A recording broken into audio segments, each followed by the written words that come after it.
Check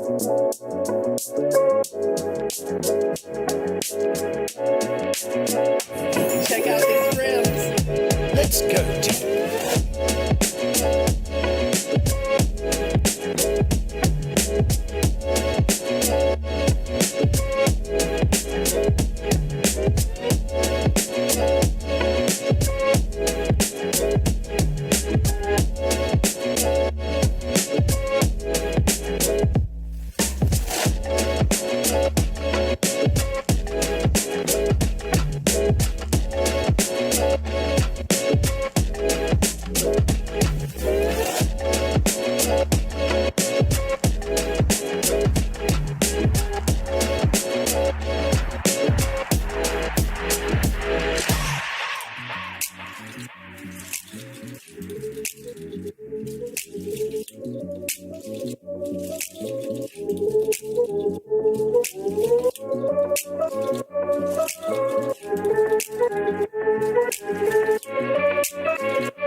That was good, dude. Volume, man. You're crushing it.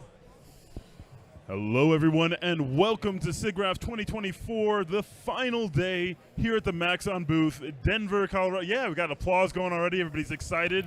That's awesome. Love that. Great energy. Hello, Internet, and welcome. So here at the Maxon booth, we're showcasing artists from all over the world and how they use Maxon 1 to create some of the most stunning visuals you'll see on any screen anywhere in the world. And to my left, I have Harrison Vincent, a local amazing artist, presented earlier this week, but a presentation so nice, we asked him to do it twice. Let's give a big round of applause for Harrison Vincent. How you guys doing today? Thanks for coming out to the Maxon booth. My name is Harrison Vincent. Like Matthias said, I'm a local artist here in Denver. I'm a 3D director, designer, and animator. And I usually start these things off by just kind of telling you guys like a little bit about myself and kind of my journey into 3D. I started in engineering, and I stuck around long enough to kind of figure out two things about myself. One being very important that, well, I hate engineering. You know, like there's a lot of them in the world. The world definitely needs them, and I'm okay with not being one. And number two was that I love 3D programs, and I wouldn't figure out this second thing until many years later. So I don't like being an engineer. I switched to graphic design, still kind of unfulfilled, don't know what I'm doing, don't know what I'm learning. But then I discovered motion design, and that's kind of when everything started to change for me. I could take my designs at the time, which weren't great. I was a student. I was still trying to figure it out. But I could start making a move. And that was like the hook. That was pure magic. My learning path started with After Effects, like I'm sure a lot of you all here today. Started in 2D. That's kind of where I felt like I had control. And a couple years later, I started seeing some like amazing kind of 3D work coming out of the industry. And it wasn't from like who you would expect. It wasn't from these big studios with these big teams and these big budgets. It was from solo artists like myself. So I started looking at that, and I was like, man, like how do I get to that level? You know, like that's what I want to create. And that's when I discovered Cinema 4D. Now, Cinema 4D was kind of like the least scary option out there at the time. It didn't have like a super steep learning curve like some of the other 3D packages on the market. And it had a really similar animation language to After Effects, which is super comforting to me as a young artist. So I've been using Cinema 4D for 12 years at this point, and I'll go ahead and share a couple things that I like to make with it. I like particles. I like animals. I like simulations. I like realism. I like storytelling. I like design. And I like animation. I'm going to go ahead and show a super quick reel of some of my favorite 3D pixels from the last couple years.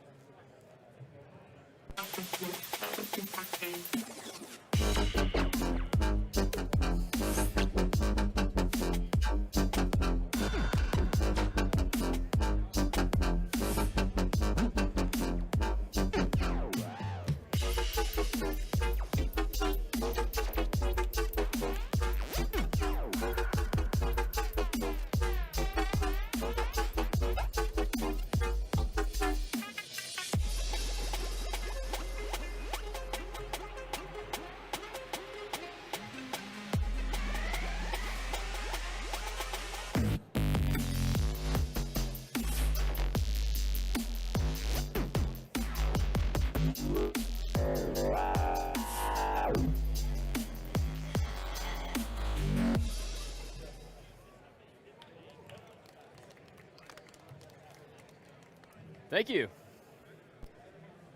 Yeah, that was kind of like a 50-50 blend of client work and personal work, which kind of leads me to something else I like. I like personal projects. I try to make time for personal projects. I think they're a huge tool that you have as an artist. And in past talks, I've kind of brought them up and shown like techniques that I've used to create a lot of them. If you want to check out any of those short films that I've created as personal projects, you can check them out on my website. And I kind of like taking a look back at these projects from time to time, whenever I'm feeling kind of like creatively stagnant, because they remind me that like I was super stoked about learning how faces move, or like how to make sci-fi planets, or how to figure out this kind of one technique that was, I couldn't get past. And they kind of remind me that like I'll always kind of be a student in this field, and continuing to push the craft is super important. But I'm not going to get into the myriad of reasons on why you should do them and how beneficial they are to building your skills and your career, because today we're going to shift gears and we're going to talk about client work. So people have asked kind of in the past, like, what is your dream client project? Outside of making like weird existential short films, for your own kind of like self-pleasure. But, and I would say product origin films are probably like a good second. Because they allow you to be just as abstract, just as experimental often as your personal work. And they're a great potential for some fun motion. They usually have like a loose narrative throughout. And they allow you to be, not so literal. You can illustrate product features with abstract interactions, usually by way of simulations. Here's a few simulation-based animations from past product films. And it seems like in these product films, like you're always kind of like building something on screen. Something is forming in an organic way, and you want to make sure that you can like achieve that in the most like visually interesting way possible.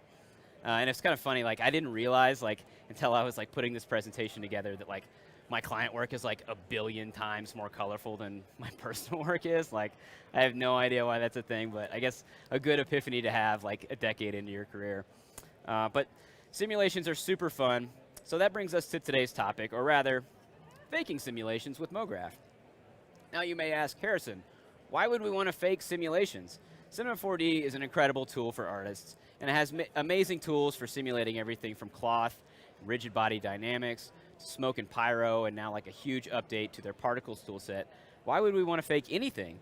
Well, simulations do look beautiful, and they save time on creating animations, especially through like a traditional keyframe animations, but everything comes with a cost usually, right?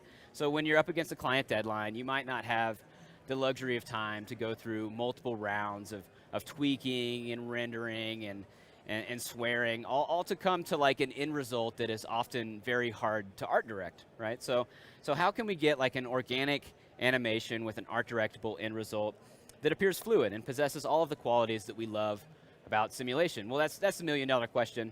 I wish I had all the answers, but today we're going to take a look at 3 client case studies where I faked simulations and save time with the MoGraph toolset inside of Cinema 4D.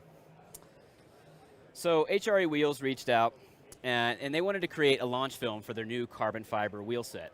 This was a super high-end product and showcased proprietary technology that they only had the rights to, but the brief was pretty open. They really wanted to focus on several features that make it special, is kind of par for the course for this type of project.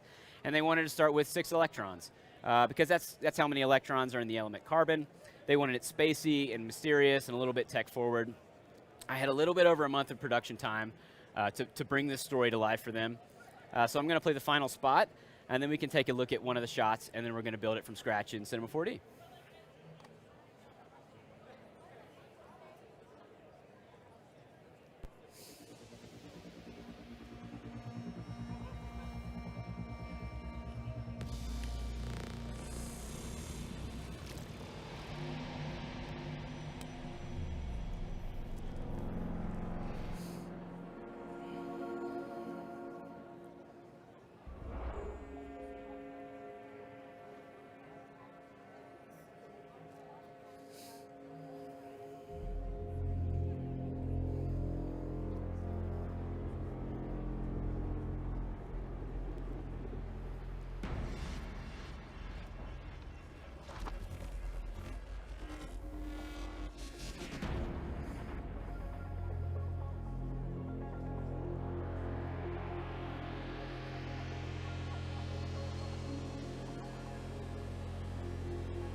Thank you.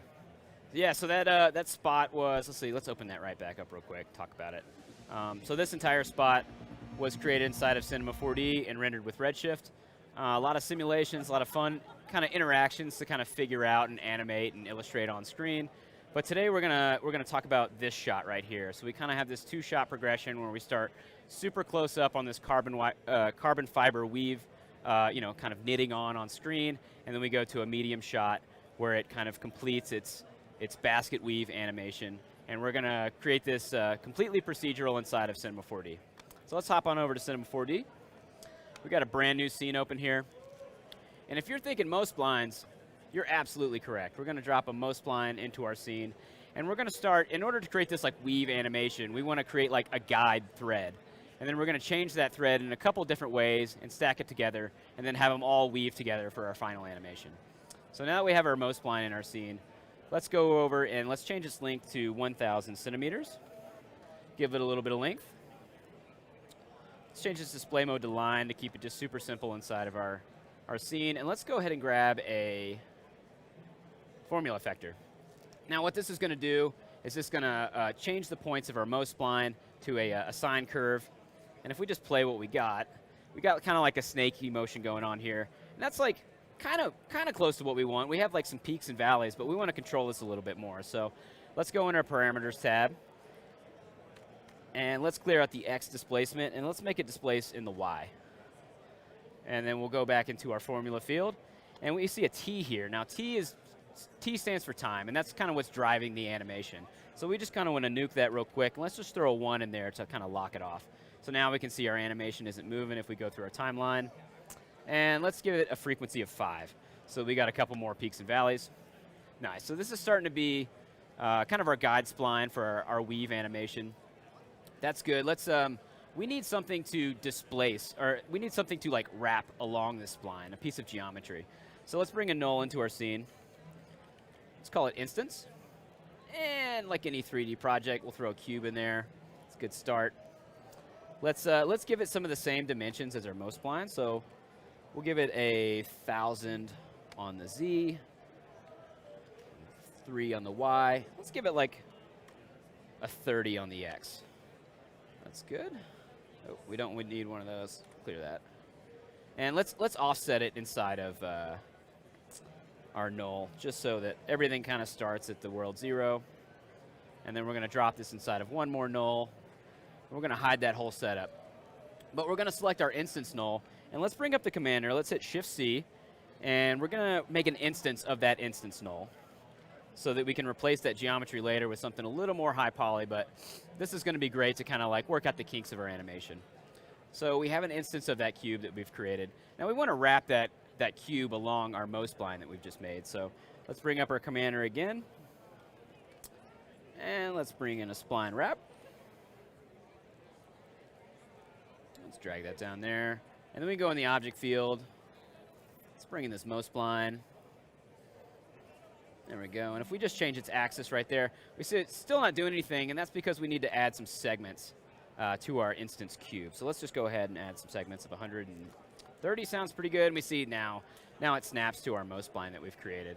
So let's just go ahead and clean up our viewport a little bit. We can kind of turn off this guy, and this guy, and this guy. And now we're just left with our geometry that we've instanced. So if we go into the object tab inside of our spline wrap, we can kind of animate the offset, and we're going to use this to be the start for how our threads move across our weave. We notice that it's kind of like doing some wacky stuff over here on the left, so we can just go over here and hit clamp, kind of get that right back there so it doesn't exceed the bounds of our Mo spline. And let's just go ahead and zero our offset back out. Awesome. So now we have our little procedural rig here for kind of one ribbon of carbon fiber thread. We're going to drop this inside of another null. Like so. Let's call this null 1, just to keep it super tidy. And we're going to drop that null inside of a cloner. And this is going to be the start for our threads going in one direction. So let's just name our cloner weave so that we know what's going on. And it defaults to like a grid layout. Let's make it a linear. Let's have it go in the X. So we'll just kind of change that down here.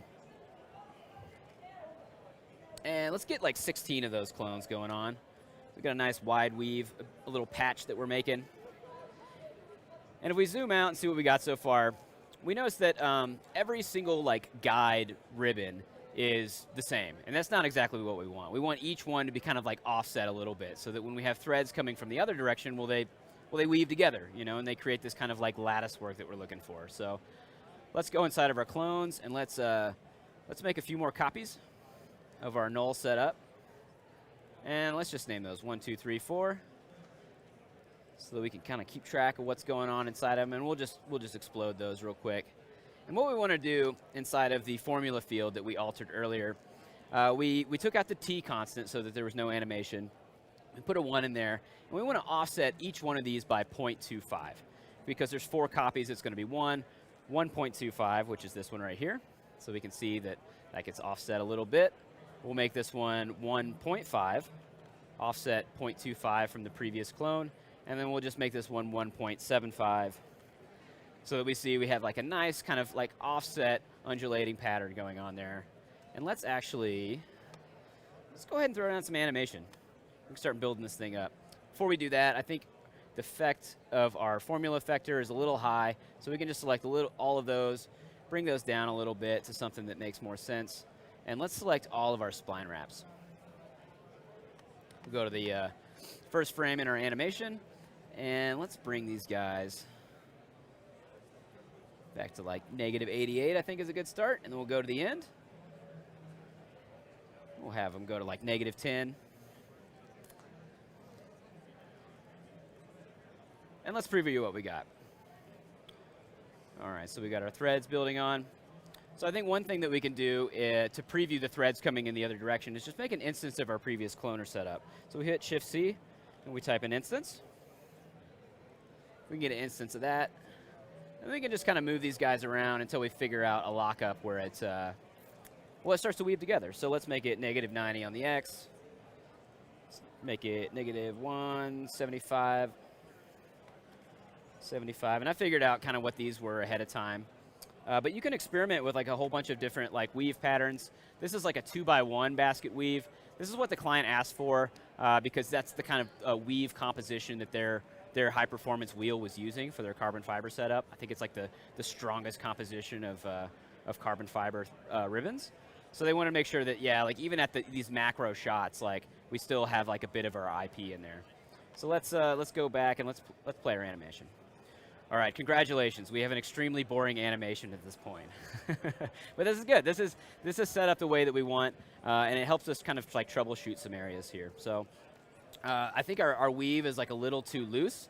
So we can go to our cube setup and just kind of like tweak our instance there, and then that'll work through like all of the other layers that we've created to kind of tighten those ribbons up so that we don't have as much like dead space. You know, we're not making a net. We want like a super strong lattice of ribbons.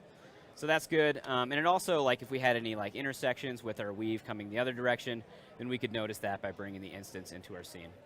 All right, so this animation is super boring at this stage, but it's a good start. So, like, what can we do to kind of like give this a little bit of like a simulation feel, a little bit of like secondary motion?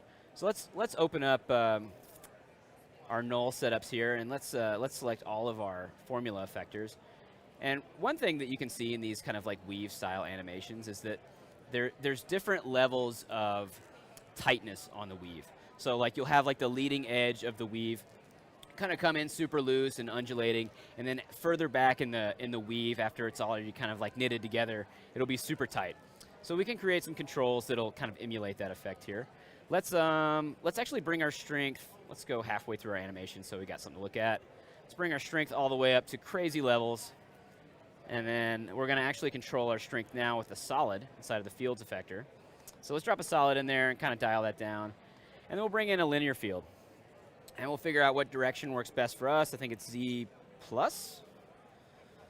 Nice. First try. That never happens. All right. So as we can see, we move our linear effector over here. And now we have control over different parts of the tightness of our weave. So let's go to the beginning of our animation. And we'll bring our linear effector over. And let's select just our linear effector. We can see it down here in our coordinate manager. And we'll make a keyframe. And we'll go to the end of our animation here. We'll drag this guy all the way out. And we'll add another keyframe. And now when we preview our animation, we see that, yes, it's much more organic. We have that secondary motion. It's not as flat as before. But I think we can still do a couple more things to add, like maybe like a tertiary layer of displacement and variation on top of stuff so that this feels more like a simulation. So we have brought an instance of our previous cloner into our scene to kind of like QC a couple things. Let's turn that off right now, and let's just make an actual another object of our setup so that we have control over the geometry of that as well. So we can give it some similar coordinates as our instance setup. Instead of reversing the scale like we did before, let's just go down here and we can actually just have our clones go the opposite way. I think it's a little bit cleaner to maybe do this, and bam, there we go. So this should be the similar look as that you had before with the instance, but now we have control over this and we can start stacking more displacers on top. So let's bring in a null, stack these guys in there, and we'll just name this weave full. And let's get a displacer. We're going to be using a lot of displacers today to kind of like cheat some simulation-y looks. They have a lot of control, and they're super easy to get started with. Let's throw, what can we put in? Okay, so normally you would put like a noise into the shader channel to control some sort of variation across your geometry. But today we're just going to throw a color, and we're going to make it white. And what that's going to do is give every point on there a positive value, pushes everything out, makes these guys look super fat on screen. That's not exactly what we want, but we can go over and control that by just changing it to planar. And then we'll make it a Y positive. And if we just kind of control our strength, we can see that it's taking every single vertex inside of that null, and it's like pushing it up by 10 centimeters. So let's give this something a little bit higher, like 40. And now we can start controlling the variation with fields again. So if we bring in a shader field, and we give it a noise, we can see it immediately crinkles up, and that's just because our global scale is a little low. So we'll make it 1200, and we'll relax that a little bit. And I'll just go ahead and crank up the strength here so we can see what's going on. So even at its like most like extreme level, like we still only have like it clipping in a couple spots. And I think, you know, if we were to go back and just give our cube like a couple more segments, like we could even fix that as well. But this is good to kind of like troubleshoot, like, okay, like how is this noise and how is this variation being applied to our scene? And we're going to use this to add kind of like a tertiary animation on top of our other two animation systems and help kind of like glue it all together. So if we go into our noise inside of our shader field, let's give it an animation speed of like 2. It might be a little fast, but at least it'll kind of like show what's going on. And it's like an ocean surface. It's like so extreme. Let's actually like bring this back down to 100. Here we go. So we have our threads coming in. We have variation and tightness, and that's probably a little too fast. We just want like a little motion on top to make everything feel like it's alive. Let's see what we got. Nice. That's probably a little bit more subtle. So, I mean, if you're doing like a commercial for, you know, I don't know, deck furniture or something like that, you're making some wicker chairs, you could probably throw a cool like wood shader on this and hit render and you're good to go. But for our purposes, we wanted, you know, it was carbon fiber. So each one of these ribbons was like packed with like all this detail, all these like carbon fiber threads. So because we have like our instance null setup right up here that we created earlier in the setup, we can easily throw other geometry and kind of like audition what this looks like. I mean, you could throw, you know, yarn in here if you're doing like something for like a macro shot on like a sweater or like a you know, cool winter jacket or something like that. So really, you can take this this setup and apply a whole bunch of different looks to it. So let's hide our weave setup right here. And let's go down and grab one of these Moe splines, because we're going to use that to create the geometry for our packed carbon fiber threads. And if we go into effectors, we can see it's still being controlled by one of the formula effectors, so we can turn that bad boy off. And let's look at its coordinates. It's all zeroed out there. Awesome. Let's throw this guy in a cloner. And we'll go into our cloner settings. We'll set it to linear. Let's get like 40 of them. Seems like a good number, and we'll zero it out. And they're still there. They're just, you know, they're just stacked right on top of each other, which is what we want. because we're going to push them apart with a random effector. So we see immediately they kind of explode in space, and then we can use these dimensions down inside of the parameters tab to kind of like control the, the bounding box of our carbon fiber thread. So let's give it a Y of like 3, because we want it to be like a ribbon, so we want a little bit of thickness. And then we also want maybe a width of like, well, not 3 there, it's way too small. Could be what you're going for in your design, but we want it around 30. And then I still kind of want like a ragged edge, just so there's not like a harsh cutoff for each ribbon. We want it to still kind of have like a little bit of variation in there. So let's bring this guy down to like 15. And then we can just right click on our cloner, connect objects and delete. We'll get that random effector out of there. We don't need that anymore. And we can name this threads. And we'll take this guy and we'll drag it inside of our instance null, and we can turn our cube off because we don't need it anymore. We're using our new threads geometry that we've created. And if we turn everything on, oh my gosh, it's beautiful. Everything works exactly the way it should. And it actually plays super fast in the viewport. I think I did this job about like a year and a half ago, and I built this setup in Cinema 2023 before they did the new 2024 viewport enhancements. So I had to like quickly turn a couple things on and then hit render, and I was like, oh, I hope it works. And like I rebuilt this for this talk today in 2024, and I was just like blown away at the speed that this whole setup actually like works in the viewport. So we're not going to get into rendering this thing today, but I'll be at the demo station after this talk, kind of noodling around with some lights if you have any questions on how to render this. But because it is splines, it doesn't immediately render right outside of the viewport, but if you just bring up the commander and then type in rs object, we can throw an redshift object tag on there, and if you just go down here to mode and change it to cylinders, then it'll render like geometry would right out of the viewport. All right, so that's how that shot was created, completely procedurally inside of Cinema 4D. We're going to switch gears, and we're going to look at something a little bit different right now. Let me bring back up the presentation. All right.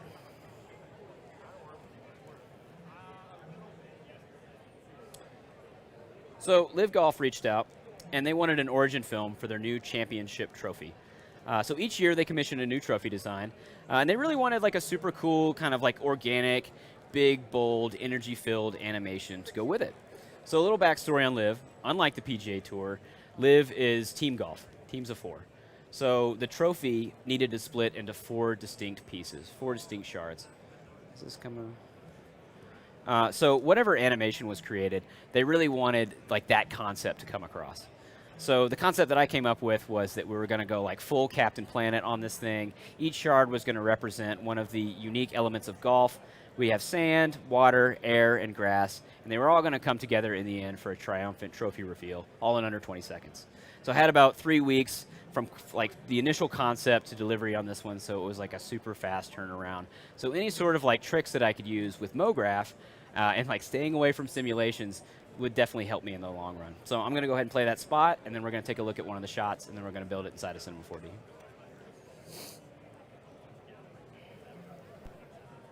Oh.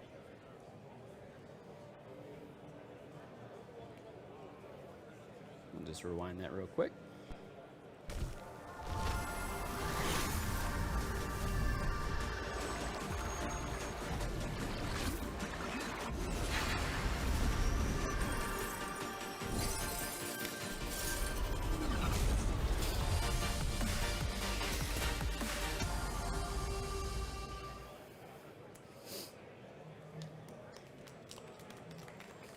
Thank you.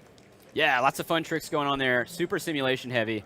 I was like, man, how am I going to turn this around in like 3 weeks? It's crazy. But I was super fortunate to have Cinema 4D on my side to kind of use like a lot of the tricks and kind of like to cheat a lot of things that felt like they were this unwieldy simulation and these like forces of nature, but really they were super controllable and art directable. So for the water shard, I kind of started with this wild simulation and then do like a match cut to something that is much more art directable. So today we're going to be creating this inside of Cinema 4D, which is the water shard reveal, and it kind of like comes out of this stylized water surface and forms into more of a solid, less globular shape.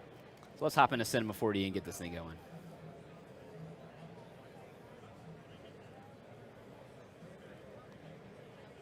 There we go. So this was the asset from the client. It came in. It was like a CAD file. I'm sure a lot of you all have worked with one of these before. You never know what you're going to get. Sometimes, you know, it's pretty good geometry, but more often than not, it's pretty weird. We got these like skinny little guys. We got like a nice distribution of quads on top, triangles everywhere. It's all over the place. You could probably light and render this thing and make it look pretty good for a still, but we need it for animation. We need something that is efficient and has like a nice poly flow and isn't going to just do crazy unpredictable things once we start stacking deformers on it and changing the shape. So we're going to select our geometry. We're going to bring up the commander again, and we need to remesh this thing. So let's bring in a remesh. We just drop it in there. Let's mess around with some of these tools. We want to instant mesh. We want to control over the polygon count. Let's make it like 5,000. I think that'll give us enough. Yeah, so we have some like edge detection going on here. We have like a way better distribution of quads. And this is going to be great to start laying down some animation on top. So let's take this remesh. Let's drop it inside of a null. Call this null move. I already have a camera in the scene, so we can just look through that thing. And we want this guy, well, this thing is going to kind of like emerge from like this kind of like rippling, like liquidy surface. So let's establish like a 0.0 in our scene, and let's bring in a plane. And we can just start throwing some values down. That'll work. Cool, and we'll come back and art direct that plane later, but that at least knows, like we know like where the surface of the water is going to be. So let's take the null that we created and threw our geometry inside of, and let's change its Y a little bit. So this guy's going to like start emerging from the watery depths into the end of the shot. Probably about there, you know. Want a little bit of different distance between like the edge of the screen. And we can just play what we got. Yeah, that's going to be great. Okay, cool. So what do we want? We want this guy to kind of be like globular at first, right? It's going to be displaced in all these different directions, and then it's going to become like a little bit more formed at the top. So let's drop this guy inside of another null and call that null deformers. Remember, guys, name your layers. Okay. And we're going to drag a displacer inside of there. And we're going to use this to like kind of start creating like a watery look. So if we go inside of our displacer, we need something to drive that displacement. So let's throw a noise in there. And it's a little small. Let's make it 500. Let's make this 500. And let's turn up the strength a little bit so we can see what's going on. Yeah, something like that. So that's starting to kind of like, you know, displace our form a little bit, which is what we want. Let's play what we got here. Okay, so that's guy coming up. So that, I mean, you know, from a still, it kind of looks like it has like an undulated surface, but it's not actually moving on our geometry at all. So we can animate that noise inside of the shader tab. Let's give it like a little bit of like a boiling kind of movement. So we can throw 0.5 into our animation speed. And we know that we want, with our hero object, this kind of like bubbling column of water. Set it to Y, Y minus. Yeah, that's it. So let's drag this guy up. Let's go to the end of our animation. And I think that's keyframes. And then right about here. And then right about here is where we want it kind of like fully displaced.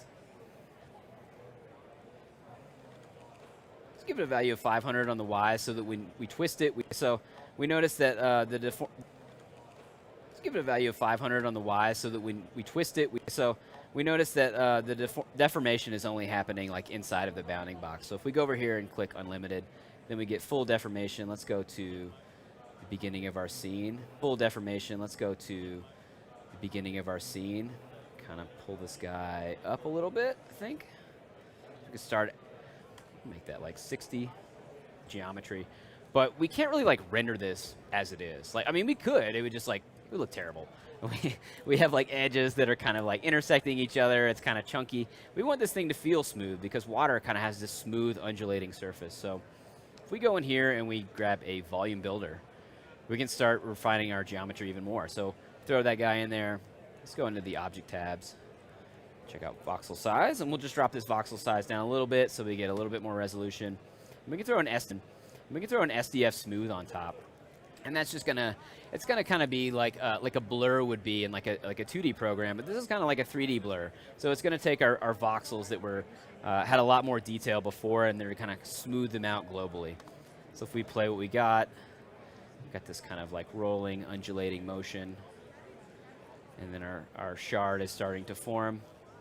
And then we could either render this as a, a VDB or something like that if you wanted to, but I think we want to render it, as a solid surface of water. So we can just bring in a volume mesher, drop it in there, throw a cool water texture on it.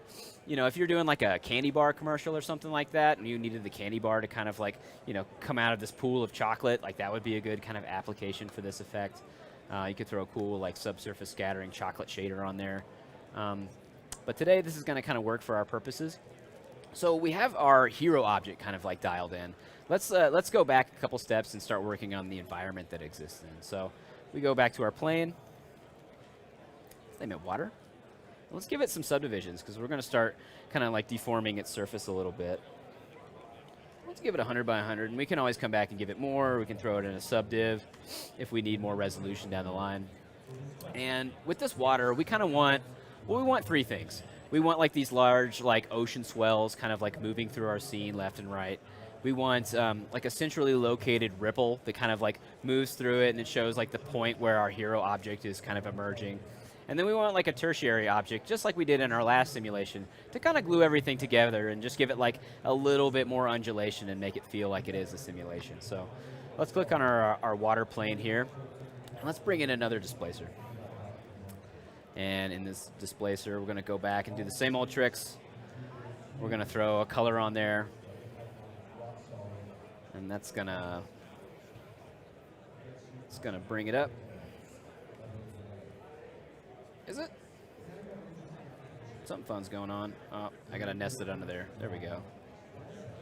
Okay, cool. So that's going to bring it up in our scene. That's exactly what we want. Let's bring it up by a factor of 300 centimeters. And we can start kind of like figuring out, where we want these large swells, like kind of like moving through our scene. So let's go down and get a spherical field. And if we drag this over to the side, we can see it's already having an effect on our plane. And let's make its size a little bit wider. Let's go into its remapping. Let's bring its inner offset in a little bit. And then we can start kind of like figuring out like its profile curve. Down here, if we just select curve, kind of drag these points out here a little bit. Get a nice kind of like bell curve with a smooth fall off. I think that's going to work nicely. We'll just make this guy a little bit wider. Let's drag this behind our central object here. Let's make a couple more copies of this because we want kind of like 3 of them. And we're going to use this kind of like as like a framing device in our 3D scene to kind of like, give everything around it a little bit of visual interest, but also kind of force your eye into the middle of the scene. So let's grab these fields that we've created. We'll just drag them in here. We'll set them all to add so that they all have an effect on top of each other. And right now you can see them all duplicated up. But we're going to move them around a little bit. So let's hop out of our camera view and just kind of spin around to somewhere that makes sense. So maybe this guy's kind of to the right. This guy's front left, foreground. And we'll go back to our camera view and we can art direct the different size of these guys. So maybe this guy's like a little bit smaller. That guy's probably a pretty good size back there.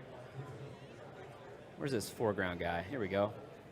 We can make him a little bit smaller. And then we can also change, the strength of how high they are inside of our fields manager. Something like that. Let's bring this guy over to the left a little bit. Kind of like our other animation that's finished.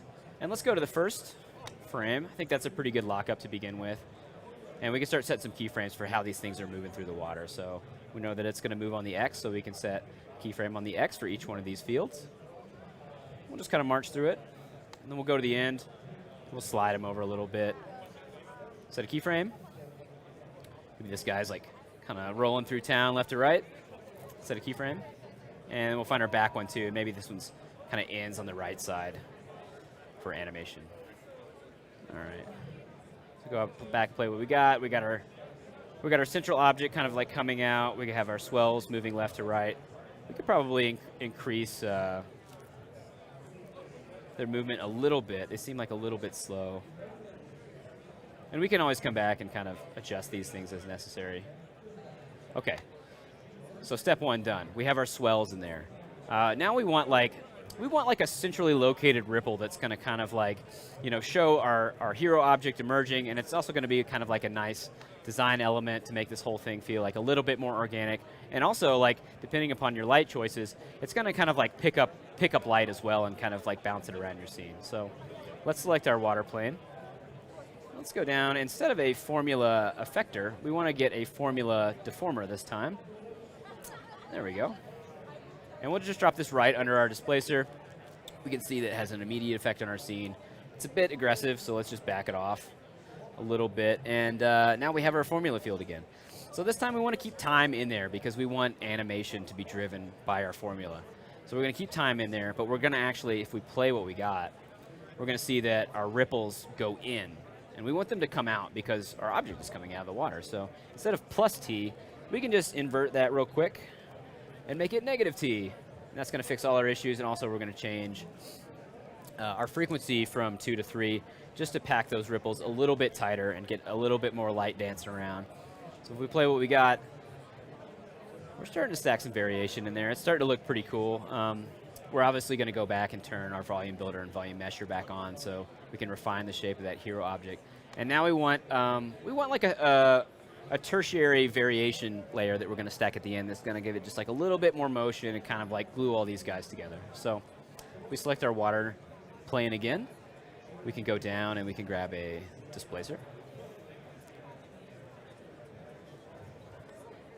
And let's actually turn these off so we can actually even tell what's going on in our scene. There's a lot going on there. We'll go and grab a noise.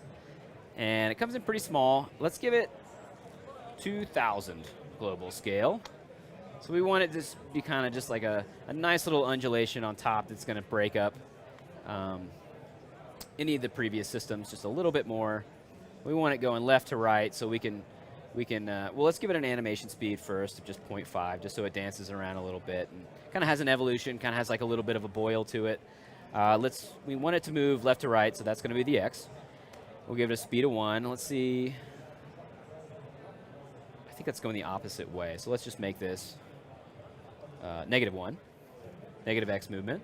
We can turn our volume builder off just right now so that it plays a little bit nicer in the viewport.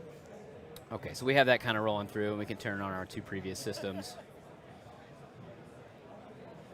Let's see what we got. Yeah, that's starting to look pretty cool. I think, we have like some horizon issues. I think I'd kind of like, we can just go ahead and adjust that real quick, actually. Because we don't really want to see our horizon. We want to kind of be like trapped in this kind of like this churning wave pool that's creating this shape. So if we go back into our spherical field, we can make this guy just like a little bit wider, and maybe he's pushed back in the Z just like a little bit. And we can continue to art direct our scene. Like, I think one important thing to note is that nothing is locked down, everything is live. So after we do a couple motion tests and the client has seen it, if they have any input, you can always go back and tweak as necessary. And I think, we can always go in and give our water surface a couple more subdivisions as well. So that renders a little bit nicer. And then you can also tessellate at render time too with a redshift object tag. But yeah, that's how this shot was created procedurally inside of Cinema 4D with absolutely no water simulation, which is great because it makes the end result super art directable. All right, we're getting to our last case study here. How are we doing on time? I think we're good. Got plenty of time.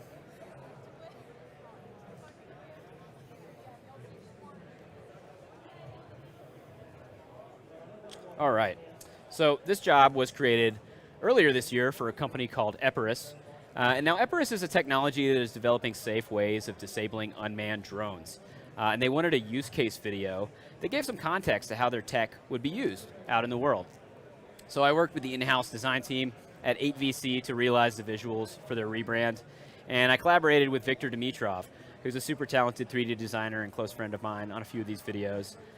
So this one's definitely like a bit less abstract from the other case studies that I've shown today, but it was super fun to work on something photoreal and closer to my own personal style. So I had about 6 weeks of production time on this one, kind of off and on to help create this film. And yeah, I'm gonna go ahead and show it and then talk about the most fun part of this presentation, client notes and how you deal with them in a way that's timely, especially when simulations are involved. And then we can hop into Cinema 4D and I'll show you how that was completed.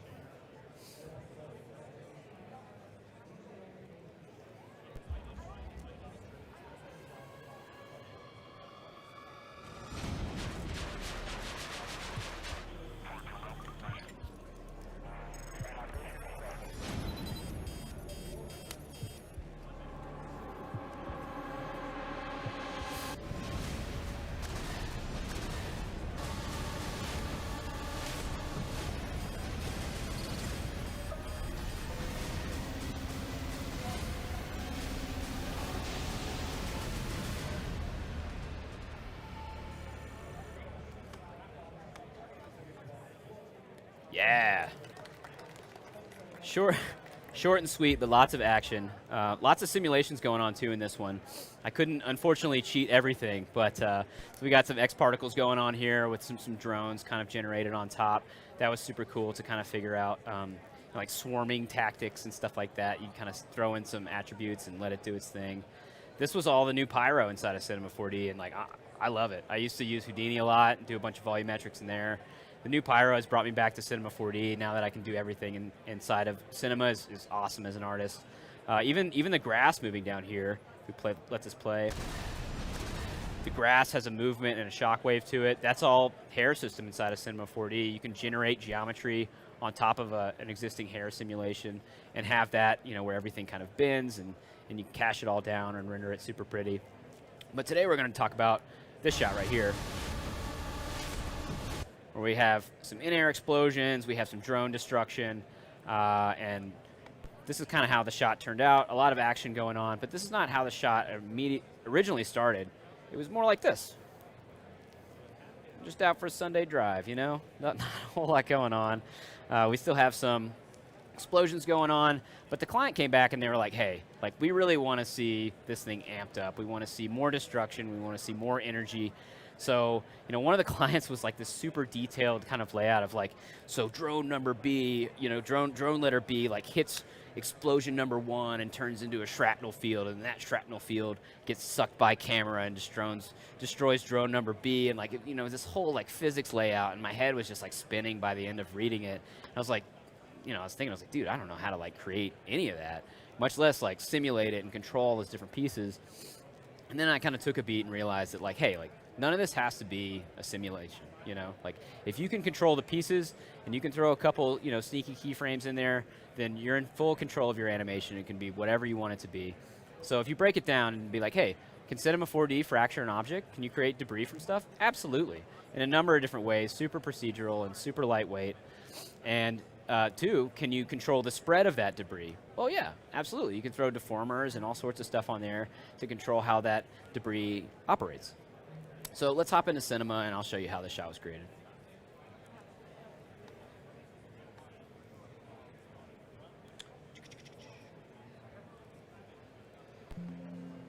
Oh, that's fun. It's okay, we don't need that. All right. So if we take a look at our shot, I think it's motion camera up here. If we take a look at our scene, it's a pretty big scene, but there's not a whole lot going on in it. It's really just a whole bunch of landscape objects with some forester elements using redshift scatter, iterated across it to maximize a whole bunch of detail, it's over a really dense forest scene. And then we have some drones inside of clones, and a couple of VDBs actually that were not even simulated either. Those were bought from Pixel Lab, I believe. And they have a whole pack of aerial explosions that are super art directable with redshift shaders, so you can make them bloom out and super big old fireballs and stuff like that. So that definitely saved a step in the production process. So what do we got? So let's march through our scene. You can see that it's playing back super fast, even with millions of tree proxies in there. We got some VDBs that are being shown inside of our viewport, and what do we want? So we want this distant drone, I believe it's this guy over here, to get blown up by the first aerial explosion. We want that to be turned into a massive shrapnel cloud, and we want that shrapnel cloud to come back by camera. So we can just go in and turn a couple things on here. So if I turn on a Voronoi fracture, I've just stacked that drone, which was already animated inside of a null, into the Voronoi fracture. Everything works perfect. And that was controlled by the strength of a random effector. So literally 2 steps to go from solid geometry to debris cloud with 1 slider to control it all. I can't think of an easier solution. So let's go over and take a look at that. Let's see if we can even find it in our scene. I know it's near the explosion.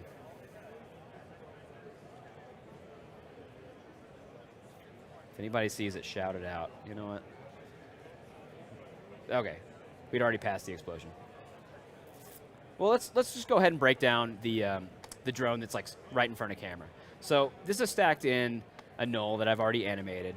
So after it explodes. After it goes through the explosion, I've cranked up the strength on the random effector that's controlling the Voronoi fracture, and that just gets sucked right back by camera. So maybe a frame like 45 is kind of the magic frame, where we need to destruct the drone that is super close to camera, and then all of them just fly off in this massive, barrage of motion blur and debris. So let's find that drone. It's this guy right here. Can bring a, there it is. We'll get a Voronoi fracture. We'll drop our drone that's already animated in there, and we can go into sources and select point generation, and that's what's gonna control like how many pieces this thing gets broken into. So it's defaulting to 20. We could crank it to 500. This thing could be reduced to sand. We can just totally pulverize this thing if we want to. But let's go with something like 75, a little chunkier of an explosion. If this thing is gonna hit something else in the middle of the air, you might have like a wing break in half. You might have like the body kind of like shoot off screen, but it's not just gonna be just like completely vaporized. So let's bring a random effector into our scene. We can see that it has an immediate effect. Let's bring its strength all the way back down to 0. And let's give it some angle variation too, because these pieces aren't just gonna be like exploded and pushed out into space. Like if you're doing, I don't know, some sort of like a car schematic thing where you need the wheels and everything to be pushed out in space, maybe that's what you're going for, but we want these pieces to have kind of like an angular, spin velocity as well. So we'll throw a value of 60 into each one of these fields.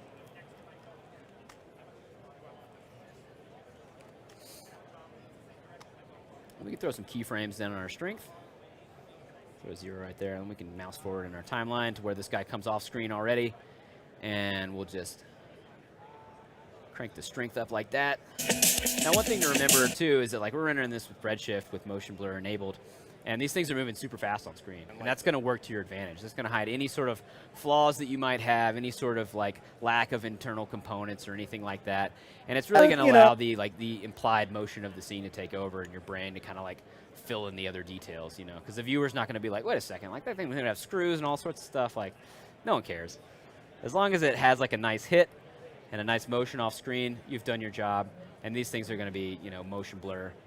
Like we didn't even throw like the propeller into a fracture or anything like that. That thing is still spinning in the scene, but no one's going to realize because it just is pulled right off screen. All right, yeah, that's how that destruction was created. And I think, from getting those client notes to actually fixing the client notes, it was like 20 minutes of in-program time. And I was like, oh man, like that beats days and days of messing around with simulations. Awesome, guys. Well, that's my time. Is there any questions or anything you guys would like to talk through? If you do have questions, now is the time. Remember, this is the last day. Then you're going to have to, pay by the hour or something. Yeah, man. Yeah, you don't want that invoice. You don't want that. You don't want that invoice. Any questions for Harrison while we have him? All right, so Harrison will be next door at our Dell partner station here for the next hour. So if you're feeling a little bit shy, you can go talk to him there one-on-one. Outside of that, stay tuned because Byron's going to be up next showcasing some new workflows in the world of tech. So you want to stay tuned for that. Internet will be right back right after this.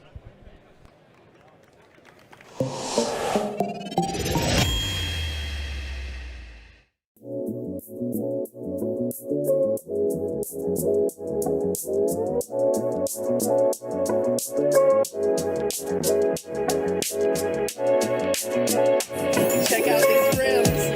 Let's go to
You didn't unmute me.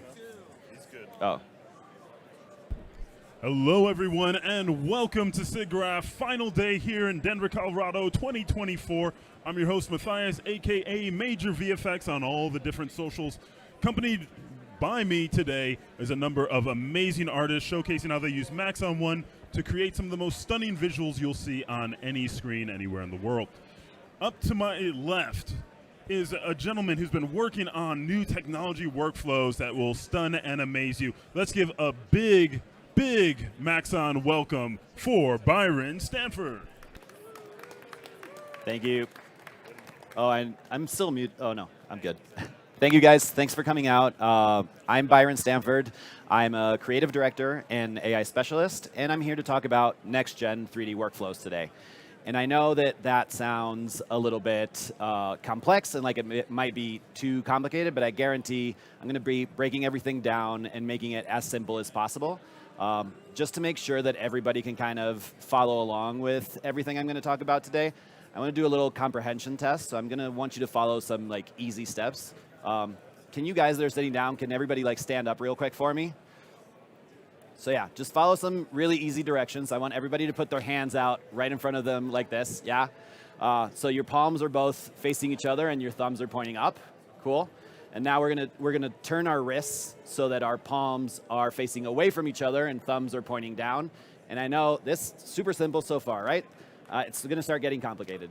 We're gonna cross our arms on top like this, yeah? So both palms are still facing each other and my thumbs are pointing down. And now all I want you to do is just interlace your fingers like this. So you're gonna make sure that you interlace your fingers and now turn your wrists so that both thumbs are pointing up. This guy got it. No? You missed it? All right, well, maybe it is gonna be a little bit complicated, but no, I promise that everything I'm gonna explain today is easier than that.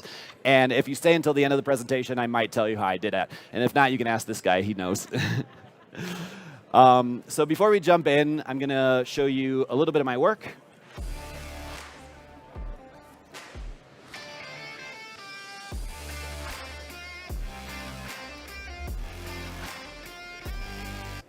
No.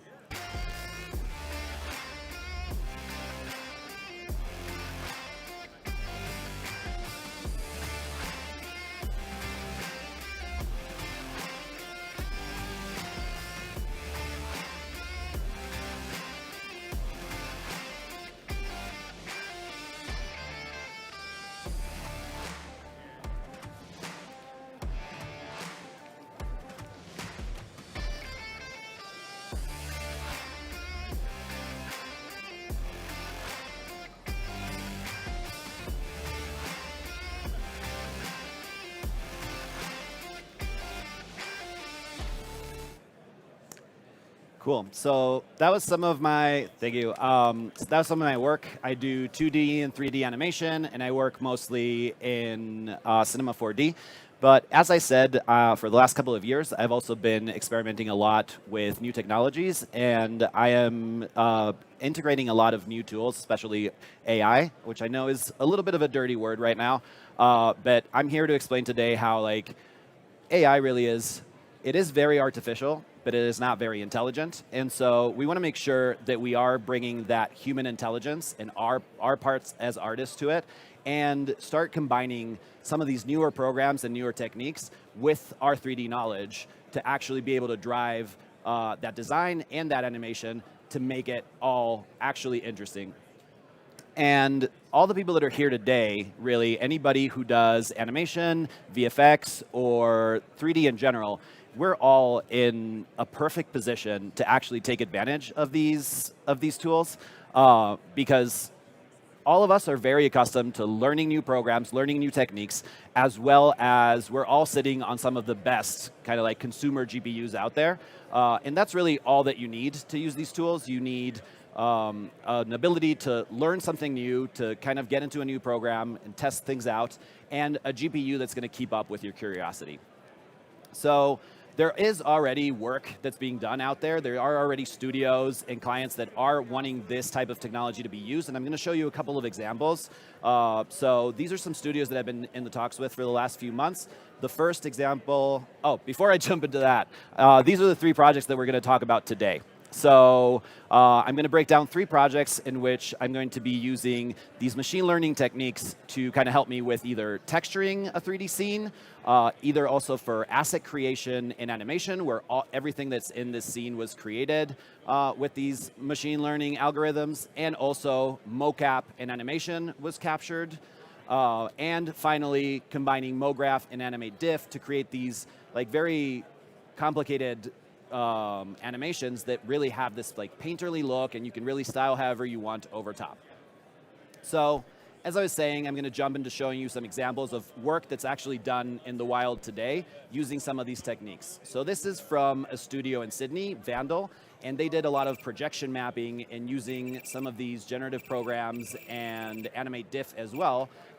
They used it to build these animations that go over top of the different buildings. And this was done for Vivid in Sydney, which is their lights festival.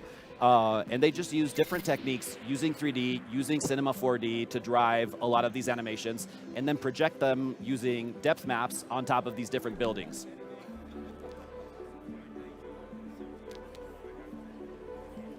So this is some cool stuff that you don't see every day. This is the studio named Vandal. They're in Sydney, as I said. Here's another example. This was for a Super Bowl commercial, and this is from the studio Laundry. They're in LA, and they just created this quick animation that I hope you can take a look at. Artificial intelligence is changing the way we see the world, showing us what we never thought possible, transforming the way we do business. So this is kind of what you expect a little bit more from when you're using these programs. Artificial intelligence. And then the twist is you pull out, and really it was the Minions all along doing it behind the scenes. So this was aired during the Super Bowl, and it was a commercial for Despicable Me. And so this is just to show all of these programs that we're going to talk about today, they have their limitations. They're not perfect. They don't work as easy as I type in something and I get a result. But when you do bring your human intelligence to it, when you do bring your artistry and everything that you know how to do as an artist, you can bring a twist to it, and you can really kind of like push the limits of what you can do. And I'm also happy to announce I'll be doing some of this work as well at Blink in Cincinnati. And so this is happening later in the year, and I'll also be doing camera projection mapping show with like 3D animations that are driving a lot of the artificial intelligence animation over top. So if you're in Cincinnati, around these states, or you're somewhere anywhere near there, come and check it out. I'm working with some other really talented artists, and I think it'll be a lot of fun. So first, let me explain a little bit how these programs work. I know that we are used to rendering, which is you build your scene, you set up your lights, you set up your cameras, and then you tell the engine to render your scene. Diffusion works in a different way. What it does is it takes a random noise and it tries to find an image inside of that noise. And that is either driven by a prompt or it can be driven by other inputs as well. It's kind of like when you're looking at clouds and you want to see a shape inside of the clouds, and this is a very similar technique. And what the program that I use is Stable Diffusion, and you can use that in 2 different ways. You have this, which is automatic 1111, which is very complete and it has a lot of stuff. It can do almost anything, but you see it has all these tabs and all these sliders. It's a little bit maybe confusing. And then the other way of using Stable Diffusion is through Comfy UI, which is this node setup. And as 3D artists and 3D designers, we're a lot more comfortable with nodes sometimes.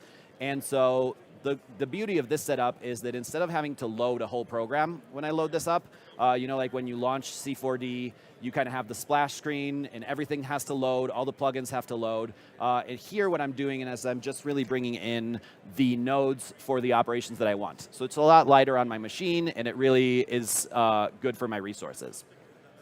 The main reason to use Stable Diffusion is because it has this really handy plugin called ControlNet.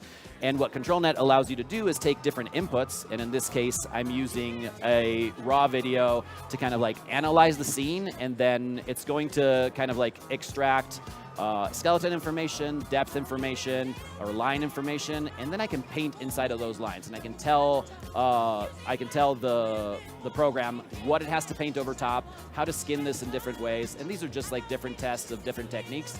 So you'll see as we keep going and as I got progressively better at feeding this. Right now, it's kind of jumpy, and it's because it's really estimating from each frame of a video where the depth of each of these characters is. The benefit that we have as 3D designers is that we can export pixel-perfect depth maps, pixel-perfect line maps, and mats from all of our projects and have that drive what we're doing. So that's just a little example. This is what it looks like when it's on my screen. This is one of the projects that we'll look at later. I export a normal pass, I export a depth pass, as well as just like easy coloring, crypto mats for masking, and then a few other passes to kind of reinforce the shape and the movement that I want to get out of this. But let's start going into project number 1. This one's talking about texturing, and really this is the final image that I created from basically just a depth map and a clay render.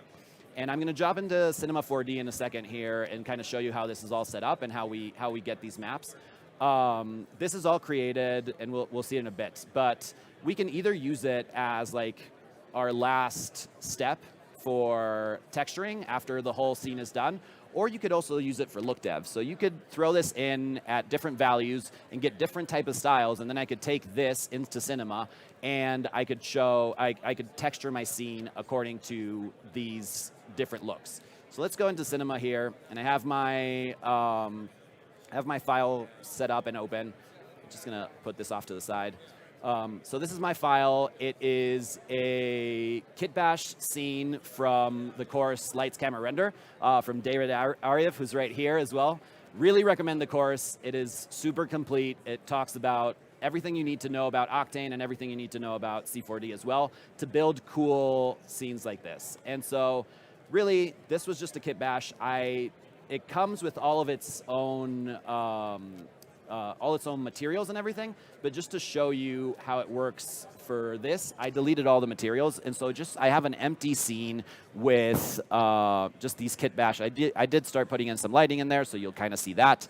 But really, all I need to do here, if you can see, when I have my live viewer open, you see I have all these little tabs up down here, and these are my depth pass, and I have my shading normals, and I have a crypto mat, and I have a bunch of other things that I can look at. And I'm going to concentrate on this right now and why I need it, right?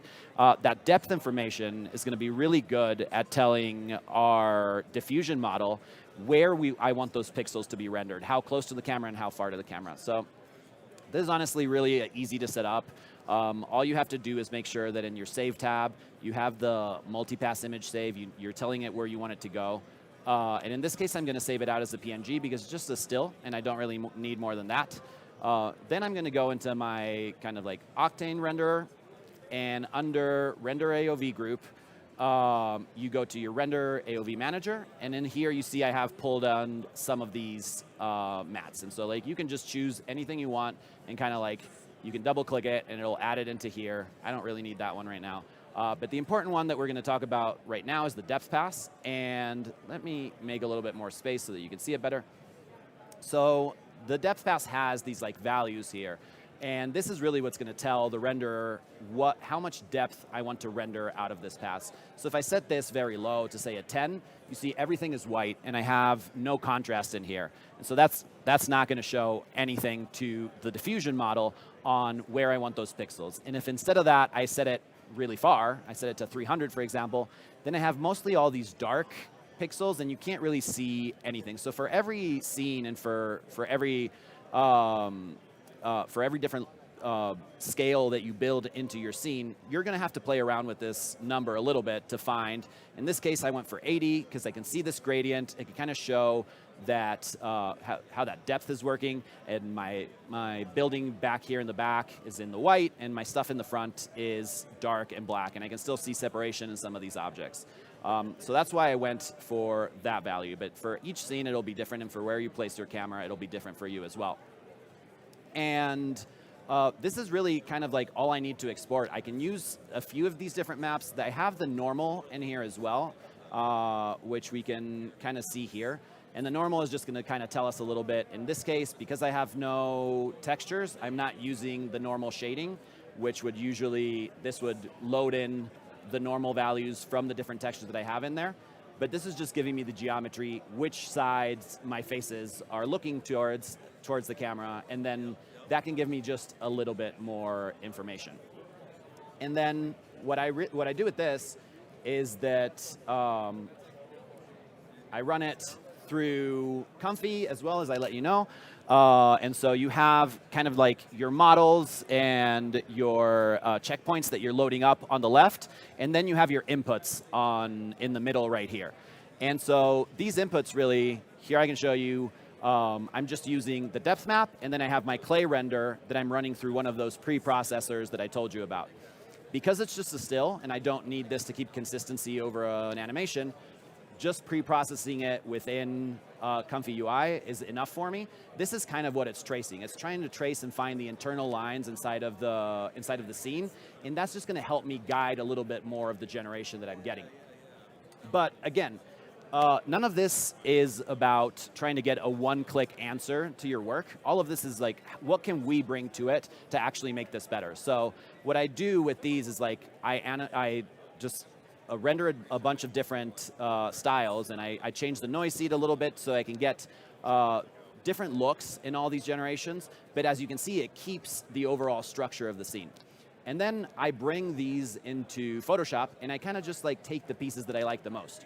So I'll paint out mass of what I like from each one, and I'll keep the parts that are the best. Sometimes it's just something small, like just like one little sign in there, and then I put it all together into one image. This one is a little bit dark, so you can't really tell, but when you're doing stuff like that, you're gonna get some hard edges on your mass. You're gonna see that these different pieces from the images don't fit together as nicely. So I'll export that out, and I'll bring it back into Comfy.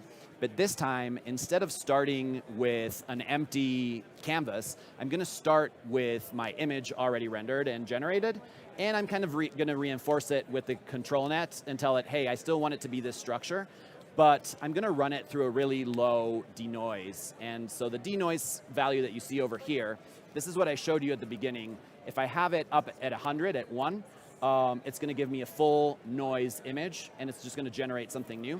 But I set it to 30% to 0.3, and that just means it's going to add some noise on top of my image and give it that blurriness that I need for the sampler to actually boil that down and bridge all of those seams that I'm going to have in my images and kind of just make a clean copy. And so this one doesn't have any of those seams. I can bring it back into Photoshop, and I can set my, my different adjustment layers on here, and boom, I have a final image. So now we talked about Octane. Let's do it quickly on Redshift. I'm going to walk you through a little very easy kind of depth map animation that I used to drive this little animation that you see on the right. And this hasn't been upscaled, it hasn't been touched. It's just like kind of out of the box what you got from what you're seeing here, just boxes moving in a loop, and you get this little animation out of it. So let's jump back into our scene.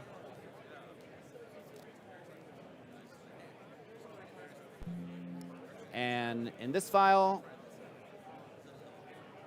if we have it over here, we don't really care about that. We don't need the live viewer. Now we're in Redshift. In this scene that you can see here is very easy. It's just one camera and a bunch of cloners, just setting these cubes along this floor that I have. And then I have two cameras, and I'm morphing through them together. And so with the morph camera, I'm kind of like advancing, and it all loops because they're just duplicated cloners.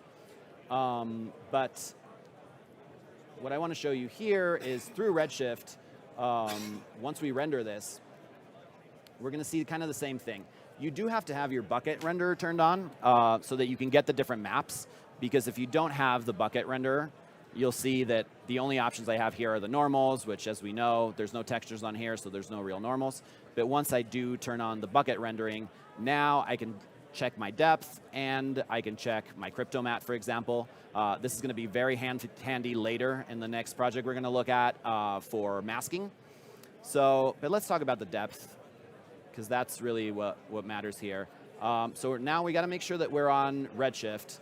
Again, make sure that you're saving your multipass. And then in Redshift, usually it'll be here on basic. And you can see that when I'm rendering this, I don't need the quality to be great. It's on a low quality. But if you go into the Advanced tab, and you find your AOVs and then your AOV manager, we have something very similar to what we saw before in Octane.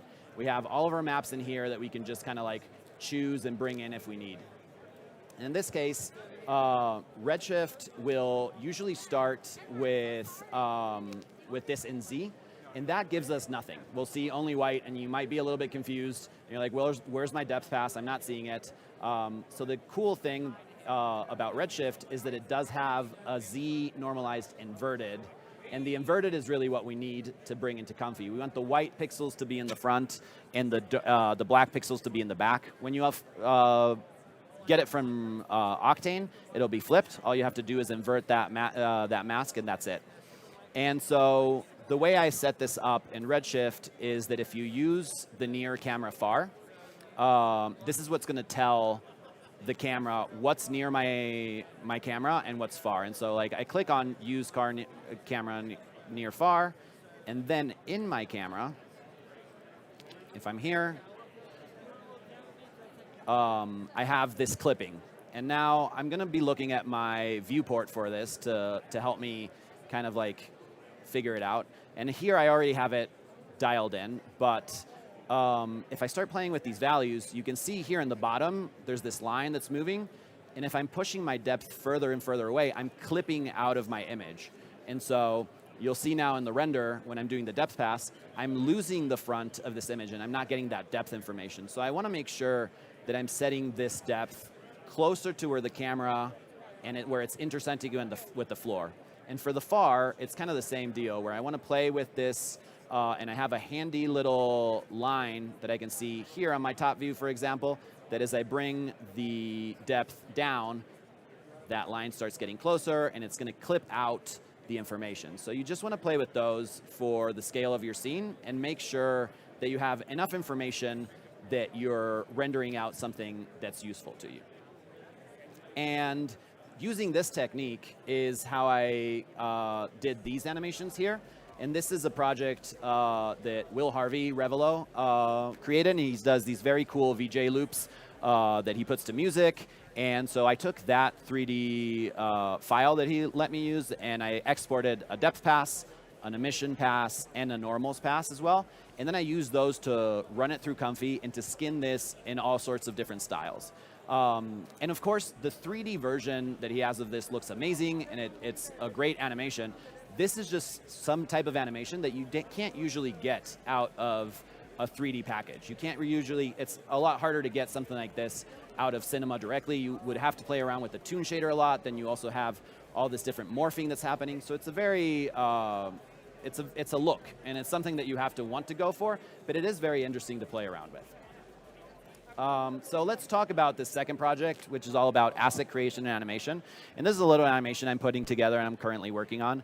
But everything that you see in this scene was generated using machine learning algorithms and was animated as well using machine learning techniques. So I'm going to show you a couple of tools that I've been using to create these assets, but everything I'm talking about here could be applied equally to if you ever get assets off of like somebody on Fiverr and they're not very detailed. So you'll see, for example, what I did here is that I took these assets and I gave them this like clay look. I used these super cool grayscale gorilla textures for clay to just get actually like I can't pause it at the right time.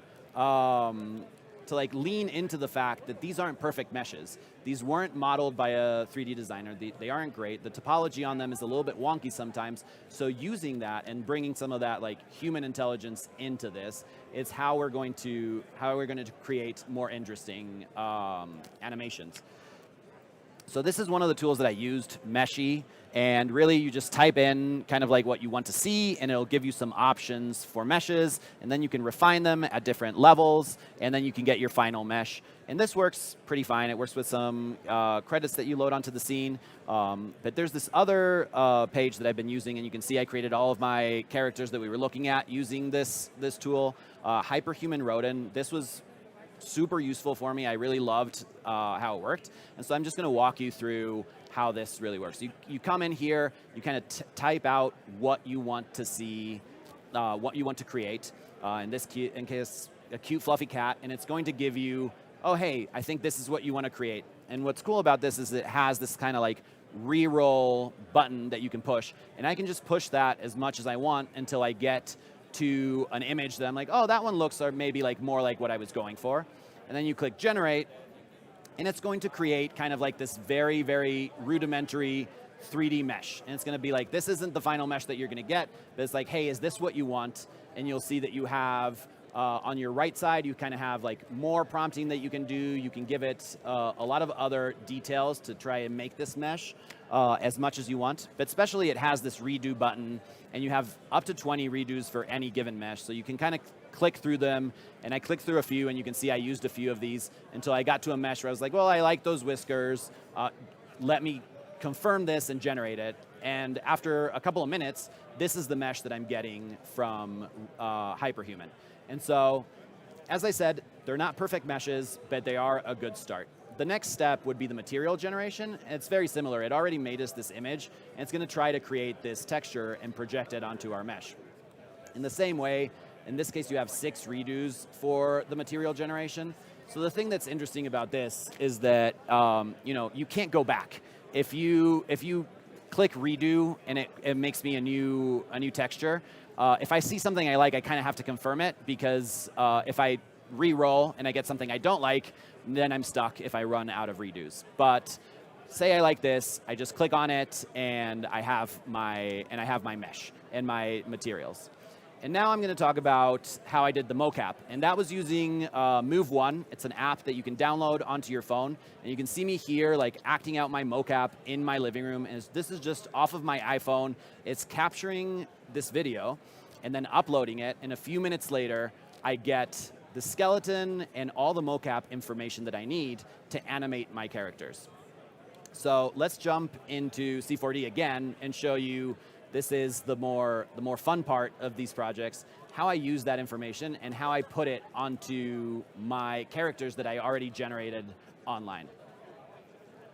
So loading up the scene, you can see I have my little Astro Girl in here, but I'm going to bring in and do this from scratch for you guys so that you can see how I created it. So from Move One, I directly get this FBX, and when I drag it into Cinema, it's going to start a new project in here, and you can kind of see this guy came in, but he's all like laying on the floor, not good. But it comes in with all its materials, all these different shapes, and here I have the mocap information and the skeleton. So the first bone that you see here, it's this big bone that they call root. We don't really need it. This is the one that we kind of want to rotate to have him stand up. But you can see if I go into coordinates, this is keyframed. It's keyframed at nothing. Nothing is changing over time, really, for the root. Even though the mocap is happening, the root just has a keyframe at 0. So I'm just going to get rid of that. Go into the animation track and delete that track. So I don't have a keyframe here. And now I can send him to -90, and now he's standing. This is a more normal pose that we want to see when we have our mocap. And now when I keyframe through it, you can see the little robot doing what we just saw myself, recording myself in my living room, right? So now I want to get this animation and put it onto my mesh that I generated. So the first thing that I did was use Mixamo to rig those 3D meshes that I showed you.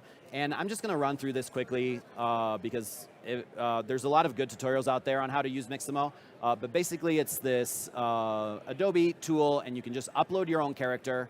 You need an OBJ or an FBX, and you set up these markers on where your different parts of the body are. And then after a few minutes, you have a rigged character that uses a like Mixamo rig skeleton.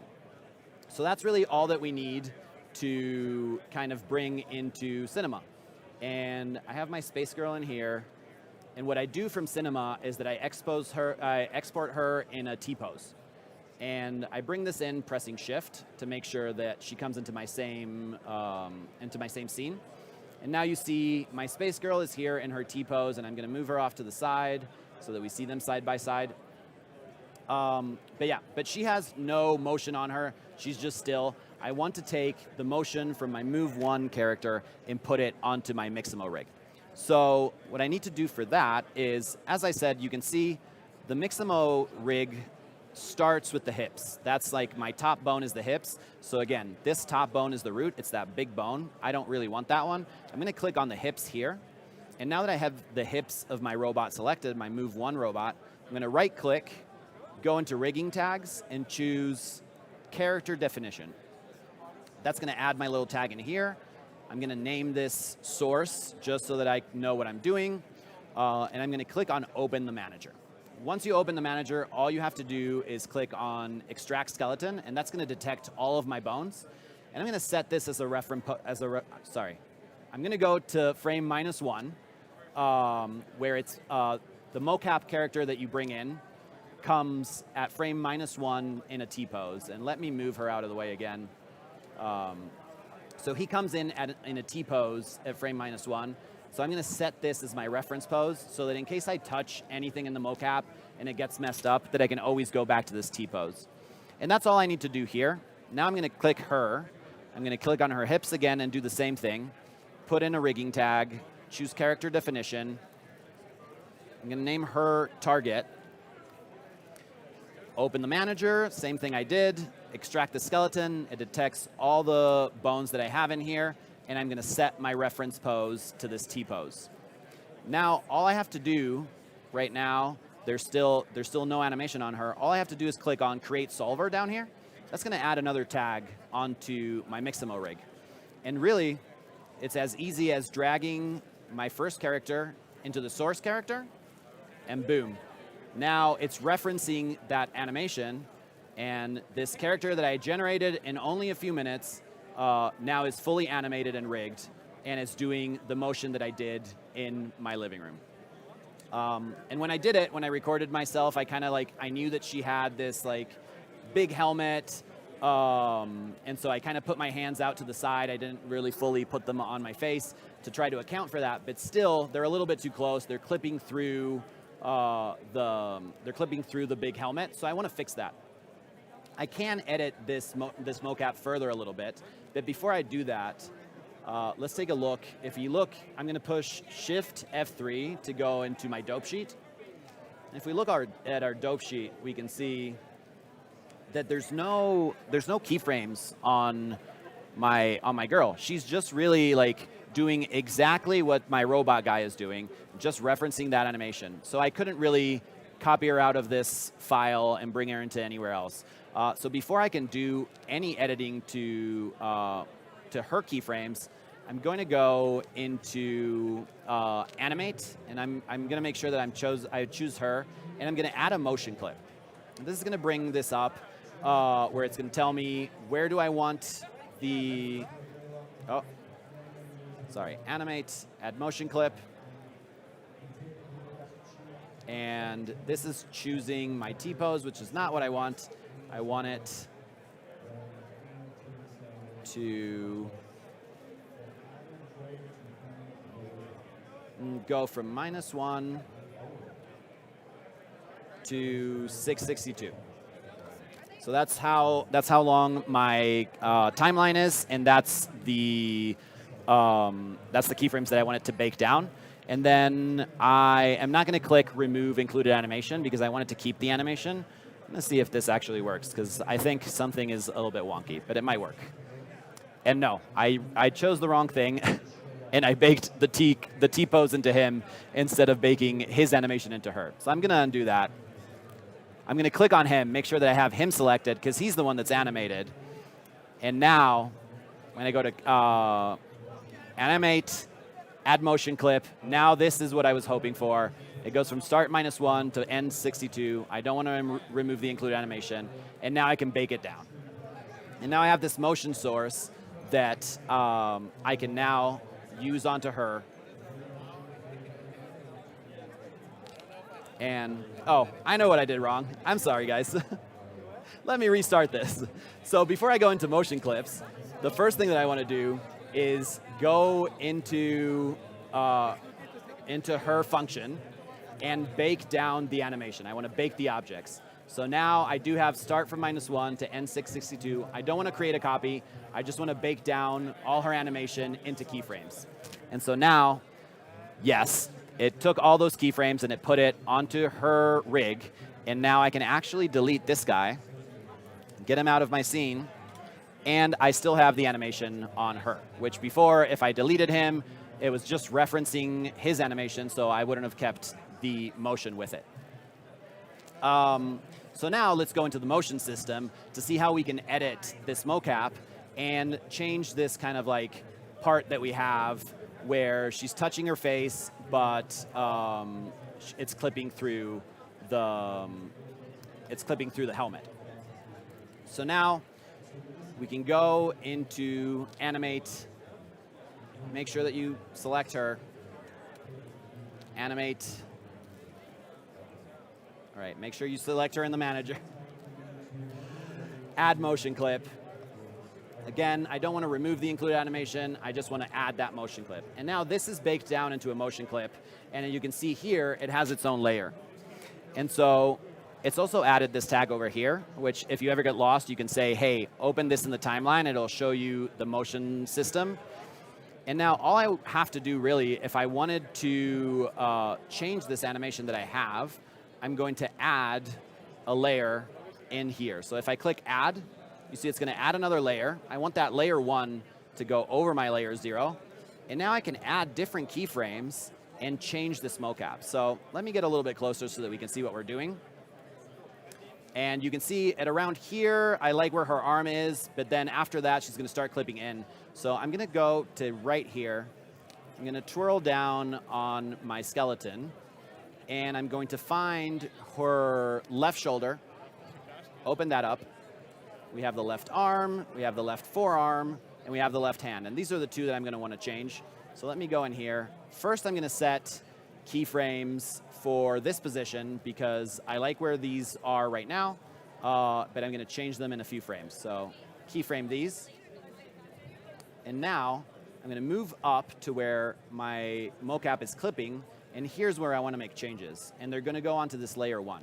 So here now I can choose my forearm, go to the rotate tool, rotate this out, make sure that she's not clipping through, kind of like give that a little bend, and now I can keyframe that. And here, go to my left hand and do kind of the same thing, just rotate it to where I would want it, and I can really direct where I want this hand to go, and then keyframe that.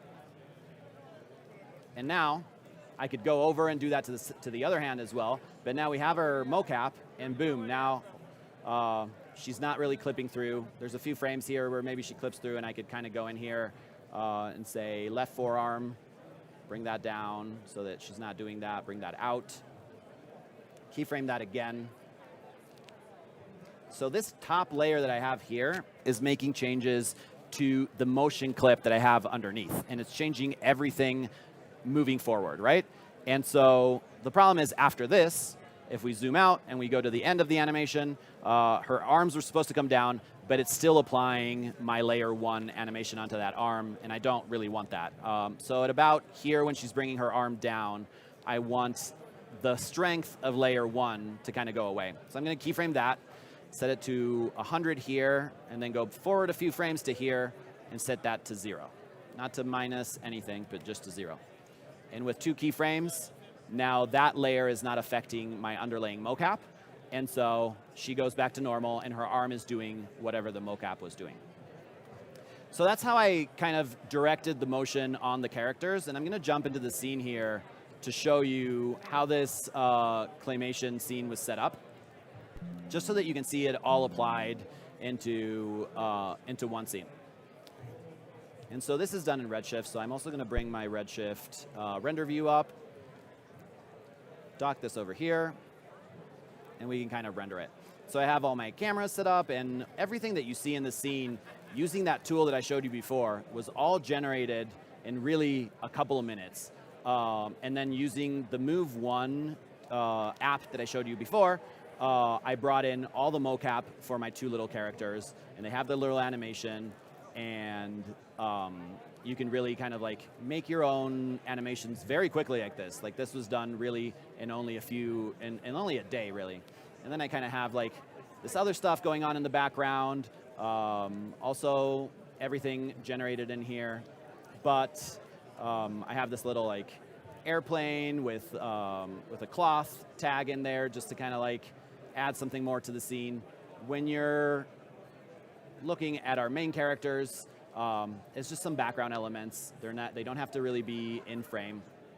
But let's talk about the materials that I've been using, because when you download these assets, or when if you get assets from, say, as I said before, somebody on Fiverr, and they're only giving you an albedo map, or the mesh itself maybe isn't very perfect. And if we go in here, we can kind of see those polygons like I showed you before.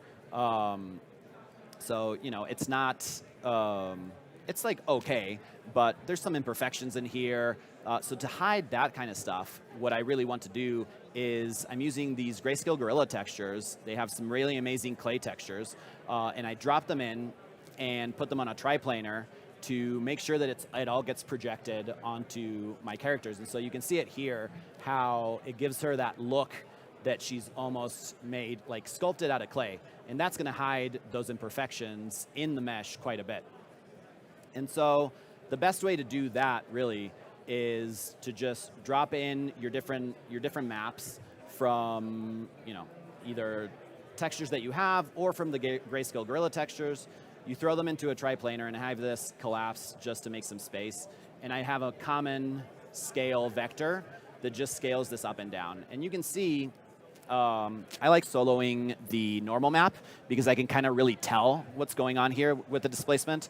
You can see that depending on the scale that I give this, like if I just give this a 0.1, that packs that texture in there really, really small. And this is not what I'm going for. I really want to kind of see those bigger imperfections. Like I really sculpted this with my own fingers, and I went in there. And so that normal map is very handy to solo it, just clicking on this little solo button, and really see what you're doing in there and how to map this on. And then the last field that we have, and this comes directly, same with those Grayscale Gorilla textures, is your height displacement field.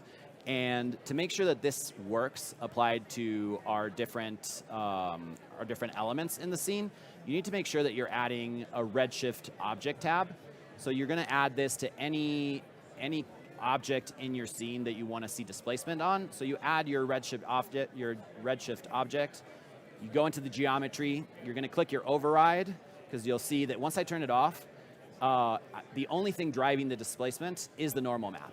And so like you can kind of tell like it's there, but it's not really displacing the geometry. So then you turn on your override, you turn on your displacement as well, and then that's going to cause it to have a lot more of that texture come through. I'm going to have to maybe refresh that so that we can actually see it. And so really that's all it is when it comes to, you can see it a little bit better in this lighting.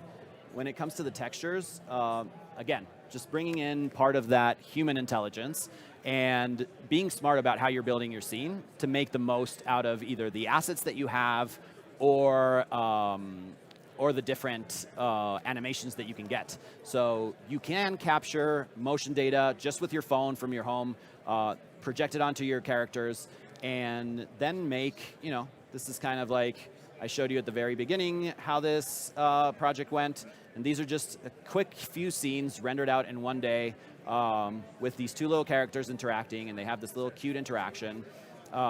He stands up, and yeah, and so this is something I'm working on, and hopefully it'll be a cute little animation to see after. And now let's go over to our third project, and this one is really interesting to me because it's combining MoGraph elements and animate diff. And what animate diff is doing is telling Comfy to take these elements and these inputs that I'm giving it and skin over top of them, right? And so I can give this almost any look that I want, and I can set in different inputs for style references, or I can prompt this however I want. But what's interesting here, if you see, is that it's consistent. It actually, I can skin this however I want. I'm still getting the same shape of the shoe. I'm still getting the swoosh in there. I'm making sure that I'm driving the animation and getting really what I want. And so that's what excites me about this, that we can use some of these tools and really make something super interesting. So let's jump into Cinema again so that I can show you how I created these. Oh, and these are the maps that I'm exporting from Cinema. So I'm doing a depth pass. I'm doing a normal pass. I'm using very simple materials to do masking, because then I can route this within Comfy to separate into red, green, and blue for masks and tell it, hey, on the red, I want you to give me flowers. On the green, I want you to give me something else. On the blue, it's the background.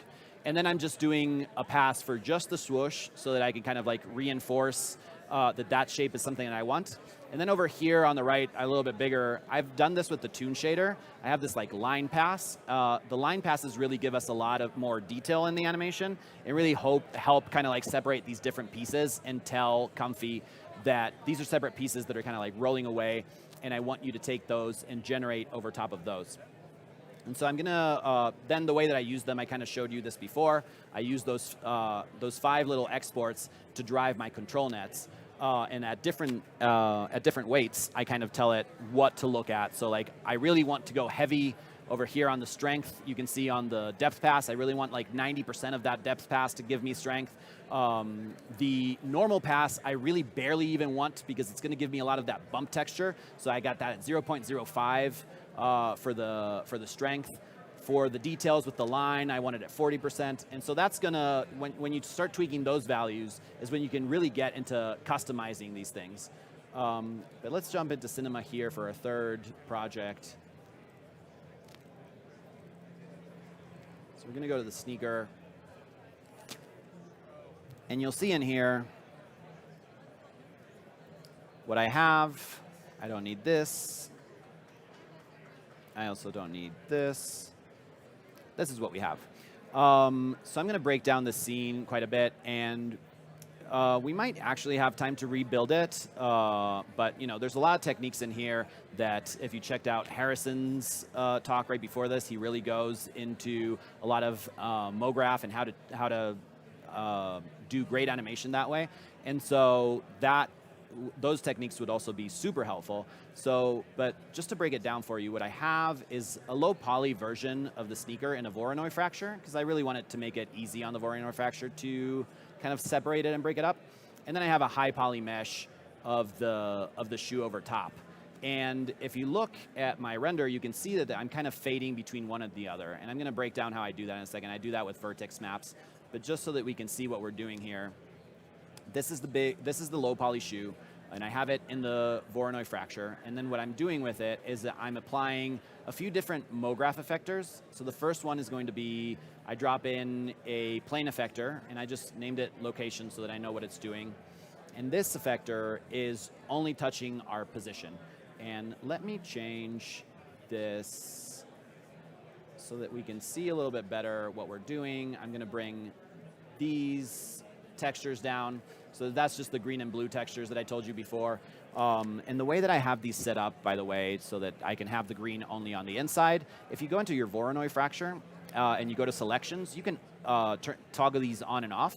And so I just selected inside faces and outside faces, and it gives me these two little selection tags.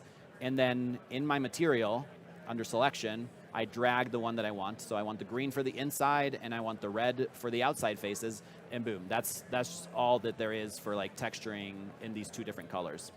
But let's talk about the Voronoi fracture now, because you'll see I'm going to turn off my rotation and my scale effectors, and you'll see if I only have my location set up with this linear field, that's really what's driving this animation. I have that linear field keyframed, and it's moving through my shoe, and you can see it, and really all that it's doing is displacing those different pieces and forming the shoe back up here, right? So that's what that linear field is doing. And then if I go to my fields in here, in the plane effector, I added a shader field over top, and I set it to overlay just to add a little bit more displacement to that, just so it's not one-to-one with the linear field. So you can see if I turn that off, it's a lot more linear. Everything stays a lot more stacked because it's being moved by the same values.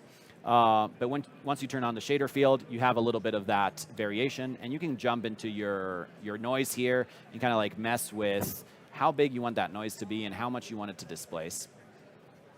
The next step, I put in a rotation effector. So, well, it's a plane effector. You find those under MoGraph effector, and you just bring in a plane effector. And I just renamed it to rotation because the parameter that I had set up, it comes down with position, and I don't really need that. But I changed this to affect only the rotation, and then I can play with these values and kind of give these little pieces that I'm breaking off different nuances to like that rotation. And that just gives it that extra little spin to the pieces. But again, now we're just moving them up kind of like in the frame, and we're rotating everything, so we're making it green. But I also want these to disappear as I'm moving through them with the plane with the linear field. And so I drop in my last plane effector, and I rename that scale. And so what I have activated here is the scale, and I choose uniform scale, and I give it a value of -1. And you'll see that once I activate that, now these pieces, once they're past the linear field, they start shrinking down until they disappear from the scene. And so that's really all I need to do to set up that Voronoi fracture. But you'll see, if I want to give this toon shader again, if I want to give my Voronoi fracture a toon shader, because I really want to get those lines out of the render, and I'm just going to create a new material and go toon and drop it on here. I'm going to get rid of these two. It's giving me all these internal lines on the toon shader, right? And I don't want to see the Voronoi fracture lines before I move my linear field through it. So I want to wait until these are broken pieces to actually get to see these internal lines. So what I did with that instead, let me delete this off of here and show you a little bit of how I made this material. This is your normal toon shader, not the high poly mesh, but the Voronoi one. So I'm going to put it on here, and now we can see it's only affecting the pieces that have already passed through my linear field. And the way I do that is I just add a vertex map onto my low poly shoe, and I'm going to drive this vertex map information from my linear field. So just to, this has a bunch of stuff that we didn't really need in here. I can delete that just to make it easier on you. So just that we can see what the vertex map is doing, I duplicated this same linear field and I tucked it underneath the first one so that if I ever change the animation on this first one, the second one will move the same. And I changed the, so in the vertex map, if you go under fields, I changed the remapping of this, and I set the strength the inner offset to 99 because I don't want to see the gradient. If I have this inner offset set to 0, which is what it comes in as, it's really giving me this gradient. And I don't want the toon shader to do this. I want it to really only affect the pieces that have already gone through the linear field. So again, setting that to 99 will give me that effect that I want. It's only the last pieces that have gone through the linear field are affected by my offset in here. And that's, I changed the wrong thing, and it's the inner offset that I want to be affecting. So inside of my texture, if we open up the node editor, now you can see that what I did, this is your regular toon shader material, and it comes with all these nodes. And all I had to drop in here is a vertex attribute, which you can just press C for the commander, type vertex in here, and it's going to have this vertex attribute node. This is really what I have in here. And into the attribute name, I dragged in my vertex map, and then I set the out color of that to the opacity on my main material, but also on this contour. So the contour is what's telling my toon shader how thick these lines are. And when I pipe the vertex color into my opacity, I'm also telling it, hey, these lines, I don't want you to render them until I've changed the vertex weight on them. And so that's really all that this material is. And then I inverted that and did the opposite for the high poly mesh. And so for the high poly mesh, the same way, I have a vertex asset on it. As you can see here, I have that same linear field because I want to use the same one so that I'm not having to create a bunch of different linear fields for each one. And here you can see the effect of the vertex map. As that linear field is crossing through it, you can see that it's painting my vertex and giving me that information. When I then use that in my node editor in my material, that this vertex attribute is what's giving it that color information into the opacity.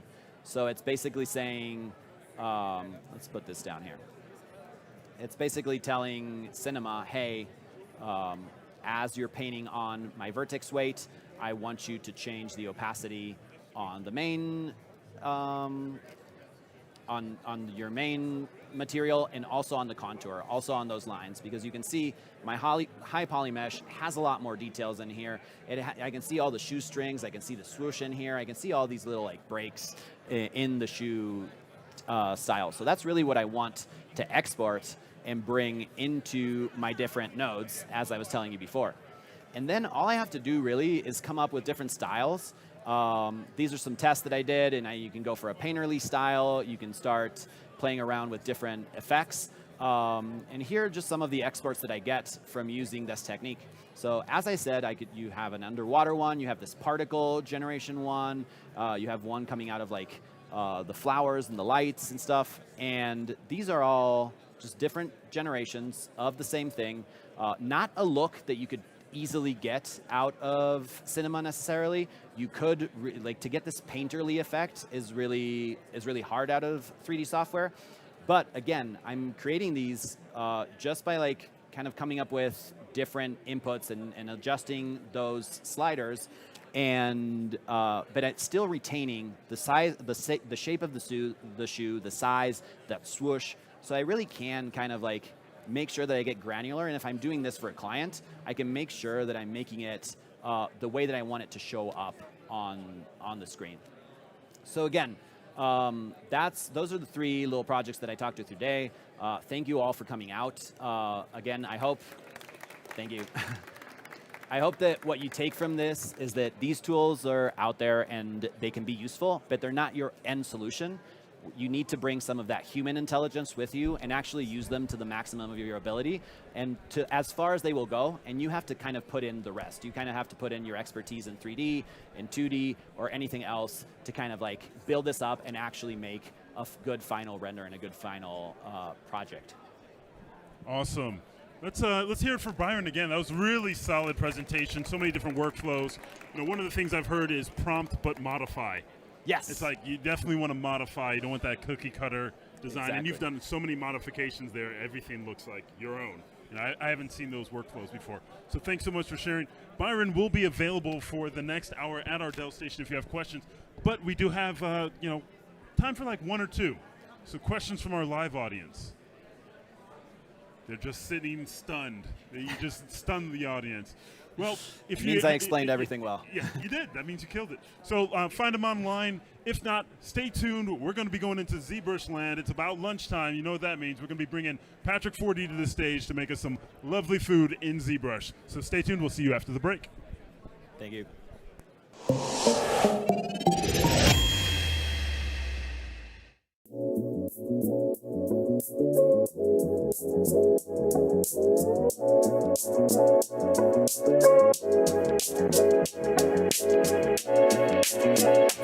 Check out these rims. Let's go, Jen.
I'll do it. Yeah. You know what I mean? After what? Okay, is his mic? No. Okay. Oh, and we're back. Hello, everyone. Welcome to SIGGRAPH. Last day of the show here at the Maxon booth, Denver, Colorado, and we are showcasing how Maxon 1 is used by some of the world's renowned artists and how they use it to create some of the most amazing things you'll see on any screen. It's about lunchtime here in Denver, Colorado, and that means everybody's looking for food. Well, today we have back for another round, another meal with Patrick 4D. Patrick 4D, let's give him a big Maxon warm welcome, round of applause.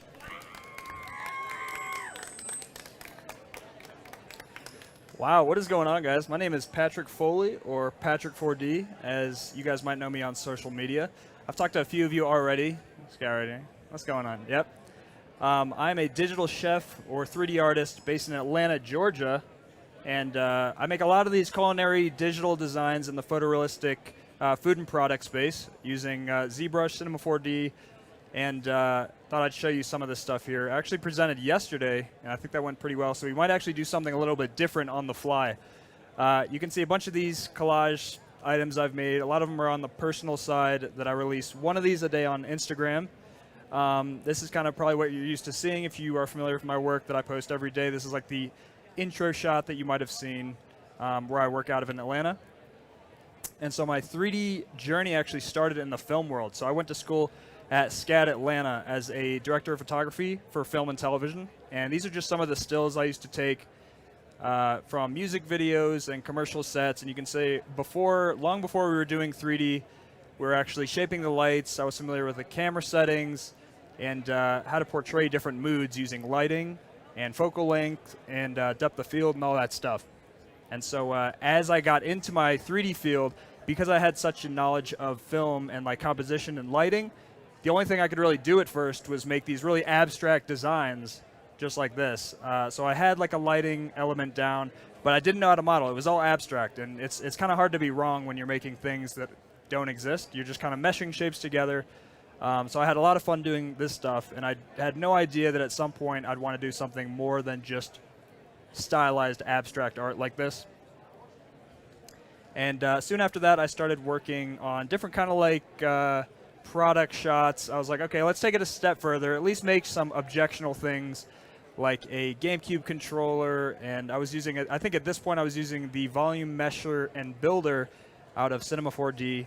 And I was having a lot of fun with that. But again, we were still just merging shapes together. So under the hood, these were actually very high poly and not pretty to work with because I didn't, at this point, know how to sculpt or anything. So this was actually all made using like some Boolean in Cinema 4D. And we took a wild turn. We went straight to ZBrush with flying colors. We started making things like SpongeBob SquarePants, Captain Knuckles, and I had this like botched series where I was trying to see what these characters would look like in modern day, and see, you know, if they went down the wrong path in life, what would these guys be looking like? And so this is kind of what I came out with. I fell in love with the idea of kind of making their skin textures so like crispy. You can often see the similarities between like a fried chicken texture and like some of these skin textures on here. It's pretty crazy. So we did a lot of this, again, playing with a lot of lighting. And I took the series probably a little too far. We got some recognizable characters here. We got Meg Griffin that I unfortunately just botched. We got Eric Cartman. This is, I guess, what he's looking like nowadays. He's not doing too well. Still living with his mom. And Jimmy Neutron. He got into some nasty stuff. So this was all just ZBrush stuff, and then imported back into Cinema 4D and Redder and Octane. And you can kind of see here where I started to get into the food world. I was like, okay, I've made all these weird characters. What if we started bringing these food items from cartoon series to life? We got the Homer Simpson donut out here. We got the Patty Wagon. We're getting into these food elements. And then the famous purple flurp from Jimmy Neutron. I don't know about you guys. I always wanted to try that. And the little like purple candies from Jimmy Neutron. I don't know if you guys remember. You remember that? Yeah. That stuff looks so tasty. So we had to cover all the bases. But before long, I felt like I made pretty much every cartoon food that I remember seeing as a kid. And so I was like, all right, let's start making some real foods, because I thought I had somewhat of a knack for it, just combining those film principles. So we got some like McDonald's fries out here. Again, all this stuff is pretty much 100% ZBrush. For the sculpting side, we got some peanut M&Ms. And then this one on the right, we were actually combining, what if we made sour Skittles mixed with Tootsie Pop? And then that was kind of the fun part. It's like a really freeing feeling. Once you kind of learn how to use these programs like this, it's like the sky's the limit. What if you just start combining things? And I took this series a little bit further. And before long, this became, it went from a series that I was doing to like, this is just like my niche in the space. So there's like a bowl of ramen. We got some Kit Kat. And I have yet to get burned out because every food seems pretty much a little bit different. Like a Kit Kat is so much different than a bowl of ramen. It really doesn't feel like the same niche at all. And this one, it's like, what if What if Louis Vuitton collabed with a cookie company? What if Michael Kors collabed with M&M's, or Chanel with some cookie brand or something like that? And through this series, you're just able to dive so much deeper into the intricacies of the texture. And at first, I was kind of just doing these hero shots, like, okay, let's try to make these things in a really nice stylized plate from one hero shot. And before long, I'm like, all right, let me challenge myself even more. What happens if we zoom in even further? I want this stuff to look pretty much as good as it can be, even when I zoom all the way in. So that was the next kind of level to this food exploration. So you got some like chocolate chip waffles there with some blueberries, a nice little brownie mix, again with ZBrush, and some cake texture over there, some red velvet. Kept exploring with these different textures. We got some Panda Express, some homemade tacos, the real kind, and then we got the Buffalo Wild Wings stuff going on. Just here's some more work that I keep posting with on Instagram. Really digging deep into these textures here. Here's like a peanut Snickers, I believe. This is from a few weeks ago on the Instagram series. And here's an exploration into rice. I feel like I've made a lot of these. The fun thing about doing the daily stuff on Instagram and Discord is like, I feel like I try to make the same thing a lot in a different way every time. So it's really helpful for coming to places like this and SIGGRAPH and showing new techniques about how to make rice and peanuts or anything like that. We did a global series a while back where I think I did it for like 2 or 3 weeks, where I was picking a new country from the comments every single day and making their national dish. We got like the Pakistani biryani here. And it's just like textures you're not always used to seeing on like big box labels. And it really kind of lets you push the limit. So come time, clients come to the door. You know, if you got to make a Pop-Tart, it's very simple compared to some of this stuff. So I think at this point, the dailies seem to be pushing the bar more than the client work. And through that, I've made a couple HDRI packs and some other assets for 3D artists throughout the years.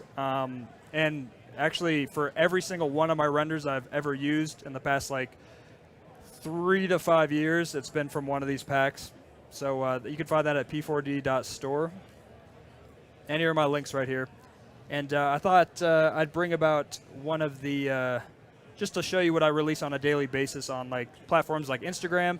So warning, it will be kind of like vertical-esque, but you'll get an idea of the workflow here. So let me load up this video.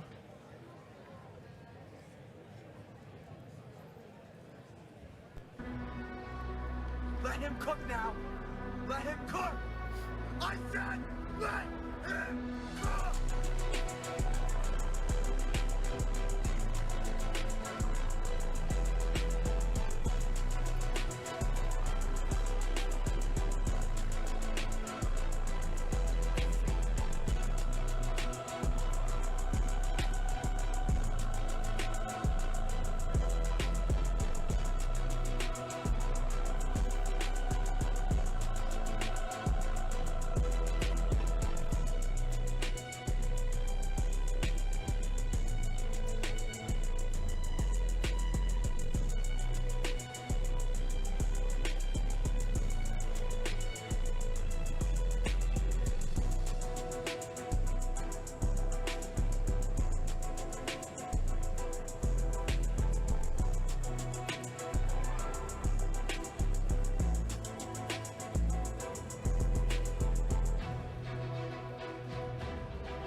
So that's kind of the just a typical type of reels that I would make on a daily basis, and those kind of fill up my portfolio every single day. And instead of me kind of pitching to clients, that's kind of my pitch to the world. So come time a client project comes through the door of like an agency, I'll usually get emailed from like a creative director or something. It's kind of 50-50 whether it's that or direct to client. But because I do a lot of that stuff, that kind of shows people that I'm still working every day and kind of collabing in the industry. So let's hop into what we're going to make today. Yesterday, I actually went and made this from scratch. This was a bowl of ramen noodles, and that's kind of the title of the presentation we made. One of these guys, all on ZBrush. But I thought since we were doing this for another day, maybe make a different type of noodle dish. I don't have this rendered version, but I thought it'd be a treat to make something completely new. And we could make some new elements. So I have this dish prepared. This is chow fun. This is a kind of Asian dish we made, I feel like a month ago or something like that. Pretty much all in ZBrush. I think at the time, this may have taken me like 45 minutes to an hour. So hopefully we can make most of this. But that's kind of the point, like just showing you guys something like this that kind of looks on the surface pretty complex, that it doesn't take too long. So let's start here with, of course, a sphere, Dynamesh sphere, like always. So I pretty much begin every daily with a sphere, whether it's sphere related or not, but we'll usually make a bowl starting with this guy. So I'm going to go Control-Shift and hit Trim Curve. And then wherever this shadow is before the line is the area we're going to chop off. So let's go over here, chop that off. It'll create a poly group, which is good because we're actually separating this stuff out already. We can Control-Tap to separate these by the colors. And then we're going to go over here and chop the top half off. And if you hold down spacebar, you can drag this around. So let's go over here, maybe drag this here. And then we have 2 poly groups here. Let's now click and select this and invert the selection by going back to our select rect, Control-Shift drag. And then we're going to go here to delete hidden, which usually that's actually in the geometry, modified topology, and delete hidden. And what that does is every piece of geometry that we've just hidden, we actually delete, of course, because we don't want that. We're going to actually use dynamic subdiv to create fake thickness for a second. But this topology is not looking too hot. But ZBrush is dope because you can go to ZRemesher. Let's reduce this by half. Keep the poly group. So now it's going to say when it remeshes it, it's going to look at these 2 colors and remesh the topology around these colors. So we're going to go here, and because this is such a clean break, we can take smooth groups down to 0 and then ZRemesh. And you can see the topology looks great. Much better, much cleaner. I can do that a couple times if I wanted to. And the more you do that, when you give some dynamic subdiv, it's going to be a very clean bevel here. Again, this is not actually here yet. If you do Shift-D, it shows you what the topology actually is.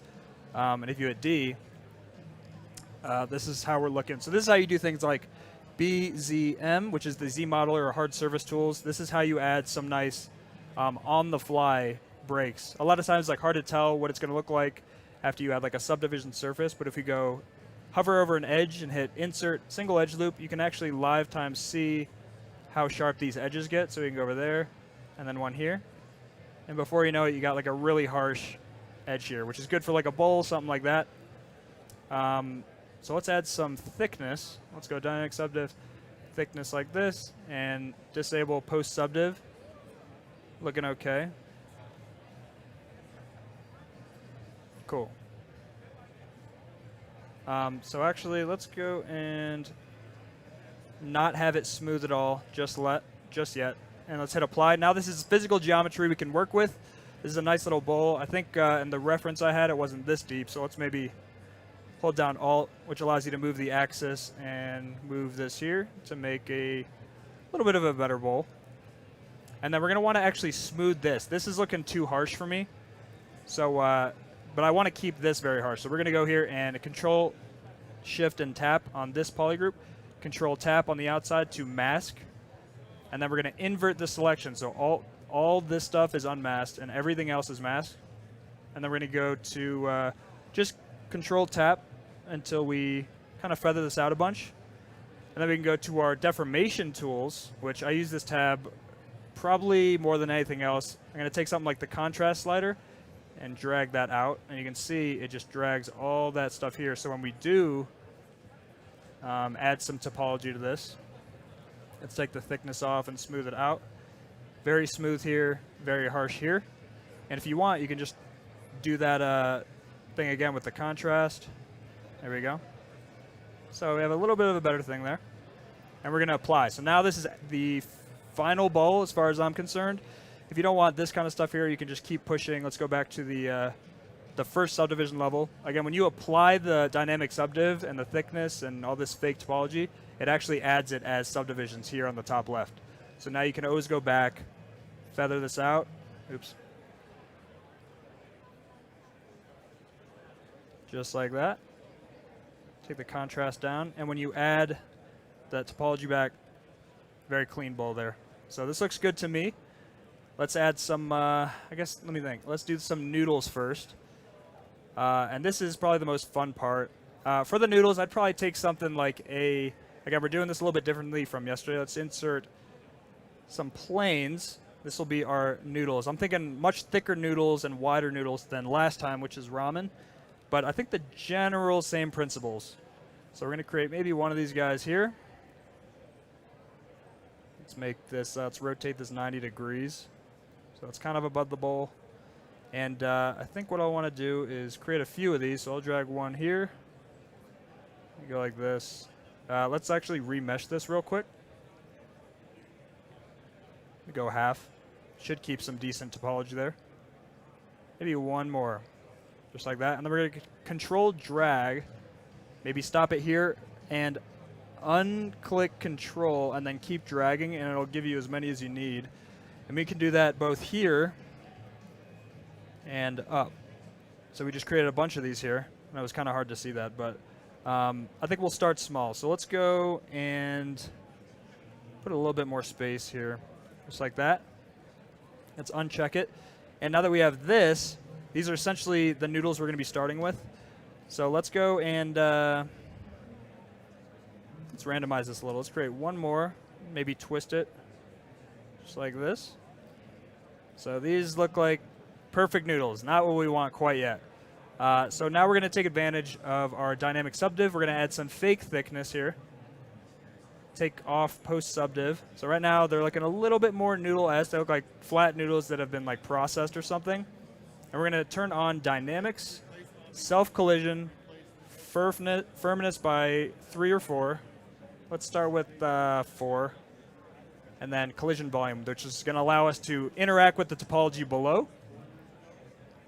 And let's do something like this. Let's go BTA, which will enable our transpose cloth tool. And you can see right off the bat, we're going to get some really cool like noodle stuff going on here. And if you actually bring this down, it'll collide with the bowl. So already we're getting some cool collisions here. It's still looking decently similar.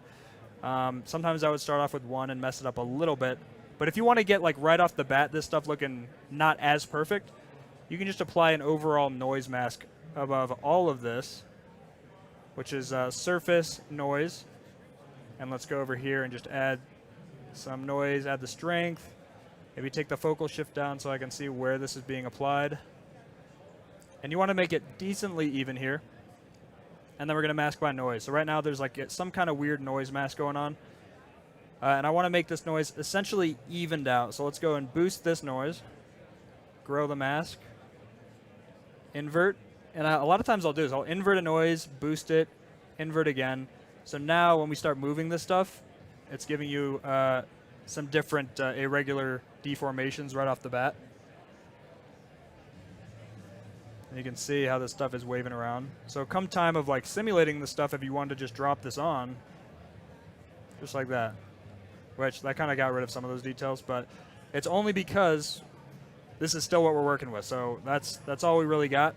So what I think I'm going to do is let's go change some of these settings. Let's go self collision. That looks good. Floor collision, let's turn off. And maybe take this down to 3 of firmness. And then we're going to go bring this axis down. Let's take this down a little bit to about the bowl. And then we're going to start bringing this in like this.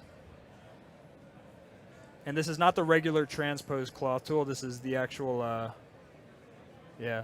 So as long as it looks something like that, we just need a starting ground.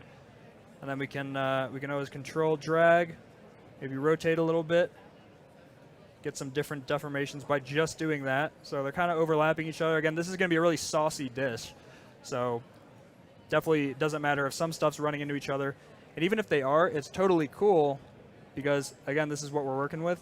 And keep in mind, you can always auto group these things to put them in different colors. And since they are in the same subtool, you can move these individually from one another. And if you don't want to distort them, take this draw size down and move them one by one. Or just if you want to get rid of one, start hiding them. You have like all the freedom in the world to do that. But we're going to add some of this back, something like this. Again, just so you guys have an idea of how this stuff was made. Let's maybe drag some of this out, randomize it. And if you hold down Alt, it will move this stuff by the normal. So I can easily prevent these things from running into each other in the topology just by holding down Alt and dragging these off. So let's like move this one out, just like this. Cool. Like seriously, when you have when I say you have as much freedom to move all these as you want, it is no joke. And again, keep in mind, the thickness is not there until we tell it to be there. So I'm going to duplicate these noodles real quick and hide one just because I have commitment issues. If I want to go back, that's just who I am as a guy. So like, let's go hit D right there. And now that we have this topology kind of where we want it, let's click apply. And now it has given us actual topology to work with. These are not hollow anymore, which is good. You can always go back and move these things like we were just doing. But now might be a good time to add some subtle noise just to make this stuff a little bit more organic looking, because this is going to be a really saucy dish, like I said before. Let's go and add a bunch of noise to this stuff. Let's delete the previous noise. Let's go to noise plug, maybe try a new one. Maxon has recently added their new noises, so a lot of times I like to just test those out. Let's go bring the strength down, mix basic noise to 0, and you can see what the Maxon noise is looking like here. Already looking much more organic, and this is just a preview. So sometimes I'll just go into this edit, go to the first noise, and just like start hitting these things to see what they look like. That's like what looks generally like the noodles we're trying to make the most. So I think I did like that first Luca one. Let's go over there, click OK, mask by noise, and then we can just start like inflating this stuff, just like this. So we inflate a little bit. It's starting to already look a little bit more saturated, a little bit more. And when you come time of like lighting and texturing and stuff, a lot of this just blends together. So you don't have to worry about stuff. And that's another reason why we auto group this stuff, so you can see and move these things out of the way. So even if you really don't want them to collide, it's very easy to move these things out of the way. If you go to like the lowest subdivision level, just like this, looks good. And then I think we had a lot of sauce kind of here as well. So let's go and kind of the same thing we were doing before. Let's go ahead and duplicate this bowl. We're going to make the sauce from the bowl. So this is kind of bringing back the class I did yesterday. Let's duplicate the bowl like we had. And then we're actually going to geometry, delete lower subdivisions. And because these are all polygrouped out, let's click this one, Control-Shift-Tap. And if you do Control-Shift-X, it'll grow the selection. So it's expanding the selection. And think about this as the broth or the sauce that the noodles are going to be laying on. So eventually we're going to close these holes, and it'll be like some nice saucy goodness that this chow fun will be in. And so once we're happy there, let's delete hidden. Now we can no longer grow a selection. It's not a selection anymore. This is just the final geometry. We're going to flip the normals, because since we could see that's telling me that the normals are backwards. And now we're just going to close holes, which you can find in geometry, modify topology, close holes. And you can see this now represents our kind of sauce, which we will combine in a second with the noodles to make some really organic shape. But this topology does look kind of troublesome. We don't have to worry about that just yet. Now we're going to do the same thing we did before with these noodles, and we're going to add a mask that we will turn into an extra layer of sauce. So we're going to go here and go to our surface. Let's do another noise from scratch. Strength down, focal shift all the way up. And we want these to be bigger, so we want like a kind of a bigger round of noise, not as much as before. Oops. Yeah, so here we go. Something like that. So we're going to hit OK. Mask by noise. Invert this noise, and then if you just keep boosting it, you'll see where this noise is ending up. So I think something like this might be okay. Now we're going to go to Subtool, Extract. There we go. Even though this looks really blocky and weird, this is exactly what we're going for. First thing we're going to do is actually go Geometry, Dynamesh. We'll want a little bit of a higher resolution. Let's go 360. Just like that. And before we do anything else, we're actually going to combine it with this brothy stuff we made. So we're going to drag that below and say merge down. Now it is one with the bowl, and if we re-Dynamesh, you can kind of see this stuff is forming with the bowl. Now if you do something like take the contrast slider, bring it all the way down, polish it, you're going to get this really organic looking kind of sauce-esque stuff for this chow fun. And keep in mind, when you start rendering this stuff out, this stuff mixed with subsurface scattering is going to do wonders. So maybe I might smooth this out a little bit more, just like that. We're getting a very organic dish from scratch here. And then I think in the reference, I had some broccoli.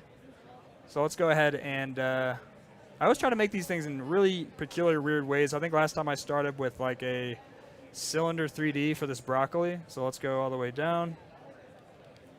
Back to our regular transpose tool. Let's go and Dynamesh this before we do anything else. And then broccoli, I feel like that's, let's go over here. Maybe duplicate this. I feel like they have like these little like appendage things that come out. Boom.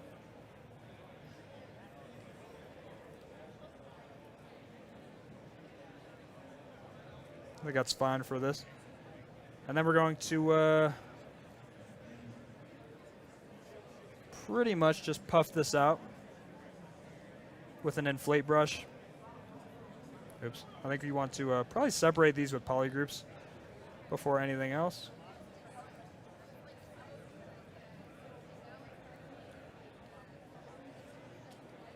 Oh, wait, let's go. There's another reason polygroups are great. You can just start separating those out. There you go. I gotta remember if I know what broccoli looks like at this point, but I will be just doing this on the fly. I feel like they puff out like that. You can always bring these down since they're not totally joined yet.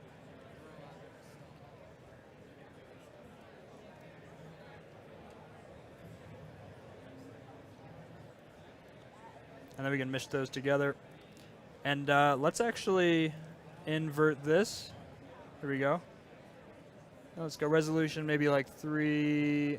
Actually, let's go like 400. Just like that. And then we're going to only select this top part, mask it. Just like this. And then I feel like this broccoli stuff, let's go and add a surface noise. This is where we're going to make those really fine pieces of that top part. So let's go over here. Strength. Kind of looks like it. Looks all right. Mask by noise. Boost mask. Boost mask.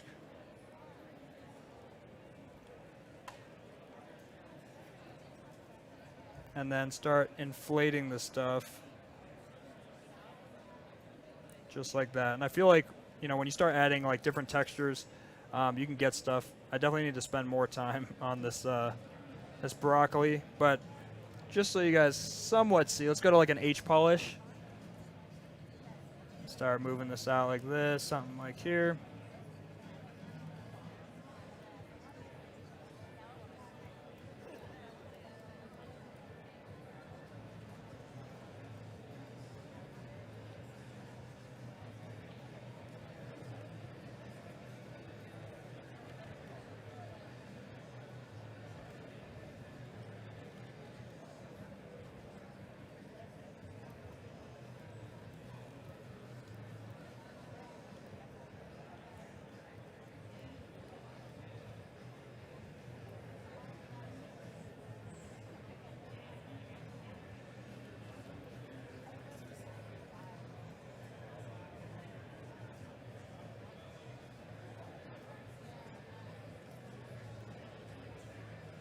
Wow, this looks very deformed.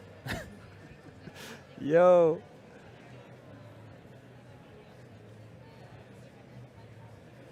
And this is where you could clean it up with like a Sculptress Pro or something like this. Take all the stuff you don't want out of here and just remask this maybe with some of those noises.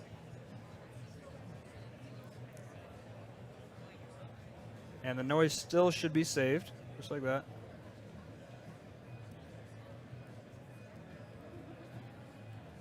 Boom.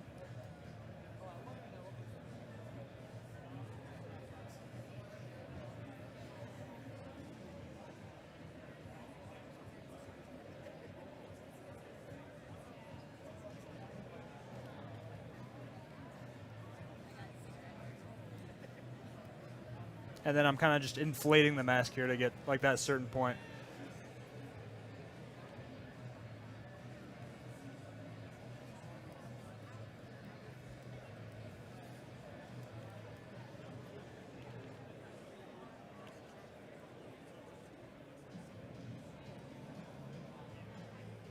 Got a nice autosave. All right, so yeah, I think we get the idea. As long as we make some sort of a broccoli, which I should have had some sort of reference picture up. Let's say that is the broccoli. Actually, I think I can just go back to the other project file and just grab that one. Let's go, yeah, let's just grab one of these guys that I made. I'll select this and split hidden, let's say, and I will copy. Or actually just clone it. So now we have, let's go right here. We have one piece of broccoli. Let's just assume I made that correct from the first time. And we're going to make an insert brush. We're going to go B, create insert mesh, new. Just like that. Now, because of this camera angle right here, that's kind of where it's being made from. So let's go back to our dish. Where is that? Oh yeah, it was this one. So we're going to delete this guy, and we're going to paste one of these. And if we hide that, we can say, okay, here's what we got here. This is our model that we've made so far. All we have to do, actually, is just drag these out at this point. And you're kind of adding these different pieces of broccoli. You can rotate them, holding down spacebar, and drag them. Or in 2024, they added this new mode where you can actually just use drag dot and see what these look like dragging on the surface before you place it. So you can like make these smaller. Let's go something like that. Maybe here. And you can really get a feel of where these would look good. And you can also say, let's take the brush settings, go depth, and move this down so that when we do drag it, it's going to be a little bit deeper into the topology from the start. Kind of like that. Yeah, looking good. The only thing with this is these will be the same size versus going over here. These will be a different size every time, which is kind of nice. And then I think after I just made some chopsticks, these look kind of nice. Again, we still have these things. They should be separated. So we're actually going to control shift drag and take all these down. And we're going to split hidden. So now they're there as a separate subtool. There we go. And let's make some chopsticks. Let's go here and insert a cube. And just drag this out. Before we do that, let's group by normals, which essentially makes every different flat side a separate polygroup. Let's drag these out and make sure these are proportional to the bowl, which they currently are not. Just like this. Cool. And then we're going to go to ZBrush. Let's go half, keep groups to 0, detect edges, boom. Now we have really clean topology, and if we uncrease all, because doing that, it'll give this whole thing creases. Let's go to the gear icon, taper, and taper that down, and maybe taper this up a little bit, just like that. And we're going to click OK or accept. And now when we add some nice dynamic subdiv, maybe add a flat surface, you can see very nice kind of bevels on all sides there. And because there's no This is still dynamic subdiv. We can always rotate this and duplicate very easily, just like this. We can make as many as we need by holding down Control and drag. So let's just drag this like here maybe. Make one more, kind of rotate that. Just like that. And we got some nice chopsticks. And again, you can go to the Move Topology tool if these are all in the same subtool, and you go to a draw size of 1 to just move these where you want, even though they're in the same subtool, and they won't be deformed at all, which is nice. And because we have some of this stuff kind of running into each other here, let's do the same technique with this broccoli. Let's go over here. Just like this.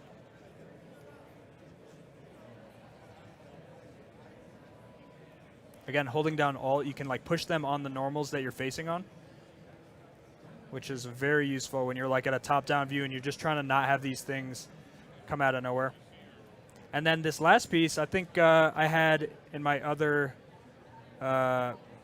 project, we had this little mat here, which looks decently complex, but it's really just a very easy micro poly kind of thing. So let's go over here, back to this dish, and create a plane. This is, if you just can't think of anything else to do for the plating or things like that, it's super easy. It's a nice thing to do for the still life. So let's go and rotate this 90 degrees, move it down, and maybe something like here. Increase the size. And let's remesh it once. Let's do same, just like that. We're going to go BTA, and let's see if these settings have remained the same. We got gravity, collision volume we do want on, self-collision we want because we don't want it to collide with each other. Firmness of, let's say 3 is good actually. And now when we add some dynamic subdiv with a little bit of thickness without post subdiv, let's move this axis up here. And we can see it starts to encapsulate this stuff and run into it at the same time, which is nice. And a lot of times I'll do something like this, and when you hit it with light, it creates much more dynamic things going on. So if we take the thickness down and we just go to micro poly, let's take this smooth subdiv down to 1. Turn on micro poly, you have all these different options to choose from. So let's choose this guy. Boom. And if you add any subdivisions, they get much more complex. So I think I had it at that level maybe. And you can just flush through these, see what looks nice. And a lot of them randomly looks very organic. So this looks really cool. And they react to the same kind of deformations that you want them to. So again, it reacts real time for the most part, just like this. You can just move them here. Sometimes they stick a little bit, but an easy fix for that is just going back to your Move Topology tool and just like moving these things out one by one, just like that. But let's go back over here and add some kind of like nice, cool elements adding here. And let's go add maybe a little bit of thickness. And if we smooth subdiv by 1 more, depends how detailed you want to go with this stuff. I think that's probably cool. Let's go 1 more, and then we're going to apply. And so sometimes to rough them up just a little bit more, I'll just go over this thing with a smoothing. Let's go. Where is this here? Oh yeah, this is really dense. So I believe. Okay, here we go. Let's uncheck post subdiv, micro poly on. Let's go down 1. And there we go. So I think that looks pretty decent. So let's go BMT for, again, anything that's kind of running into the bowl there. It's really easy to just take out. Oops. Let's go BMV, actually, because since these are actually not connected. BMV. They won't all move individually. And the only downside to this is this decently high poly. So let's make sure. Let's push these out of the way. Just like that. I think that looks pretty good. Sometimes I'll actually dynamesh this stuff at a very high resolution. Dynamesh enclosing holes. Let's see if it accepts this.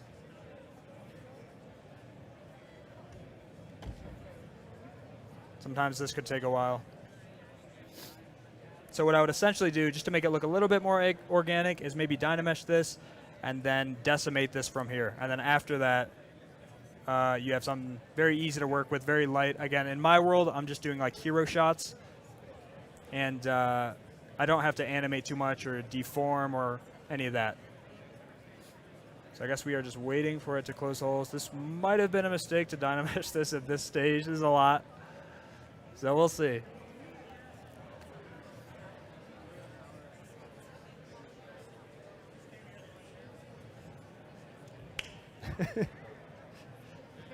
Not do that.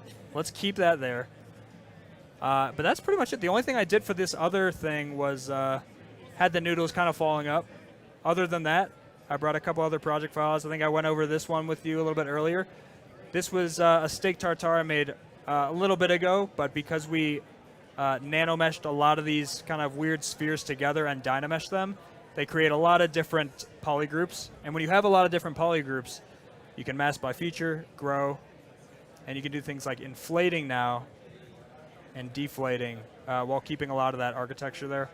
And if you were to remove or take the contrast out for a lot of this, when you unmask, a lot of that detail from the mask will still be there. So that's good. And the only other thing I brought is this other dish I made a few days ago, which was like a fancy scallop dish with a nice ZBrush garnish and some other garnish on top. The other technique I went through the other day was just this caviar piece. These are all individual pieces. So if I go to the side, draw size of 0, I can move all these wherever I would please. And if I want to delete just a couple of them, you can auto group them.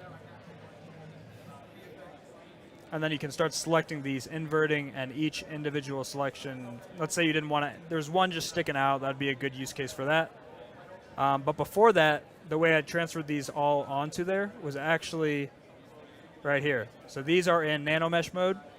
They're actually being projected onto this surface here. And you can see that here. Which the cool thing about this is if I start to inflate or move any of this, do not switch, the spheres will not be misplaced. They actually move along with the topology. You can see they're not actually being warped. They're just moving along with the topology. So if I were to dig in with like a clay buildup, they move where I need them to. So that's a very nice feature, and you can make all these go smaller, bigger. You can have them randomly distribute here on the side. And then you can inventory one to mesh. Now they're all one single mesh. If I go in here and just select the green, if I can just select the green and invert the selection, then you can delete that, and now they're all one mesh. But that's pretty much it. The one I went over yesterday was this ramen bowl that I made that I believe, yeah, here we go. This was this bowl we made yesterday, and I did have a project file for that in Cinema, which was this. So a pretty easy workflow. It's just like one HDRI that I use for everything and one area light. So I'm going to just render this real quick. Here we go. We're in Octane here. And I pretty much set up the scene. You can see without this area light, which happens to be right. Oh, well, it's off now. The area light is kind of behind here, if you can see that. So it's giving it kind of a top-down view. And you can see without the HDRI, you can see how much the HDRI really helps. So I can rotate this, and you can see live view how good this stuff is starting to look. And it's much more about the lighting than textures is what I always tell people, because you can see I have the textures kind of put right here. Oops, not at all. And if I just drag one simple texture here, you can see how much the lighting and the reflections kind of add to these elements here. We have the bowl.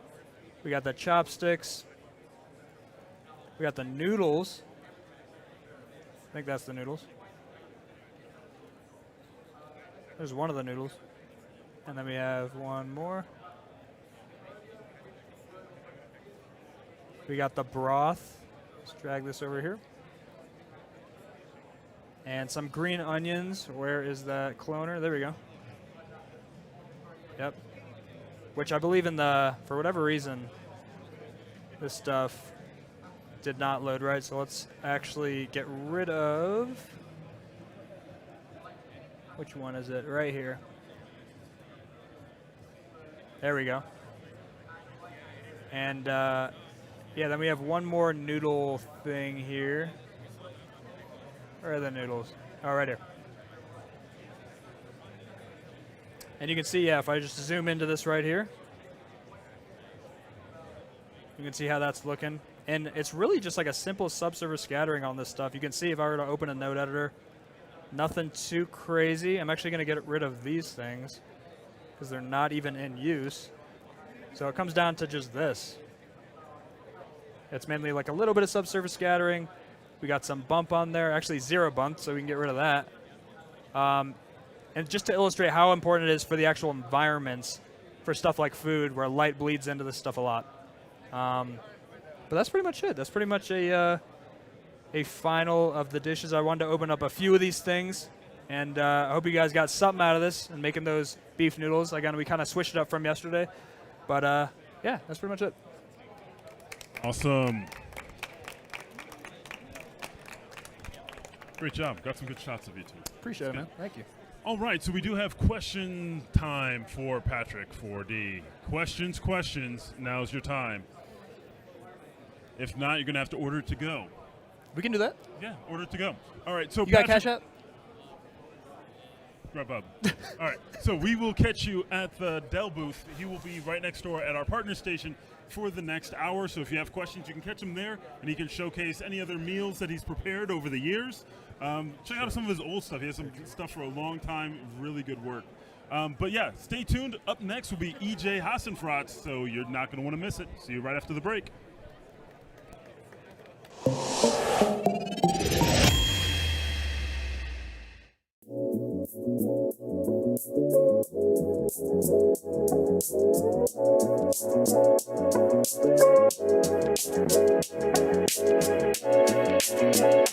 Check out these rims.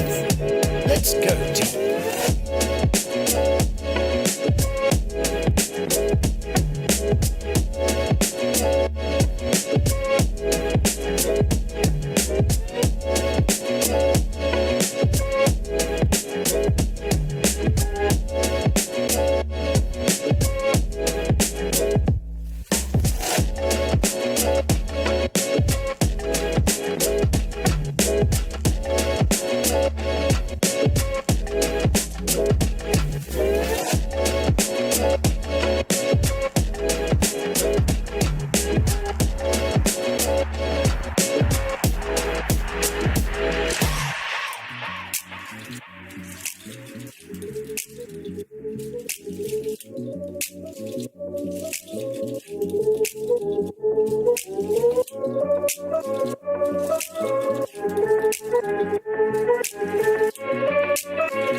A sticker, yeah.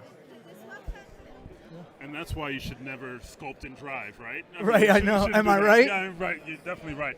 But definitely have a pug with you. That's a Yes, good thing. excellent. Oh, hello, Internet. We are back. Last day here at SIGGRAPH 2024, accompanied by my longtime companion on the road and everywhere else. Aw, thank you. EJ Hassenfratz, who's going to be showcasing ZBrush from a new user perspective. Yeah. Just got started checking Just it learned out. it yesterday. I'm ready to go. He's ready to go. So everyone, let's give a big Maxon warm welcome for EJ Hassenfratz, the king of pugs. Trademark that. Thank you, Matthias. Thank you, Maxon. Thank you, everyone here and everybody online. Really appreciate being a part of this. Huge shout out to Maxon. It's always great to be at these shows, meet the community. If it wasn't for the community, I wouldn't be doing what I'm doing. So really, really thankful for all that. But for those of you who might not know me, my name is EJ Hassenfratz. I'm a 3D artist and educator. I'm a creative director at School of Motion. Any School of Motion alumni in the house? None? Okay, well, you can be someday. Just come on, just go to schoolofmotion.com. I'm also an amateur toy artist and really got into 3D sculpting a lot lately, and really started getting into ZBrush too. So that's kind of what I'm going to be talking a little bit about today. Now, this is my second presentation. So this is all my stuff. You can find me on YouTube and Instagram. I'm mainly known for teaching Cinema 4D. So you might be watching and you might be like, oh, it's EJ's going to do some somewhat mediocre stuff in Cinema 4D like he always does. It's like, no. I'm going to do some mediocre stuff in ZBrush now because it's going to be fun. It's going to be great. And my whole presentation is about the power of kawaii and just doing very cute characters in ZBrush. And why I felt this was a good angle for, this is basically like a ZBrush for noobs, okay? So how many people have not used ZBrush ever before? Okay, how many people like want to though? Okay, so most everyone. Okay, so this presentation is gonna be just for you. Hopefully by the end of this presentation, you're gonna be like, okay, this isn't as daunting anymore. ZBrush makes sense and I know exactly how to get started, because for me, that's kind of like what I needed to get myself started. So this is kind of a presentation that I wish existed for me to start learning ZBrush. So I'm just going to kind of skip to, if you want to watch my like kawaii and the history of kawaii, you can check out my presentation from Tuesday. But basically what I want to talk about is like getting up and running in ZBrush. And what I would usually do is go simple. Like, I'm not trying to do like a World of Warcraft character. That's not really my style. So it's very helpful to like, even if you're learning 3D, people always ask me like, how do I even start learning like 3D? And I always say that you should just find an area that you really enjoy and narrow that focus. So if you're trying to create something, like if it's a thing from a famous studio like Buck or Ordinary Folk, like figure out how to do it, and that will help you narrow your focus. You know what to search on YouTube, all that kind of stuff. So for me, what helps me create and learn a new application is doing a character in my style.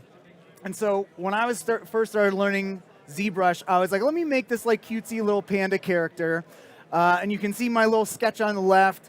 and how it looks like in ZBrush. I'm going to hopefully get as much to that end result as I can during this presentation. But first step is like I highly recommend that you sketch things out. How many people are like, I don't like drawing or I suck at drawing? Yeah, that's me too. But I can tell you that the more you do it, whether that's sculpting or drawing, you're building that hand-eye coordination. And the drawing really helps translate to 3D sculpting as well, because it's basically drawing in 3D.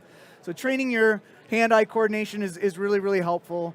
So I always start out with a sketch or just a reference image. Like I had a little Majin Buu character here that I sculpted on the right there. And that was based off a little cute version of the big Majin Buu. And so it was helpful to like have that reference and like drawing all these little sketchy lines and stuff like that. So it's always helpful to have a reference. So this is what we're going to be working towards today. And I'm going to basically walk you through like your first steps in ZBrush. So let me stop talking about ZBrush and let's actually get into it. So when you open ZBrush for the first time, you're going to have this, what's called the lightbox open, and this basically has the area where you can open up previous files, recent files. You can find all the tools and brushes and all that kind of stuff, but this is really where you can start and get your like main intro object. So, you know, if you were sculpting in real life, you would get a ball of clay and start working it and melting it to the shape that you want. And so that's exactly what we're going to do here. So here there's different Dynamesh spheres that you can start with. And you can see it's like Dynamesh sphere 32, 64, 128, and that's just basically how much subdivisions that are starting out with that sphere. So I'm actually going to start out kind of low at this point, and I'll get to why like the density of the mesh and stuff is very important when it comes to sculpting. So you can see we have a pretty low poly mesh. If you actually want to see the subdivisions, you can come to this little line area here and you can see your wireframe. Okay, so that's also Shift F. So I just want to kind of go through a bunch of like the most important shortcut keys to kind of memorize to get a handle in ZBrush. So one of them, of course, is just, you know, navigating around. Now you can use these little buttons here to do your pan, your zoom, and your orbit. Your orbit is actually just clicking and dragging outside of your mesh. So clicking and dragging is your orbit. Your control, actually not control, your alt and click is your pan. And if you hold down alt and you're clicking and you release the alt, that's your zoom. So that's one way to do your navigation. The other way to do navigation is using right click. So I have a little Sense Labs little tablet here.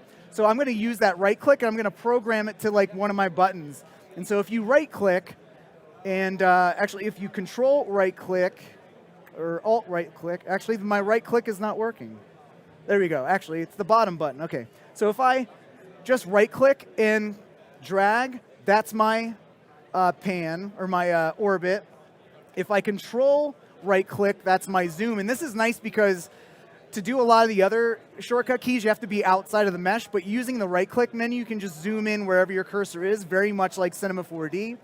And then if you alt right click, that is your pan. So I love using the right click navigation because it's just a lot more easy to use. Now I'm kind of like at an angle here, so if you ever need to snap back to your view, you could just use this little gizmo here, and this is basically like what direction am I looking at my model.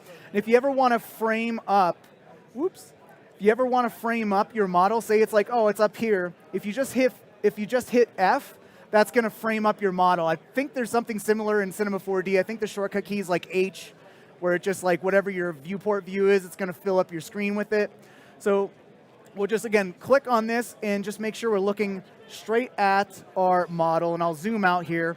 Now, you can see that we have symmetry already on, and I have this little circle here that is the size of our brush. So you can see I have a standard brush by default here. And if you want to make the brush a bigger size, that's where this menu up here is helpful. So I can make this bigger. And this focus shift is basically how hard your brush is. Think of like the Photoshop brush hardness in Photoshop.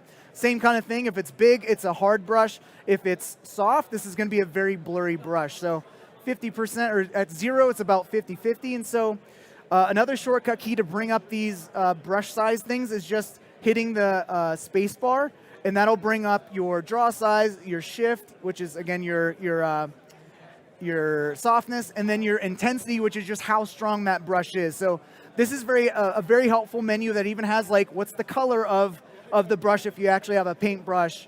And so this is a little handy little menu here, just holding the space bar down and kind of adjusting things. So if I click and drag on my mesh here, you can see I'm using this standard brush, okay? So now what if we want a different brush, or what if we want to undo that? Well, we can do Control-Z to undo, or if I just make a whole bunch of edits here, you're going to see this little yellow bar keep kind of progressing across the screen. Now this is like your history bar, and so you can actually go through here and you're like, actually I just want to slide back to here, so I don't have to hit Control-Z to undo like 50 times. I can just slide back here and backwards.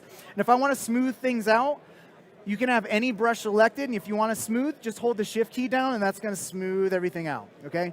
I'm going to go all the way back to the get-go, and I want to choose a new brush. So if I want to choose a new brush, that's going to be in this menu here, and you probably look at this menu and you're like, holy crap, this is a lot of brushes. This is too much. I'm leaving. I'm going to go cry in a corner somewhere. But the thing about ZBrush, or really any app, is you don't need to know what every single button is to get started.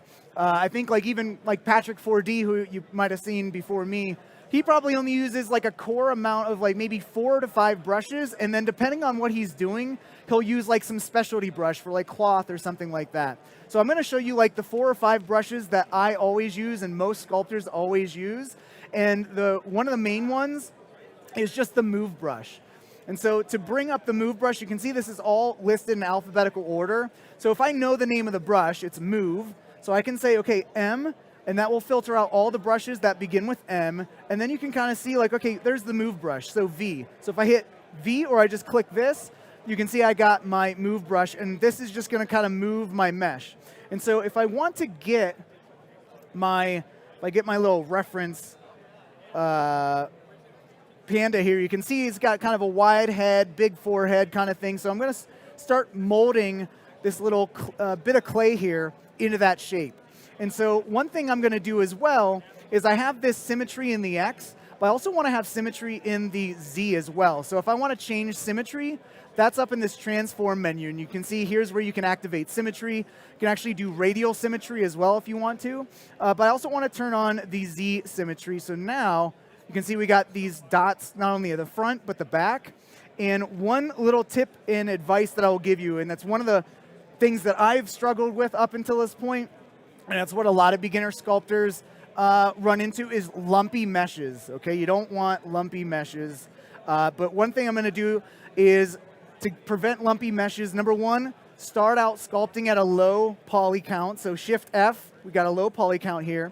And then the other tip is you want to use a pretty big brush. So again, to adjust the brush size, you can either come up here or hold down the space bar, and we'll get a pretty big brush, because you want your broad strokes. You want to think about this as like you're painting in 3D, and when you paint like a landscape or whatever it is, you want to get in those broad strokes. You ever watch, Bob Ross? He's not painting in the details right away. He's got that big brush.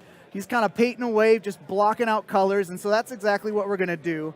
We're going to be blocking out the main shape, and again, holding the Shift key down is going to smooth things out.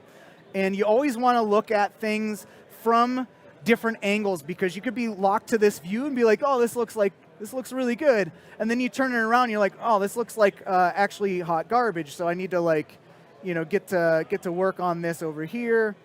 And again, always using a reference of this head over here. So now I'm looking above. And if I hold Shift key down and just kind of snap, that'll snap my view there. And so now I'm looking above. Zoom out a little bit here. There we go. And just going to go and just kind of form this. And there we go. So we got our big kind of brush strokes here. And we'll smooth this out as well. And again, working at low poly makes us not have all these kind of lumps everywhere. Now, one thing that's super handy in ZBrush here is if I want to smooth everything out overall and remove any lumps, I'm going to go over to this deformation tab here. And this is going to show us all of our deformers. And you can see that if you're familiar with Cinema 4D, we have things like bend and skew and twist and taper. Now, these are all things you can just kind of add to your mesh. But there's one thing that is super nice, and it's almost like the smoothing deformer in Cinema 4D, and it's called polish, though, in ZBrush. So if I just drag this to the right here, you can see it's kind of smoothing everything out as a whole, and I don't have to like use the smooth brush and have like kind of an uneven smooth going on. I can just smooth overall, just clicking and dragging to the right here. And if I hit Shift F, you can kind of see how this is kind of smoothing out that wireframe there, right? So this is a great way to prevent any lumps. And so let me just demonstrate what would happen if you were using a small brush and trying to make like changes. So you're sculpting here and you're trying to make things, you're like, oh, this is so lumpy now. And so that's exactly why I recommend you go at a low poly using a big brush. You don't have all those lumps or anything like that, okay? So we have like a nice overall shape here. Let's go to our subtool, which subtool is basically like your Cinema 4D object manager. It's where all your meshes show up. A subtool is just a mesh, a group of meshes, okay? So here I have my polysphere. That's what we started out with. What I can do is rename this because I'm going to duplicate this polysphere for the main block out of this character. So again, you always want to do the big brush strokes first. And so this is my head. And then I'm going to go, let's rename that head. And there you see that showed up there. And then I'm going to click on that, and I'm going to go and duplicate. And so now I got my second mesh here. Now, I've been using the brushes. How do I actually move this?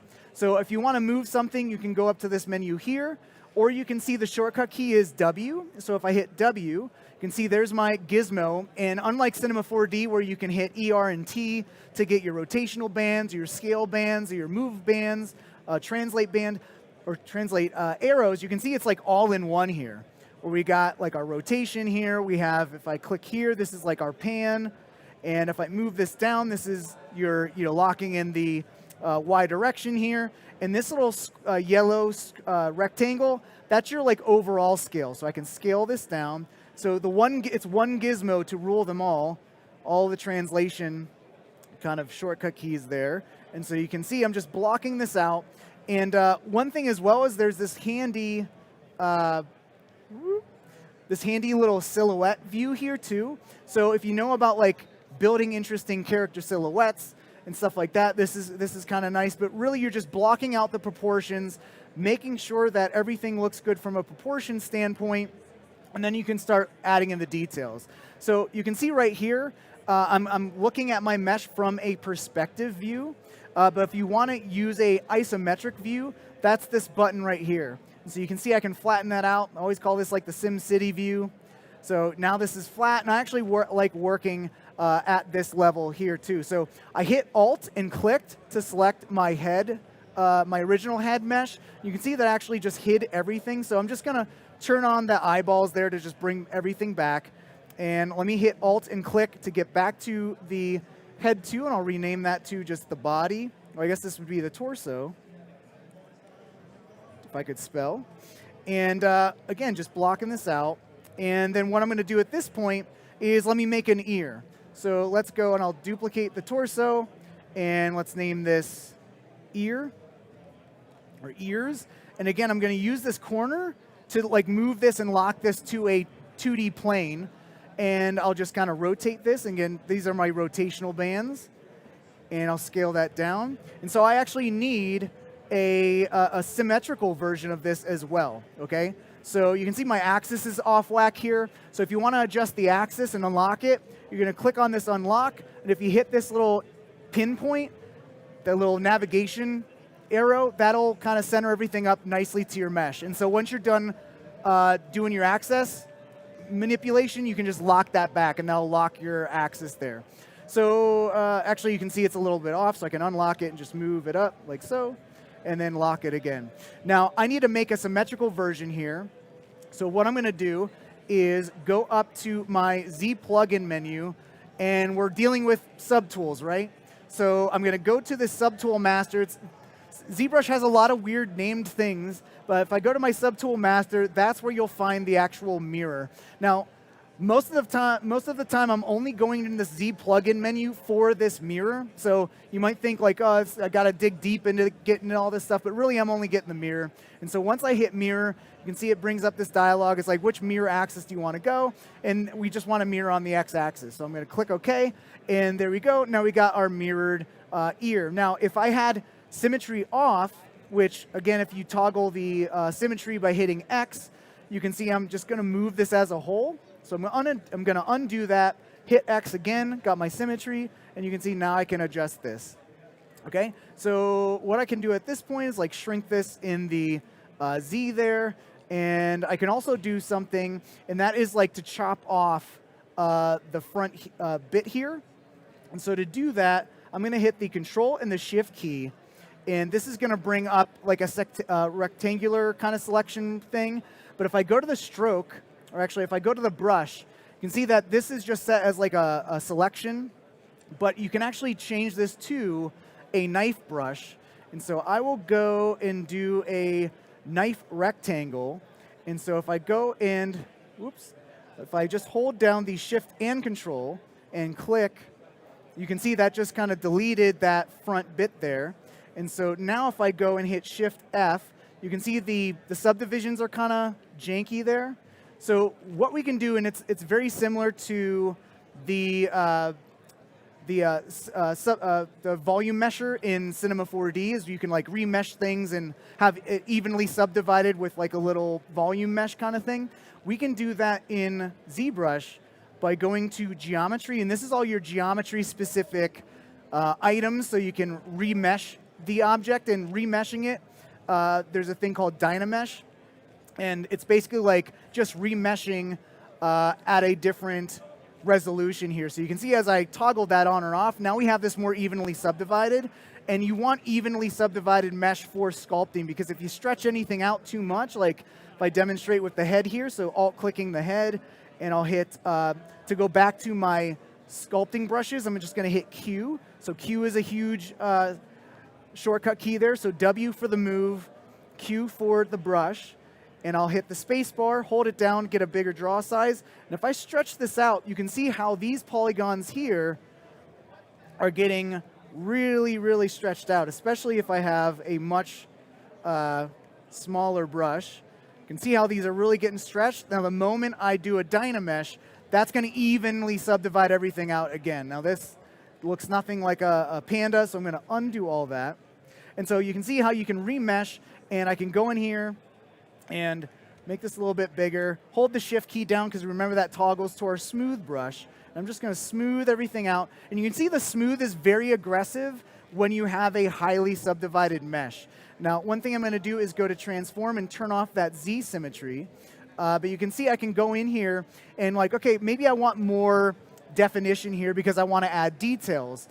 Well, one thing you can do is go up to we're still in the geometry menu, and we can actually go to divide. Now the subdivide mesh key is Control D, and this is basically like adding a subdivision surface on this. So I'm going to divide this. I can divide this multiple times, and I can actually slide through these subdivision levels here, and you can see how highly subdivided this is now. And so what's cool about this, and it's a huge workflow tip when you're sculpting anything, is if you want to do details, subdivide this a number of times. And so if I want a nice little crease for the ear, what I can do is hold down the space bar to get a smaller draw size, and I can go and choose like something that can help me eat away at the mesh to make a little indent in the ear. And one of the brushes that are great for that kind of thing is called the clay build-up brush. So we got the move tool. We've been doing a lot of move stuff. Let's go and grab our clay build-up tool. So to bring up your brush menu, instead of going over here, I can just hit the B key, and this will bring up our whole big alphabetical list of brushes. And I said clay build-up, so that starts with a C. So I'm going to hit C, and that's going to narrow everything down to just the brushes that start with C. And then, okay, so clay build-up. So it's right there. So the shortcut key for that is B. So if I wanted to call that up again, it would be B, C, B. Okay, so now I got the clay build up, and you can see as I'm just clicking and dragging here, I'm basically like throwing some new clay on it, right? But I actually want to eat away at this, almost like kind of peeling layers of clay off this. So to do the opposite of whatever the brush is doing, hold down the Alt key, and you can see your cursor has a little negative sign. I can just eat away at this mesh, and then I could smooth this out like so. So I got a nice little indent in there now, right? And let me actually make sure that I had symmetry on. Yep, so I have symmetry, so the same thing's going on over there. And I'll lock it to this front view, go and get my move tool again. And actually the nice thing is once you use a brush and you hit B, it's gonna show up in this quick pick menu. And so I can quickly pick my move tool here again, hold down the space bar, make this bigger, and just make this a little bit more like arced here. So something like that, and smooth that out. And so this is great too, because if I really wanted to smooth this out, I can actively go to my subdivide menu here and just go back to my lower version of it, lightly just like tap on this to smooth this out even more. And again, it's going to be more aggressive at low poly, but if I move this to a higher bit, it's going to be a little bit harder to kind of smooth things out. So it's a little bit of give and take, where you add a little bit of detail at the higher subdivision. So we'll kind of eat away at that and then smooth that out. And then if I want big changes, I'll go down to my first subdivision level and hit B and go back to move. And this is where I'll do those big moves. And again, this is going to help prevent any lumps. And then I can just go back in, and that will still maintain that detail that I just added there. And so there's a little bit of a PSA on like working with subdivision levels. And the great thing here is that if I go back to my head here, the undo levels are going to be just for this head. And I also have undo levels if I alt click for this other subtool here, so I can undo a lot of stuff here as well, which is great because typically in other apps you undo, and if you're like, oh, I did something to ear, but then I did something to the face, and actually want to undo something for the ear, you have to undo all the stuff you did with the face. So this is nice that we have separate undos for every individual subtool here. All right, so we got our ears here. Let's go to our subtool again, and let's actually duplicate the torso to make a nose. So I'll duplicate that, rename, again, just doing basic stuff here, and hit the W key to get my gizmo and just move this up. And you can see that my symmetry is back on the Z, and that's because depending on which subtool you have selected, it'll remember your symmetry selections that you had, so which is kind of nice sometimes, but also sometimes you might not want it. So if I was going for like a koala, I could give it a big nose like that, or I can shrink it down and control right-clicking, and then right-clicking to orbit, and just moving this out. And one thing to notice when you have symmetry on, you start dragging things like this. Well, actually, it's not doing it right now. Let me do this. And then, okay, so I got this looking good. You can scale this like so. And then I'm just going to sculpt this a little bit. So again, we'll go to our Q key and get the move, and just kind of adjust this as I want. And then smooth that out a little bit. So there I got my kind of nose. And again, you always want to work in multiple views so you know how this is looking. And Q, or W to scale that down. And there, that's looking good, or at least good enough. And so to block out everything further, let's give it some nubby arms and legs. So let's go, and for this, I'm not going to use a sphere. I want to add like a cylinder because that's way more apt to start sculpting limbs. So to add new subtools here, you're going to go and either choose append or insert. It's all the same thing. So I'm going to go to append, and when you click on that, you're going to see basically all your primitive 3D sculpt objects. So just like Cinema 4D, there's the torus, your cone. There we got the cube. There's another sphere. I'm going to go and use a cylinder 3D. And you'll see that got added right there. I'm just going to rename this to arm. And you can see it's pretty low subdivision here. So I'm just going to rotate this, holding the shift key down, just like in Cinema 4D, constrains to increments of 5 degrees here. And I'll just shrink this down.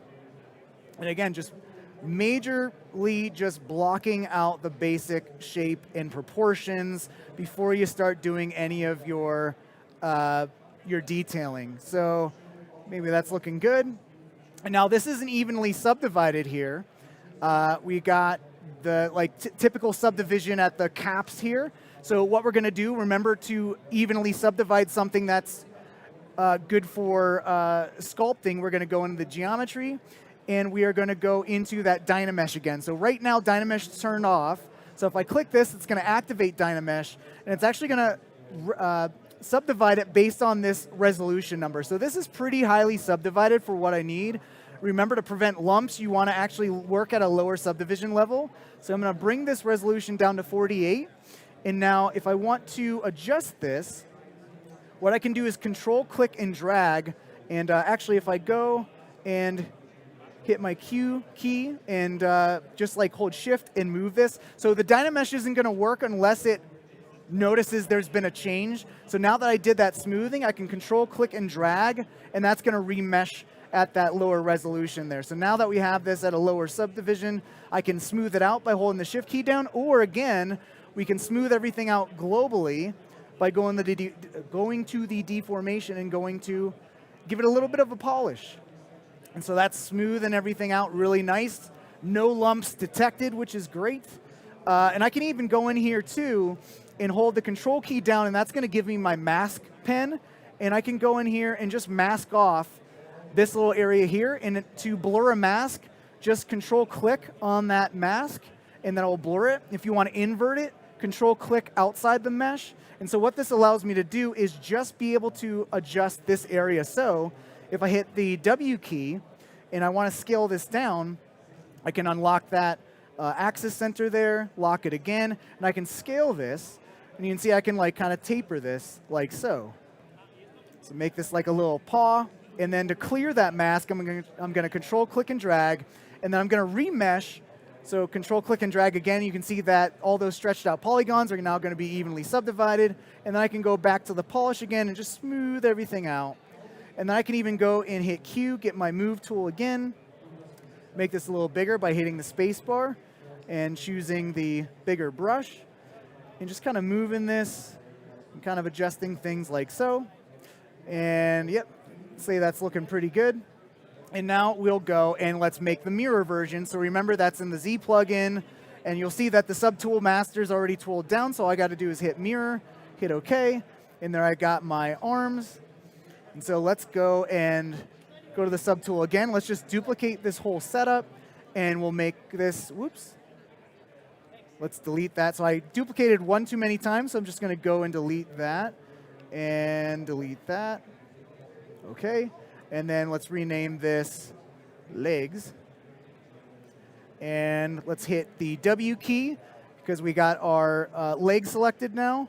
And you'll see that our arms are gone, and that's only because once we duplicated it, it's going to hide the other subtool. So again, just click the eyeball dot. And if I want to adjust that axis center again, I'll just move this up. It's like our panda is doing a split right now. So we're just going to go and whoop. And you'll see that I didn't have symmetry on, so it's moving everything at once. So if I hit X, that'll turn on symmetry. See that dot on the left side now? And now I can rotate this down. And oh my gosh, what happened? Did something wrong there. Let me go and undo all that. And let's do this again. OK, so I was moving things around without symmetry, and so that's why we had like a peg leg situation there.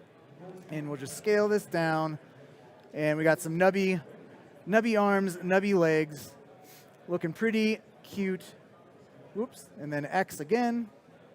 And again, this is just a block out stage, and I can do the tail. And what I'm also going to do is just block out some eyes as well.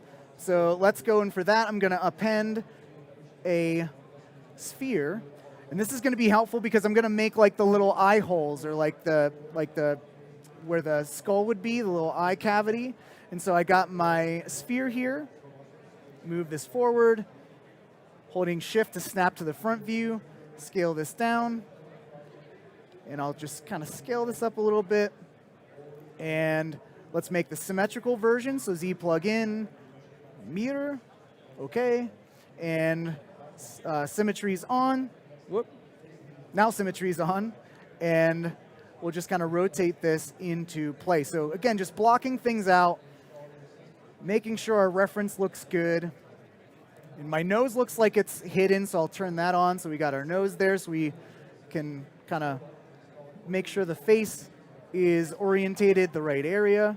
So again, alt-clicking is what's going to have you select different subtools, or you can just go in here and select them manually. But alt-clicking is a lot easier. And so W, let's just move this into place like so. And we're kind of blocking things out here. So super, super basic. But there we go. We got the beginnings of what we have here. Now, what we can do here as well is start adding some materials so things look a little bit more kind of interesting here. So like the arms and legs are going to be like that black kind of panda material. So what I'm going to do is I will go to material here. Instead of using this matte cap view, I'm going to go and choose, let's do, these are all the different materials you can use. So toy plastic, super shiny, I'm going to use that for the eyes. But skin shade 4 is pretty nice. And it's not going to actually apply anything yet. And we have our arm selected, so we're going to make this black in our little color picker there. And it's changing everything black, and that's only because we don't have any materials on any of our other objects, so it's just giving us a preview. So you might be thinking, well, I don't want to make everything turn this color. Don't worry, it's not. So to apply this color and this material, we're going to go up to Color and go to Fill Object, and then I'll go and Alt-click the legs, do the same thing. Color, Fill Layer. And for the head, I'll actually make this white. So I'll change that white, Color, Fill Object, and then same for the torso, Color, Fill Object. And then for the eyes, I'll actually go and choose the shiny toy plastic there, and I'll go to Color, Fill Layer. So now I got my basic block out, and what we can do is I'm going to go and put this in the oven, and I'm going to open up a project file that has the tail and all that kind of stuff. So here's my block out. No. Wait for it. So there you go. You can see I kind of added all my subdivisions here. So again, how I did that was you select your object, you go into your geometry, and remember, here's our divide. So here is where we were before at a lower subdivision, and I just divided it a couple times. Now we got this higher subdivision level. So what I can do at this point is I can be like, okay, I'm pretty happy with this block out. Let's start adding all these details. And I'm going to hit Shift F to get out of our wireframe. And the first thing I'm going to do, I think, is add some nice little paw details here. So what I'm going to do is I got Alt-click, and I'm going to select my my arms here, and I'm going to get the another new brush, which is basically your crease brush. And a crease brush is super important to use. And they do have a crease brush in ZBrush, but the one that is actually the better version of it is called the Damn Standard brush, which is short for Damien Standard. So if I hit B, and I know I'm looking for that Damn Standard brush, so that starts with a D. So if I hit D, that's going to filter everything out. And then standard is, a Damn Standard is going to be your S. So if I choose that, I'm going to make this a smaller brush. And another thing I'm going to do is make sure I have my Z symmetry on, so now I can go and just make a nice little... Now I'm not very good at having a steady hand at drawing, so just like in like Procreate or Photoshop, I think Photoshop has this, you can kind of do a smooth brush stroke thing. And so what I'm going to do is go into Stroke and go to Lazy Mouse, and this is basically going to smooth out your brush stroke movement. And so now you can see this can be a little bit smoother, like so. Come on, got it. Look, yeah, there we go. And then something like this. And so we got what is looking like, and let me just undo that, because again, you want to look at it from all angles so you don't have something crazy happening over there. Like that. And then we can build this up using that clay build up. So if I hit B, we already used that clay build up before, so what I can do now is just start like brushing in here. and making these little brushy details. And this looks like garbage right now, but if I smooth this out, holding the shift key down, you can see that this is going to smooth things out, and this is looking a lot more like the nubs of like some paws, right? And so it's just, again, it's like you're sculpting in real life. You just like throw in new clay on your mesh. And I can even go at the lower subdivision level and get a bigger brush here.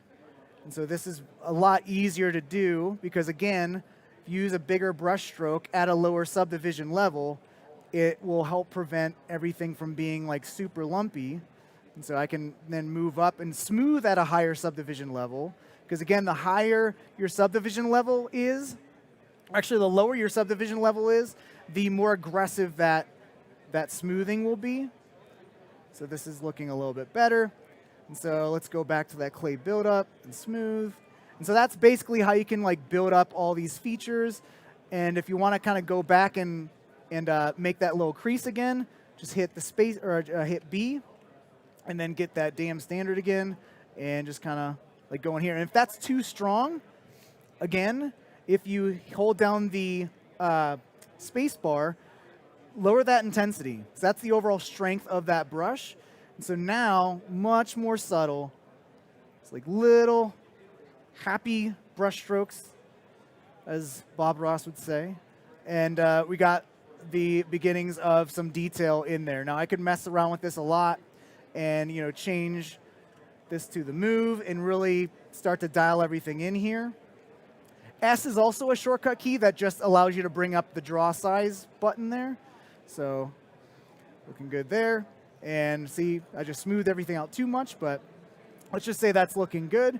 Now another thing we can do is go to the paws and like draw in some paws. So I showed you how to use a mask. And let's actually go into, let's first select the legs by doing Alt-clicking.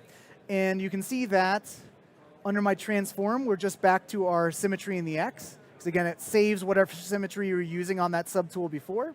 And so what I'm going to do is I'm just going to draw the paw pads on it using a mask. So to use the mask tool, I'm going to hold the control key down. And you can see that we now have a mask brush.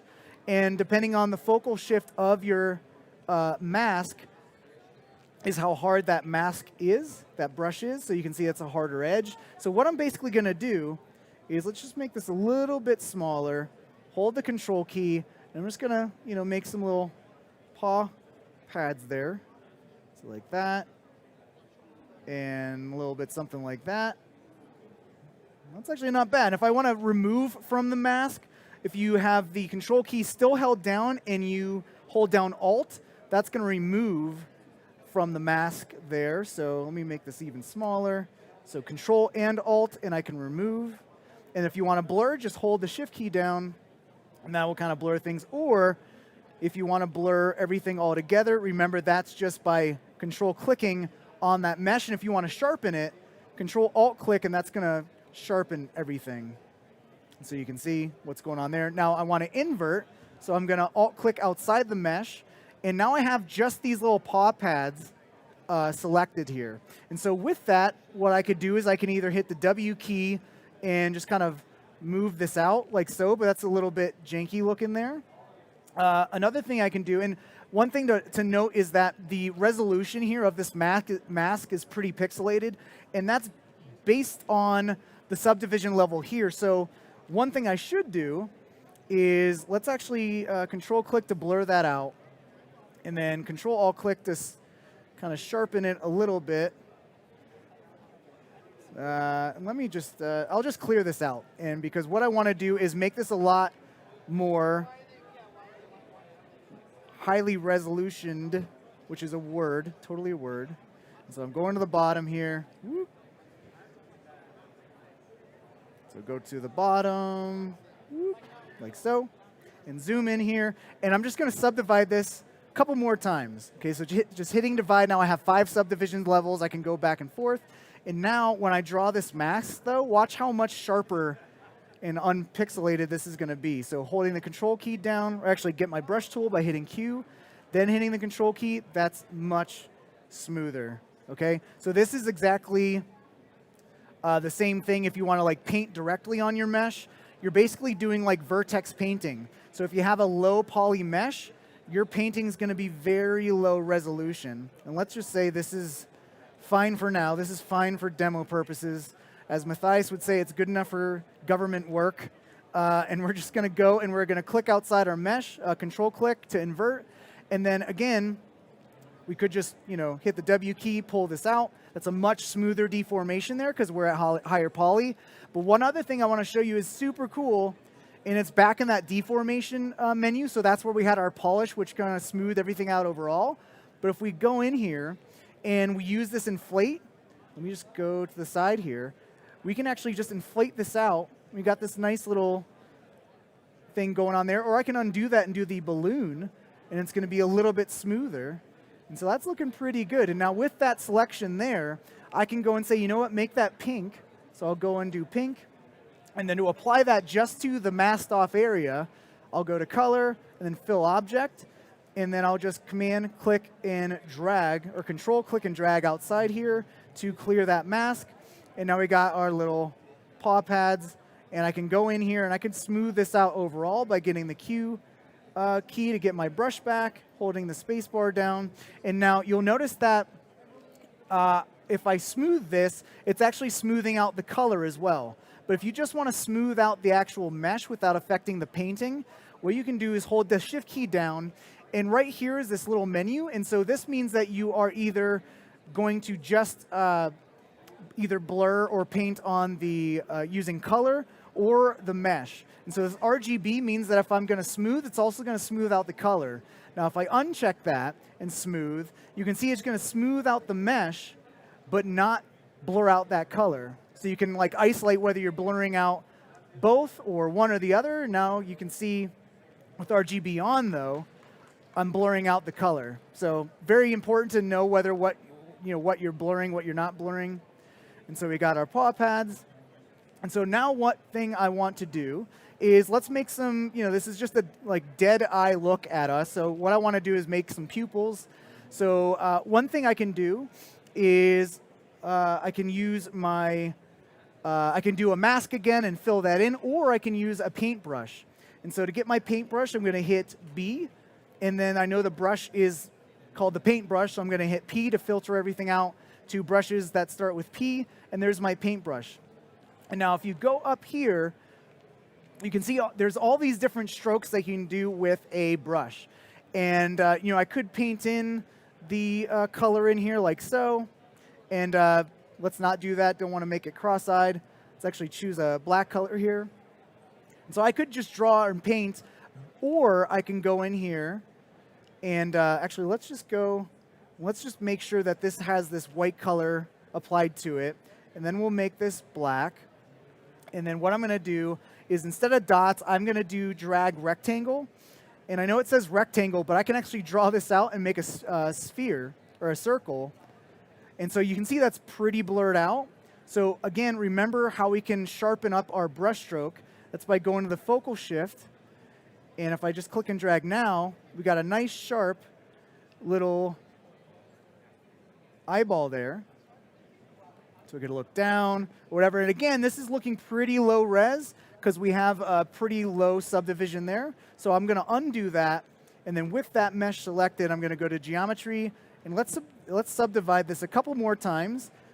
And again, whoops, Shift F, and click and drag. And you see that's a much sharper kind of. He's looking up. Let's say he's looking up. Or, you know what? We can turn off symmetry and go, you can look to the side or look down. So something like that. That's looking pretty good. Let's say that works. And so you can kind of just draw on your pupils that way. Now you'll see that my head is currently black, so I'm going to all-click on that. And let's make sure that this white color is the same white color we have down here. So if you want to sample an existing color, you can click and drag on the gradient, and you got the color picker, and so that'll load up that color, and I can apply that to the head going to color, fill object, okay? And so now I can go in here, and I can like draw on the little like mask of the panda has. So again, making sure I have the symmetry on, make sure I have my head selected. And right now I'll just be painting with that white color, so I'll go down and get black. And you can see I still have my drag rectangle here, so I can go back to dots, and I can like draw in here. And again, this is pretty low res, so I'll go and divide this another time. So we have a higher mesh there, higher poly mesh. You can see it's a lot more smooth. And again, I don't have such a steady hand, so I'll go to stroke, make that lazy smooth do its thing, and kind of go in here and kind of eyeball that. Or what you can do is use that circle again, and you can kind of hit it from the right angle and do something like this. And so this is kind of what I did, is I just viewed it from an angle and drew this out. So we get kind of something like that. And that actually works pretty well, okay? And so we got everything going on here. Let's color the ears the same color there, so we'll fill object. And now I want to give this some cool little fluffy hair on the side. So you can see on my reference image, it's got these little fluffy bits here. And so that's actually super easy to create. You can see even on the top of the head there. So what I'm going to do is grab yet another brush. And again, because we have these subdivide levels, we can choose whether, what level we want to do stuff at. So actually let's go to subdivision level 2. And so you can see how lower that mesh is. And then the tool that I'm going to use, I'm actually going to go in here too, because what I want to do is, if you're used to other sculpting apps or even sculpting in Cinema 4D, you can actually sculpt on layers, which makes you be able to like do all your changes and store it on a layer. And you can have this like slider where you can adjust the strength of that layer. So I'm going to go and I'm going to add a layer. And it says, okay, I need to switch to the highest subdivision level and try again. So let's do that. And then we'll go down to layers, and we'll click the add button, and I'll rename this to hair. And so what we can do is I'm going to go and I'm going to grab a brush called the snake hook brush. So again, we were using the crease, the dam standard, the clay buildup, and the move. So we've been using like 4 brushes so far. So again, there's so many brushes here. You kind of, once you get to learn ZBrush, you get to figure out like, okay, what specialty brush is good for what thing. And so the snake brush, which if I go to, I think it's snake hook, and snake hook 2 is the one I found that's really good. And you can see like the preview of what it does. Like it kind of pulls out this cool little like hook. So I'm going to do that. And it says, this brush performs best when Sculptress Pro is on. And so what Sculptress Pro is this button right here. And this was going to dynamically kind of subdivide things as you're brushing. So what that means is that if you didn't have this on, it's going to kind of pull out the mesh and it's going to stretch out those polygons. And you don't want that with sculpting. And so what I'm going to do is basically just go in here. And I have my black color still selected there. So remember, if you don't want to draw with a color, just unselect that RGB. So now you're not going to actually make any color changes. You're just going to adjust the mesh. And you can see how we have this nice little kind of whisker kind of going. I can adjust the size here by holding the shift key or the space bar. And so let's make a little brush like that, and then something like that, and maybe something like that. And so what's cool about this is this is on its own layer, and it's been recording this entire time. I can go in here and be like, okay, actually I want to pull back on that and just drag down basically the opacity of that layer, which is super cool. Another thing I can do is go to the geometry and go to the lower resolution here and smooth this out. Deformation space. So I'm actually recording this. So let's actually just create a new, well, we got to do that again. Let's do this. And what we can do at this point is, if we know we like what this looks like, I can just say, let's bake that down now. Okay, so we don't need that separate anymore. And now I can go in here at this lower subdivision level and kind of smooth things out. And I can even go in here. And again, this is why it's so nice to be able to like slide back and forth between different subdivision levels, is because now I can go in here and remember the damn standard brush. We can make a little crease, hit the B key, And let's get the damn standard here. And we'll just make a nice little crease, make this a little bit more defined here, like so. Looking good. And if we wanted to, we can blur this out at the base here, so it's a little bit more like integrated. So again, the lower subdivision level, the stronger, the more aggressive that smoothing is going to be. So holding the shift key down, got my smooth brush, and then I can go back and see like, okay, that's pretty smooth. And you'll notice if I try to smooth at this higher subdivision level, it's a lot harder to smooth things out. So again, it's always helpful to kind of slide back and forth between subdivision levels, paint your details or smooth things out. And I guarantee if you work like this, with all these subdivision levels baked in, you will not have a lumpy mesh at all. So let's give him some hair up here. So we'll go back to B, and then the snake hook. Okay, turn on the sculptress again. Make sure we have this selected, hit the S key, make this a bigger size. And I have symmetry on, so I don't want to do this. So I'll hit X to turn off symmetry, and then I'll go and go whoop. No, not that big. Go whoop. So something like that. And then we'll get a little bit of hair back here, so I'll actually make the brush a little bit smaller and go whoops. Let's get back. So hit F to frame everything up again.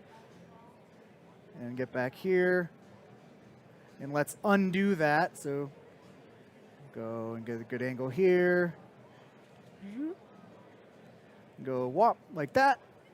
And let's just say that looks good. And again, go down to my subdivision level, smooth this out at the base. And then go back up to that higher subdivision level, and let's say that looks good too. So this is really nice, especially if you're doing like very simple characters and you want to add little hairs and stuff like that. Get that snake hook. Whoop, whoa. And you can make hairs very, very easily. Let's give them a smile while we're here.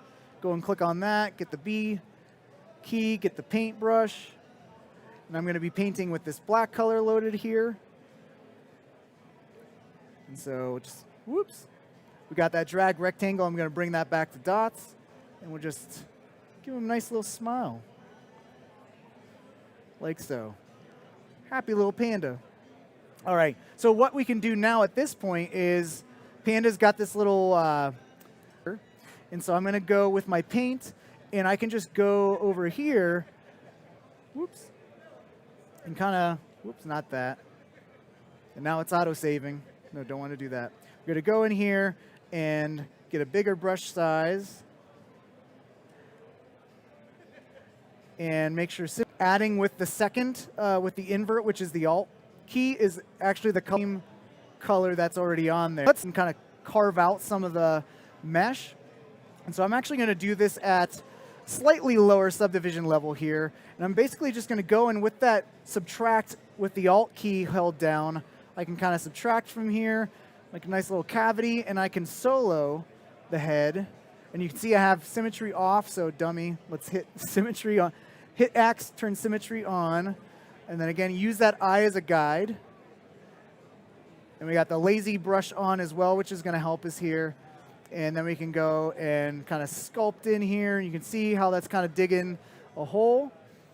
And with that lower subdivision level too, we can go in here and aggressively smooth out.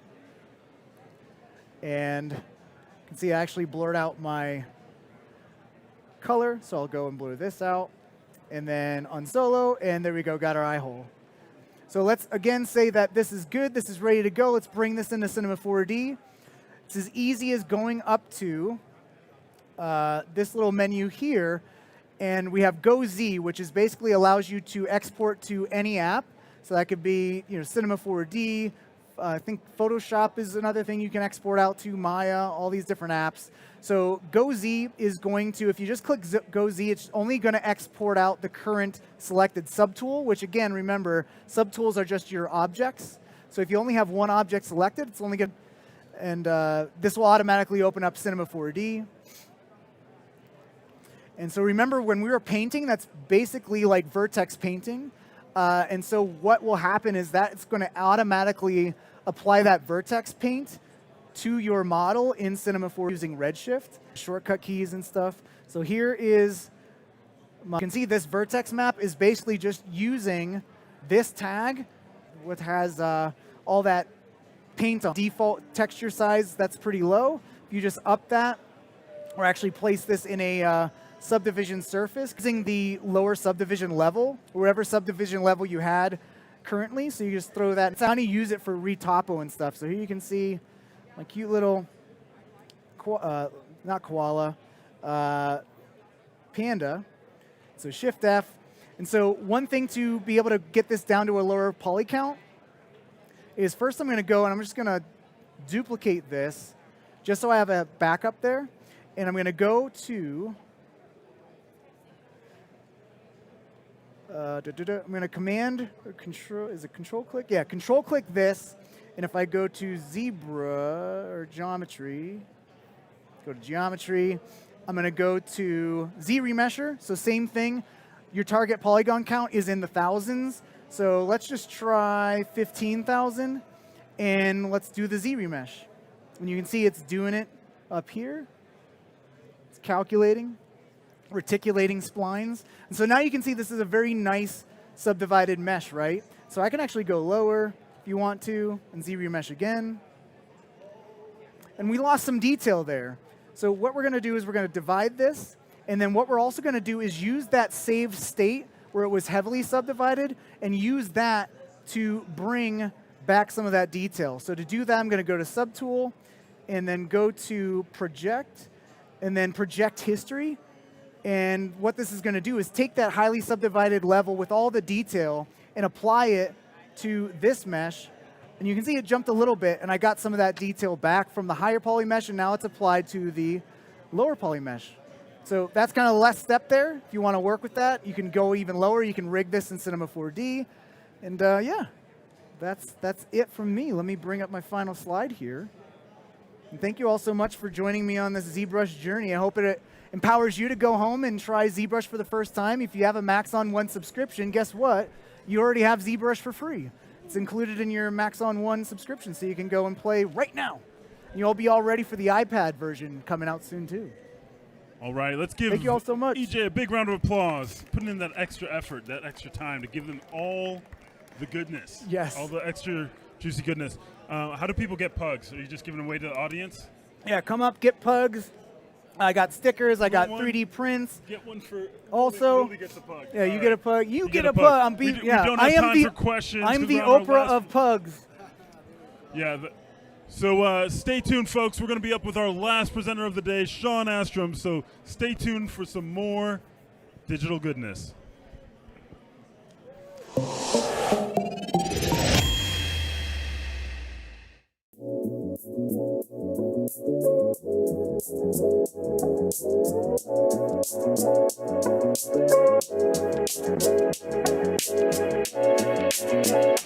Check out these rims. Let's go deep.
Dance.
All right, everyone, welcome to the Maxon booth here at SIGGRAPH 2024.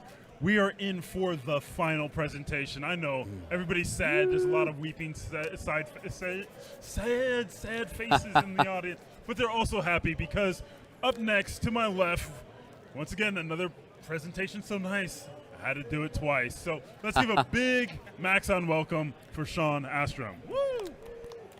Thank you, Matthias, and yeah, thanks to Maxon for having me out. Yeah, and I said this the other day, having me out here, but I am a Colorado native and live here in Denver, so it's just been nice to drive on over here, and thrilled to have SIGGRAPH in our home state. But yeah, so I'm just gonna jump in here and get going. So yeah. As Matthias said, my name is Sean Astrom. I am the owner of SA Studios, where I freelance and sell all sorts of assets, such as these HDRI skies and terrains, and more recently, some 16K exoplanet maps that turned out pretty cool. So that's a lot of what I do for fun on the side. But today I'm going to be talking about client work. And but before I dive into all that, I wanted to touch on the fact I've been using Cinema for 18 years now, and it's just such incredible software. It's really been the backbone of all of the 3D work I've been able to do over the years. But I got my first design job at a company called the Firm Graphics, and there I was basically doing print flyers, and I was really intrigued with all this crazy 3D artwork I was seeing all over the place. And so that's kind of what got me interested in 3D. And it was around that time I reached out to a friend and said, hey, what's a good 3D program to learn? And he immediately was like, oh, Cinema 4D. And at that, 2006, I had never heard of Cinema 4D, but downloaded it that night and dove in, and immediately was impressed at how intuitive it was and easy to figure out.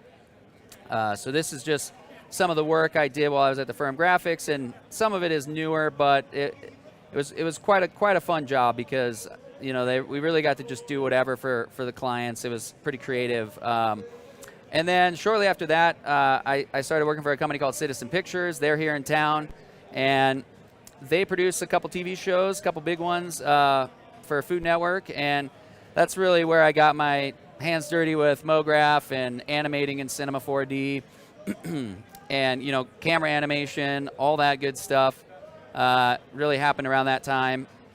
This is definitely some older work, but some stuff that I thought would be fun to throw in here.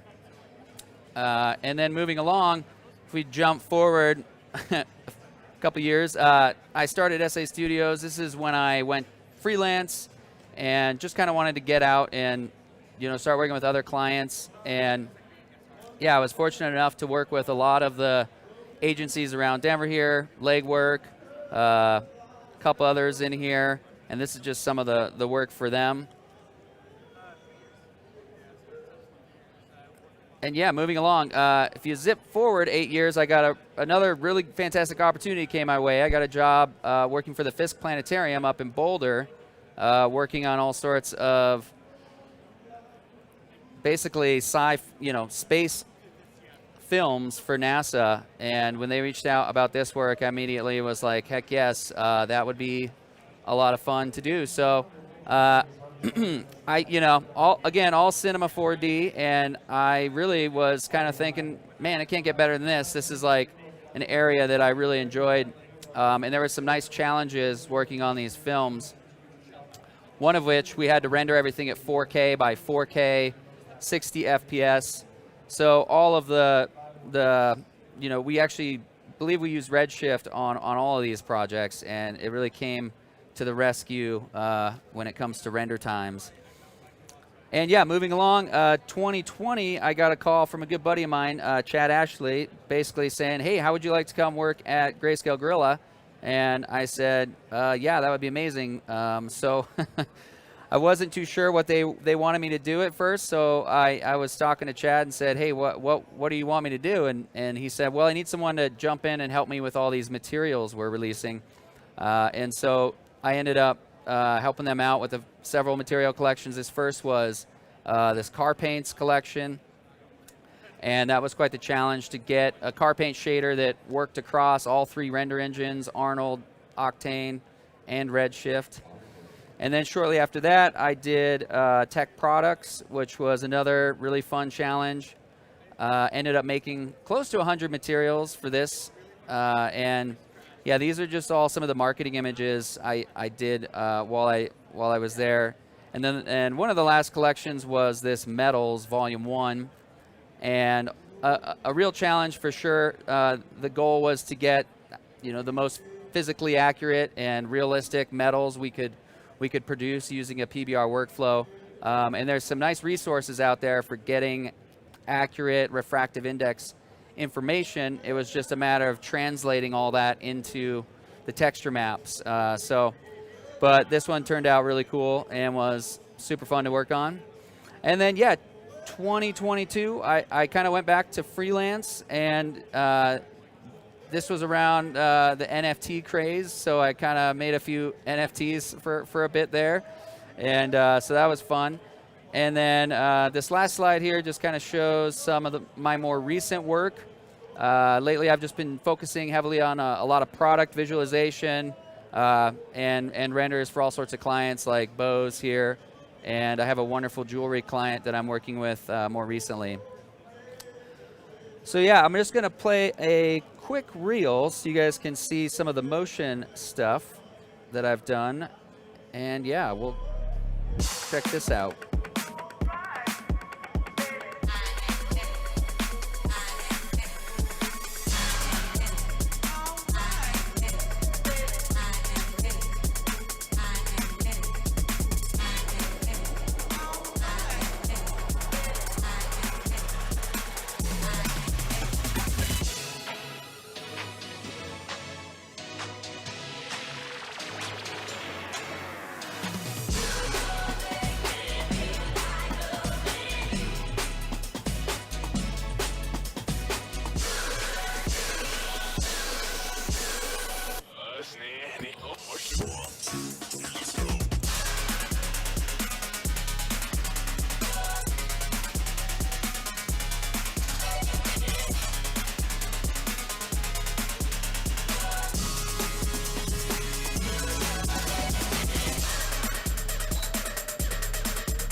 And that's that. Thank you. Yeah, so finally kind of diving into my talk here, I really just, one of the things that I love so much about Cinema 4D is all of its simple workflows and simple setups that you can create within the software. Just really allows you to stay creative and, not get too lost in all the technical side of this, what can be pretty technical work sometimes.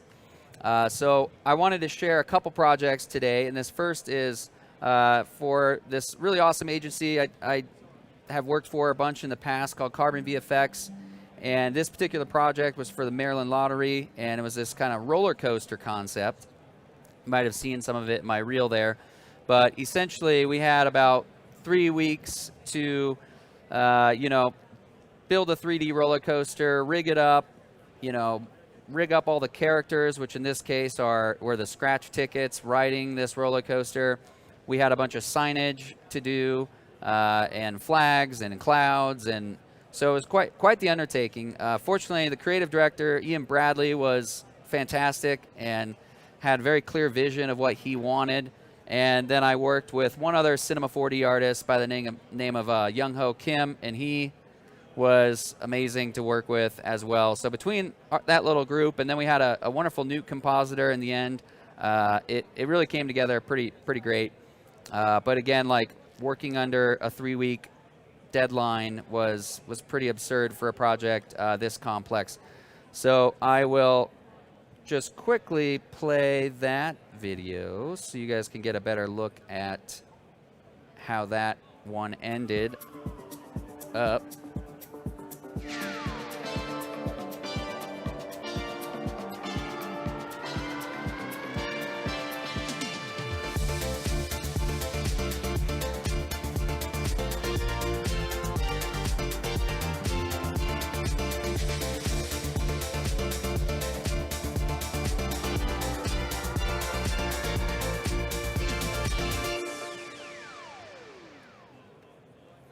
So yeah, pretty cool spot, pretty creative, and it's not. Sometimes something like that, a project like that is kind of unusual in that the concept was really fun.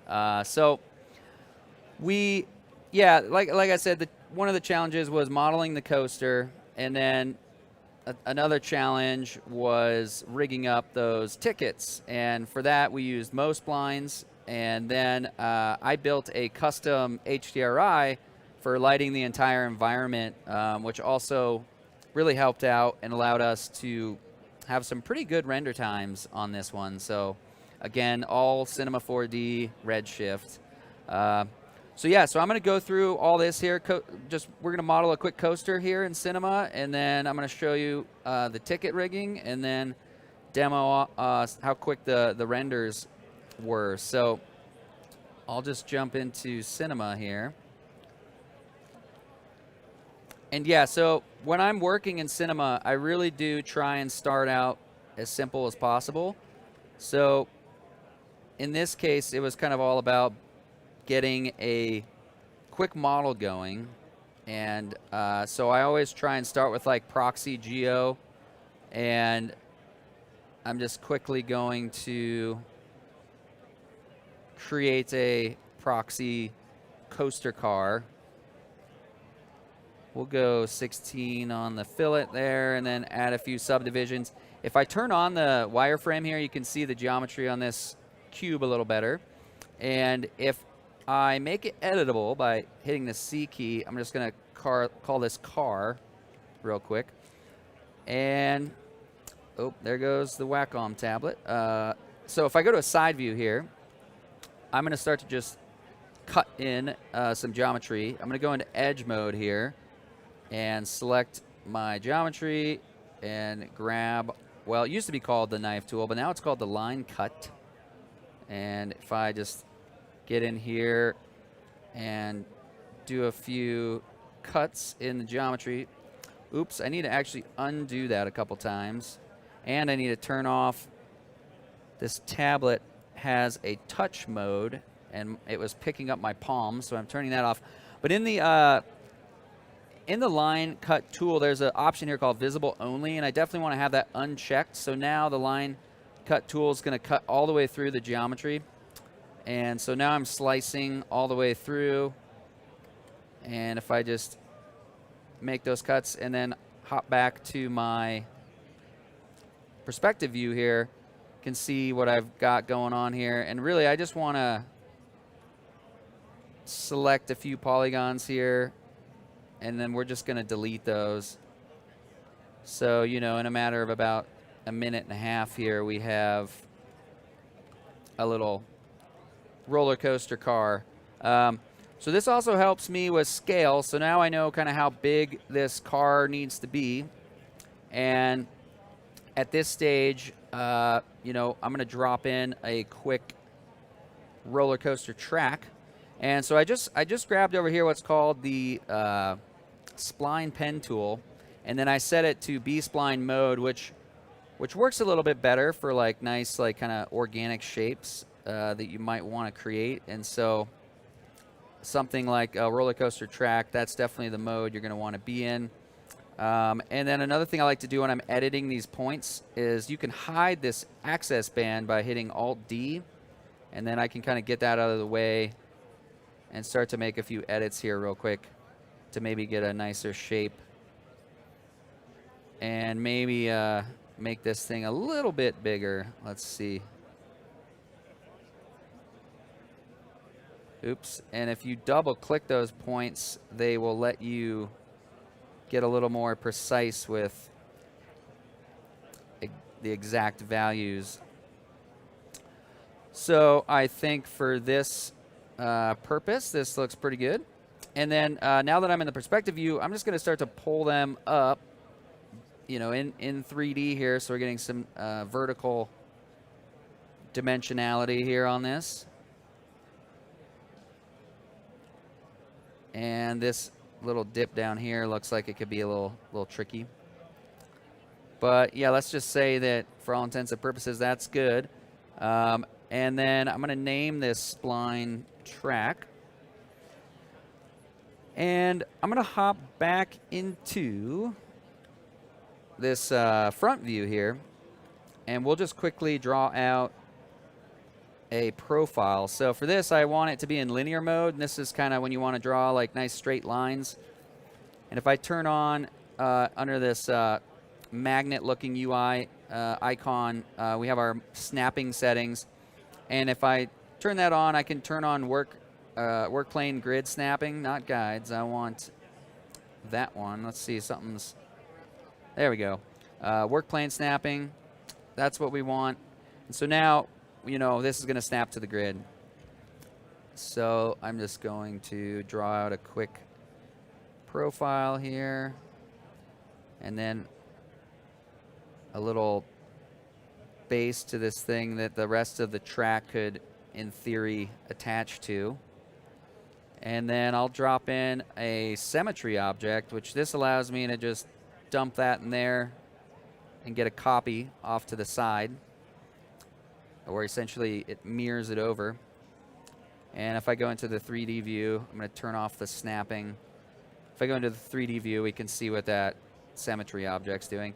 But in this case, I want to actually just make that editable and then grab both of these, right-click, and go Connect Objects and Delete. So essentially, it just turned that profile into one spline. And I'll name it Profile. And so really, like, these are our assets for building this. So pretty simple so far. And for this next step, I'm just going to bring in a cloner. I'm going to throw this profile actually in the cloner. I'm going to set the cloner to be in object mode. And then for the actual object that I want to clone these profile splines onto is going to be the track. And so you can see probably now that a bunch of those are being copied onto the track. And if I crank up the count a little bit, you can start to see what we're getting here. And what I'm going to do next is bring in a loft object. And if I drop the cloner inside of this loft, you can start to see we're getting some geometry of this track. But it's all tilted and cockeyed and not really what we want. And that is because we need to create a rail spline. So for that, I'm going to make a copy of the track. And we're going to call it track rail. And in our cloner here, we can just throw this track rail in there. And now it's really messed up. But all we got to do is just move it up into the Y direction. And so now you can see that this track rail spline is actually kind of telling the path here where to go. So I can get in here into these points, and I can start to manipulate the angle of some of these and start to really get in here and make this, you know, behave more like an actual coaster track would do. So maybe there's like a hard angle there, and we'll do one more over here. So that looks pretty fun and dangerous. So, and then if I go into the cloner here and just uncheck this loop option, that will kind of tighten that gap up a little bit there. But after, you know, in the real project, once I had something built that was what I wanted, I basically made it editable and got in there and connected that up. And there might even be another way to do it within the loft object here. But the next step is I'm going to select both of these tracks and just, I want to set this intermediate point mode to uniform. And I don't know if you can see, but that kind of like will allow me to smooth out the splines a little bit better. And then under the cloner here, I have control over the resolution, essentially, of this track. But the geometry is really not that important in this case. It's really just kind of getting something laid down so that we can start to get these cars on here. I am going to colorize this real quick so we can see it a little better. So we'll make it a nice gold like it was in that spot. But so, you know, we got our little track here. So all we got to do to get the cars onto this track is bring in another cloner. And this time we're going to put the car proxy inside the cloner here.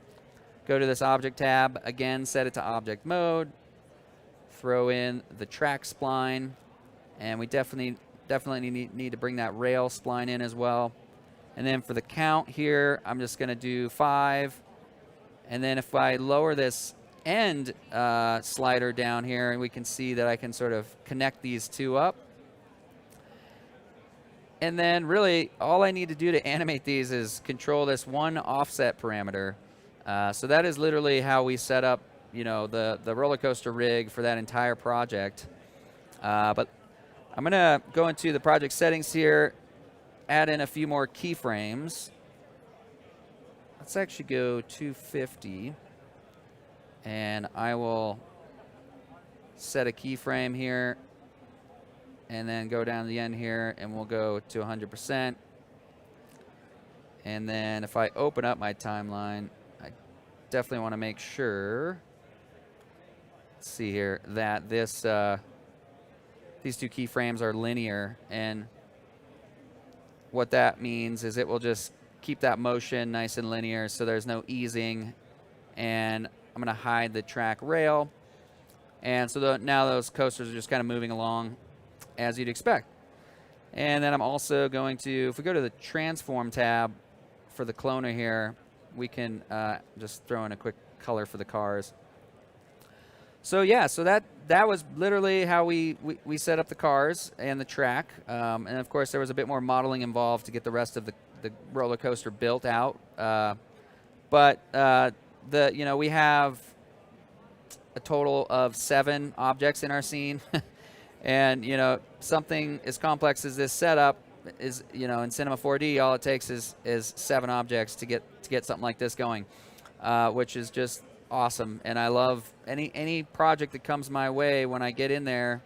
I love the challenge of just trying to figure out, like, what's the simplest way I can set this up. So for these tickets, I also kind of came up with what I thought was a pretty darn simple solution. All we did is used a plain geometry and then a spline wrap, which this is a fantastic deformer, easily my favorite out of a few. And then we used this wonderful feature inside of the MoGraph toolset called MoSpline. And what the MoSpline is basically a parametric spline. So I'm adjusting the pitch right now and getting it in this 90-degree angle here. And if I select my spline wrap here, this is essentially going to wrap that plane around this MoSpline. So once I connected that up there, you can see how this plane is mapped to the MoSpline here. And then I can get into the plane and I can play around with the topology and get it kind of nice and even if I need to.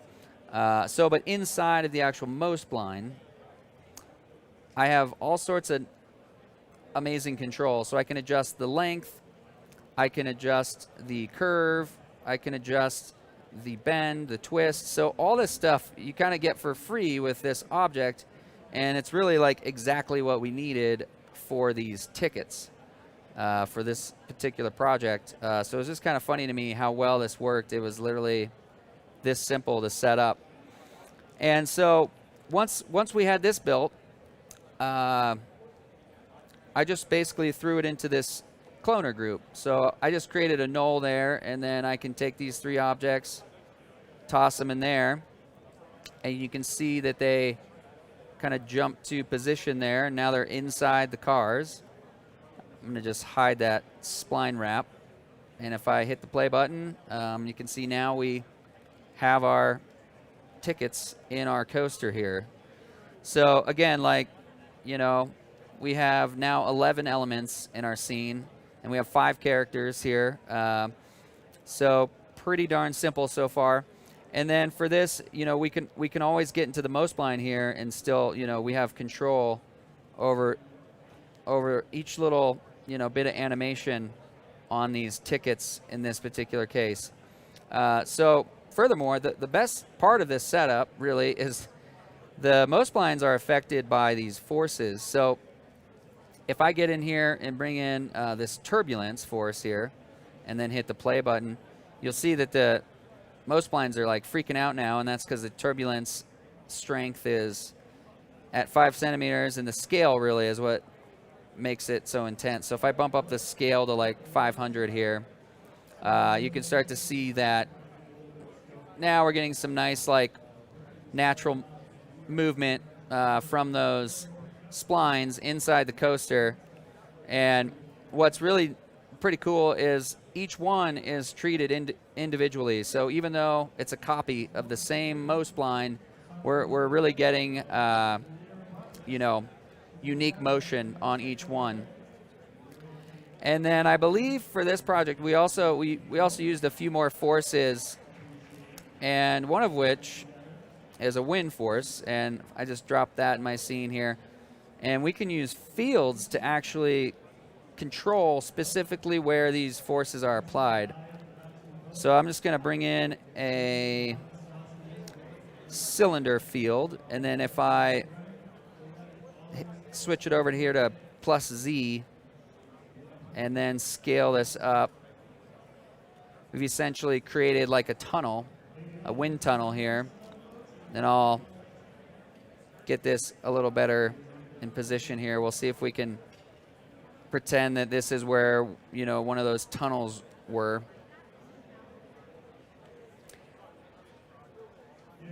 And I'll hit the play button and we'll see how this goes. So now you can maybe hopefully see that the tickets are leaning backward. If I turn off the turbulence here, there they go. So, you know, just with these wonderful fields and with all of these forces, we can have really full control over every little thing that's happening to these tickets. And the best part about these is they're all for free. It's just, you know, automatic, free animation. You don't really have to do much more than that. So we increase the wind speed here. Let's see what happens. They start to go back even further. And yeah, you can get a little lost in this stuff playing with it too. So that can be something to consider as well. But now we have 14 objects in our scene, and we've been able to build this. And then you might be wondering, like, well, how would I individualize the animation per ticket?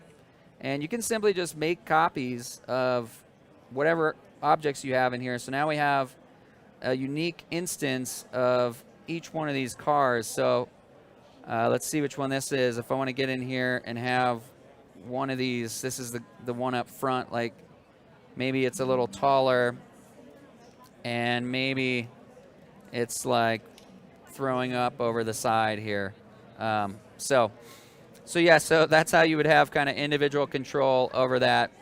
And really, yeah, so like that entire project, like this was the setup for the roller coasters. So the next thing I'm going to show here real quick is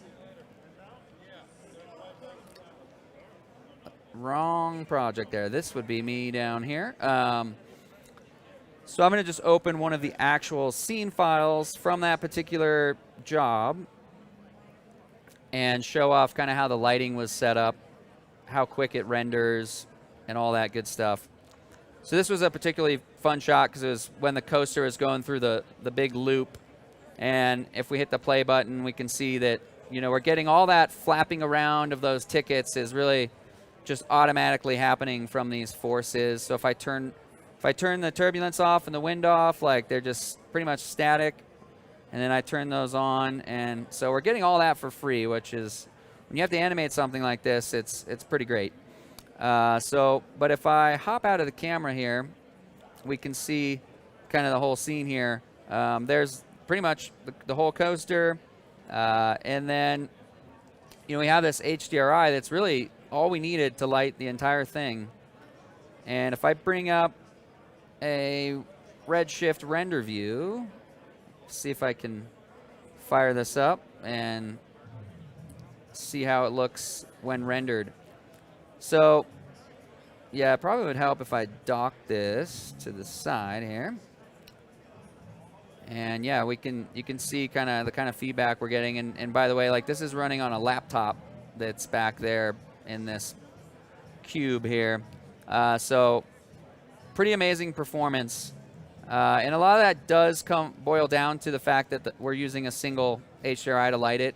And I think there was one additional area light to kind of hit the cars as they were going through that loop.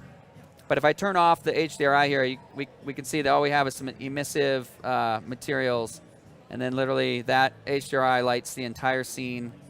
And like I said, I did custom make this HDRI for this particular project, but once we had it set, everyone was happy with how everything was looking. We didn't have to touch it. So if I go back to the camera here, kind of get a better view of how that was looking, and then that area light just was hitting those few tickets as they went through there.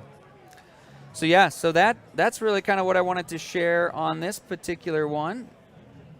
And then I have one other awesome project I wanted to share a bit with. So this was for another fantastic studio, but they're based here in Denver, and then I think I have an office in Portland, Hovercraft Studio, and this was for Converse. And on this project, I was kind of tasked to build out a bunch of materials. We had about, I don't know, 9 or 10 shoes that we had to model, build out all the materials for, and get them kind of into these 3D scenes that had been put together from the creative team. And yeah, so for this, I really relied heavily on Substance Designer for building out most of the materials and shaders, but there's a neat little trick by using Cinema 4D to model out a bunch of these shapes. I was able to kind of go through these materials pretty quickly. So I'm going to jump back into Cinema, and then also, actually, I'm going to fire up Substance Designer, which is an incredible tool for just noticing a new splash screen here. I think it's been recently updated. Oh, thanks, Adobe. So we'll see if everything loads up here. There we go. Okay, that's good. That's good. It's a whole new version.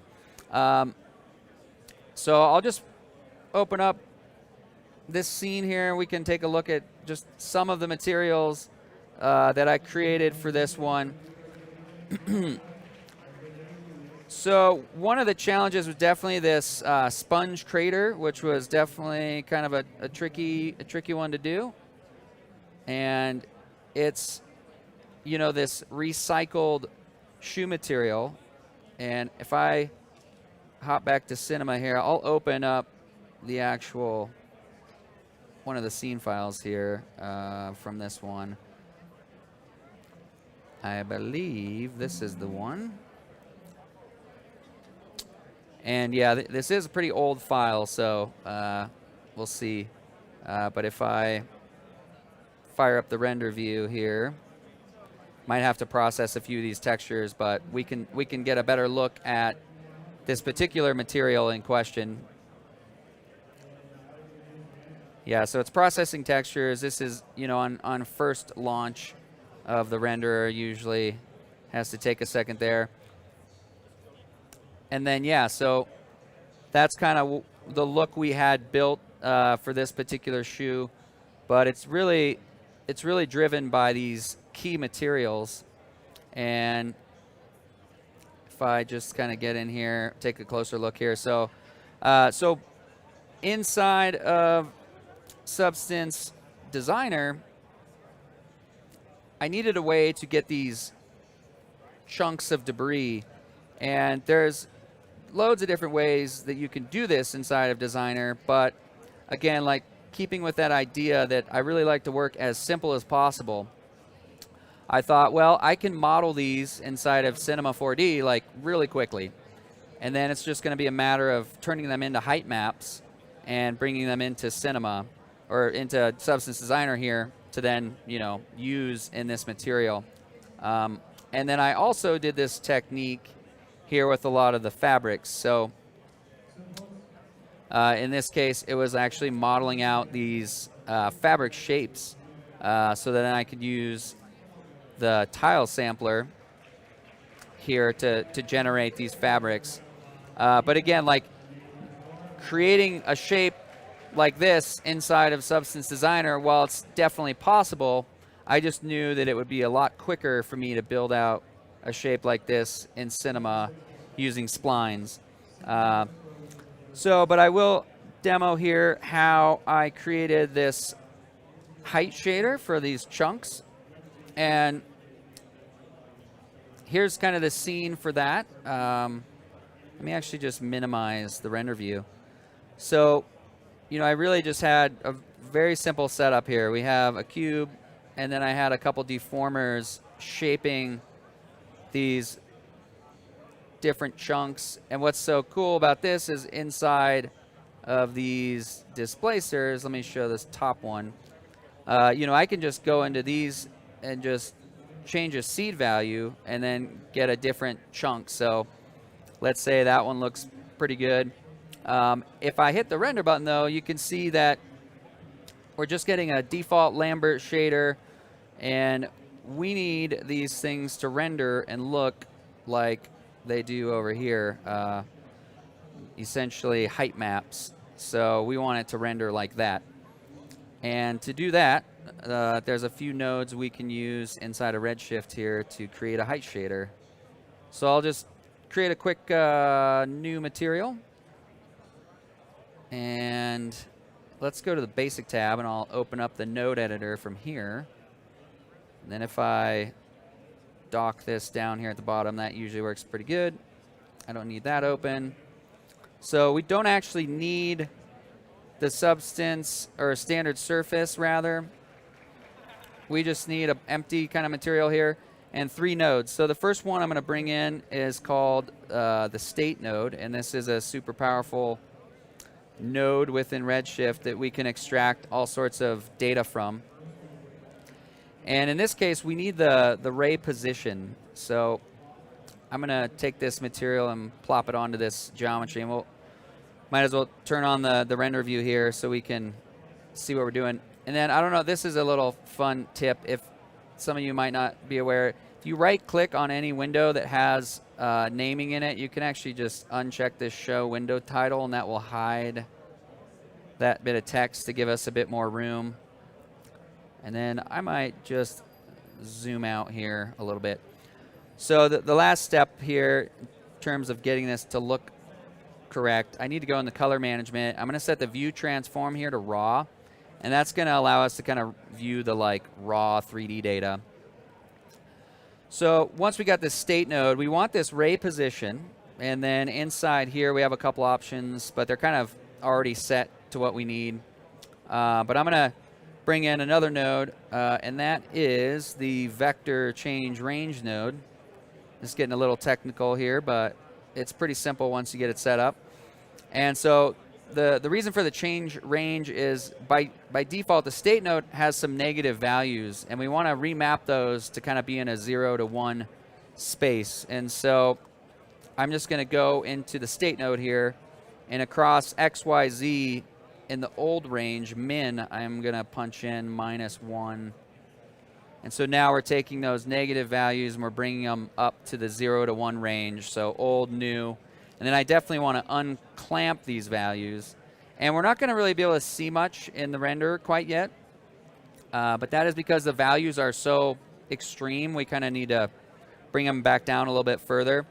But the last node we need here is a scalar, vector to scalar node.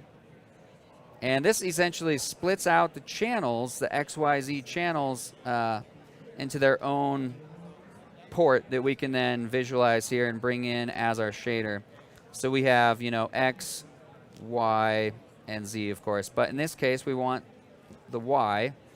And then I'll go back to the change range, and this is where I can kind of finally punch in some more realistic values. And so now we can see that we're getting a nice gradation from the base of the scene, which in this case is the world, 0 coordinate space, and then we are kind of mapping those values across the Y direction. So if I grab this bit of geometry and go into our coordinate mode here, I can just move this up and down, and you can see how we're getting some 3D shading on this object based on its position. So back to our camera, though, like I can pretty much tell that that's really pretty good for what we needed for these materials. So for that one, I would probably render that out and see how like this one looks. Should probably apply the material. We actually have to apply the material too. But yeah, so that's really just these 3 nodes is how you would build a height shader inside of Redshift. The other thing I'll share quickly is like one reason you might want to build a setup like this is if you, let's say, bring in a ramp node, you could use this information we've pulled out of these nodes to, let's say this is a mountain and you want to isolate like the tree line, so you could very much use a setup like this to create a mask that, would do something like that. So you would have your, your mountains, and that's your tree line. So just a bit of a tangent there, but just so you could understand better, like, another way that you might use a setup like this. But in this case, we just want pure height information.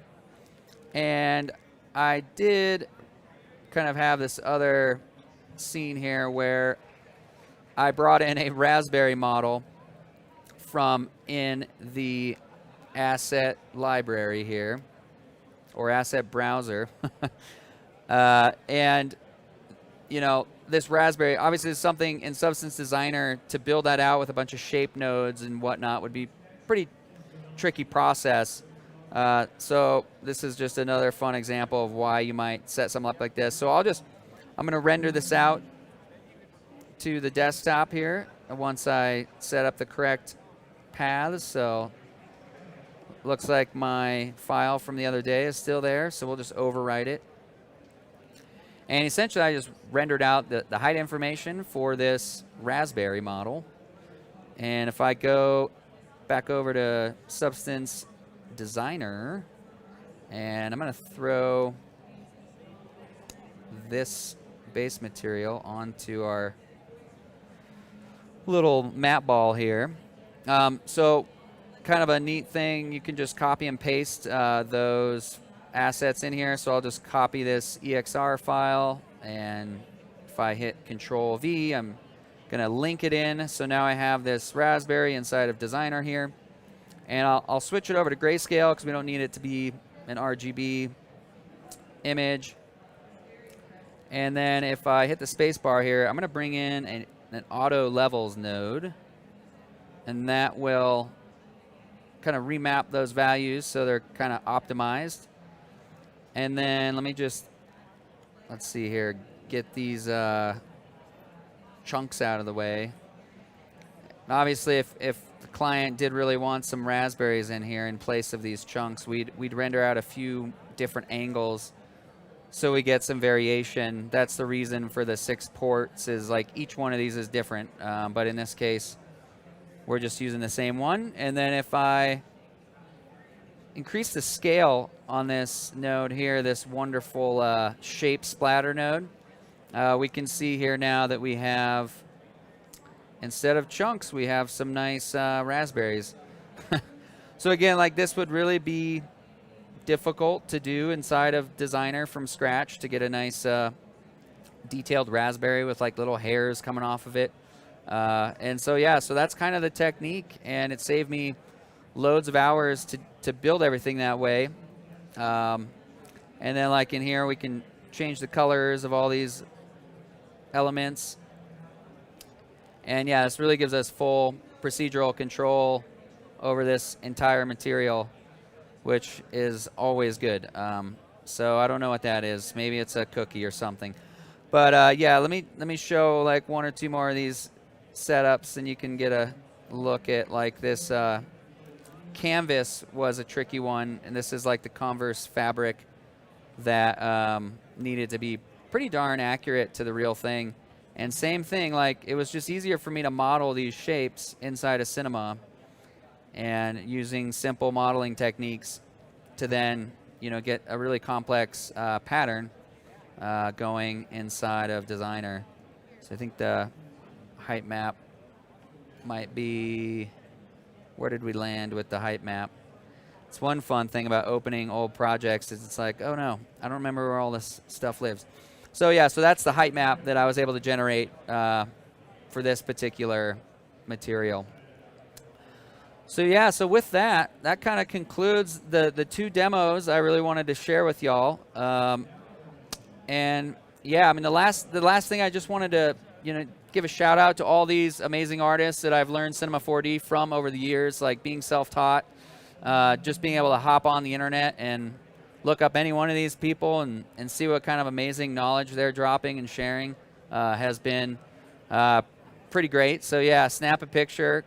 Some of my faves in here. I couldn't fit everyone in here, but these are just a few that have stood out over the years. And then, yeah, I think that concludes the demo. Thank you. I don't know where Matthias is. There he is. Sorry, I was probably a little quick. Was that a little never quick? Too far away. Never too far away. Awesome. We do have time for questions since Sean is our last presenter of the day. So take this last opportunity of SIGGRAPH to ask away. Yeah, please. I guess that actually rhymed. That was weird. Unintentional internet. That's not a thing. All right. Well, this is your last opportunity, but thank you once again for tuning in to SIGGRAPH 2024 here with Maxon. We will see you at the next shows. Check out our live streams on maxon.net. You can take a look at all of our events. We have plenty. The year is still marches on. So we'll see you then. Thanks again for tuning in. Be good to each other. Take care. Ciao. See y'all.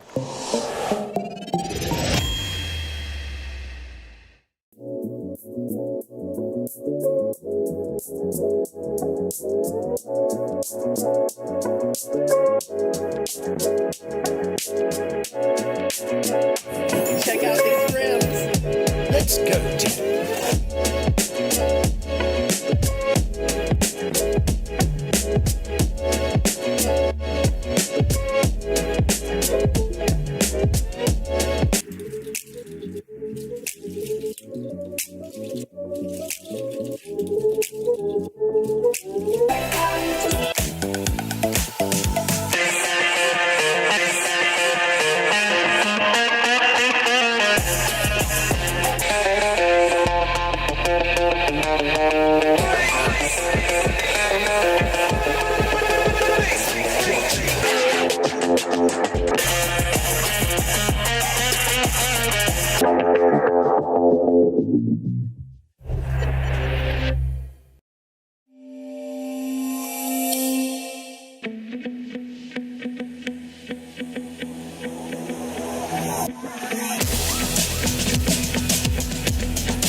smoke a sack, keep a max, sippin' lean. Fuck a chill, pop a bill, make a scene.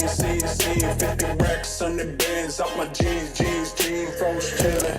Both them must get busy. I came from my kidneys and I'm trapping like I'm Whitney. Yo, bitch with me, my boy, she ain't missing. Hold up, who you dissing? I say, hold up, cock my glizzy, bang, bang.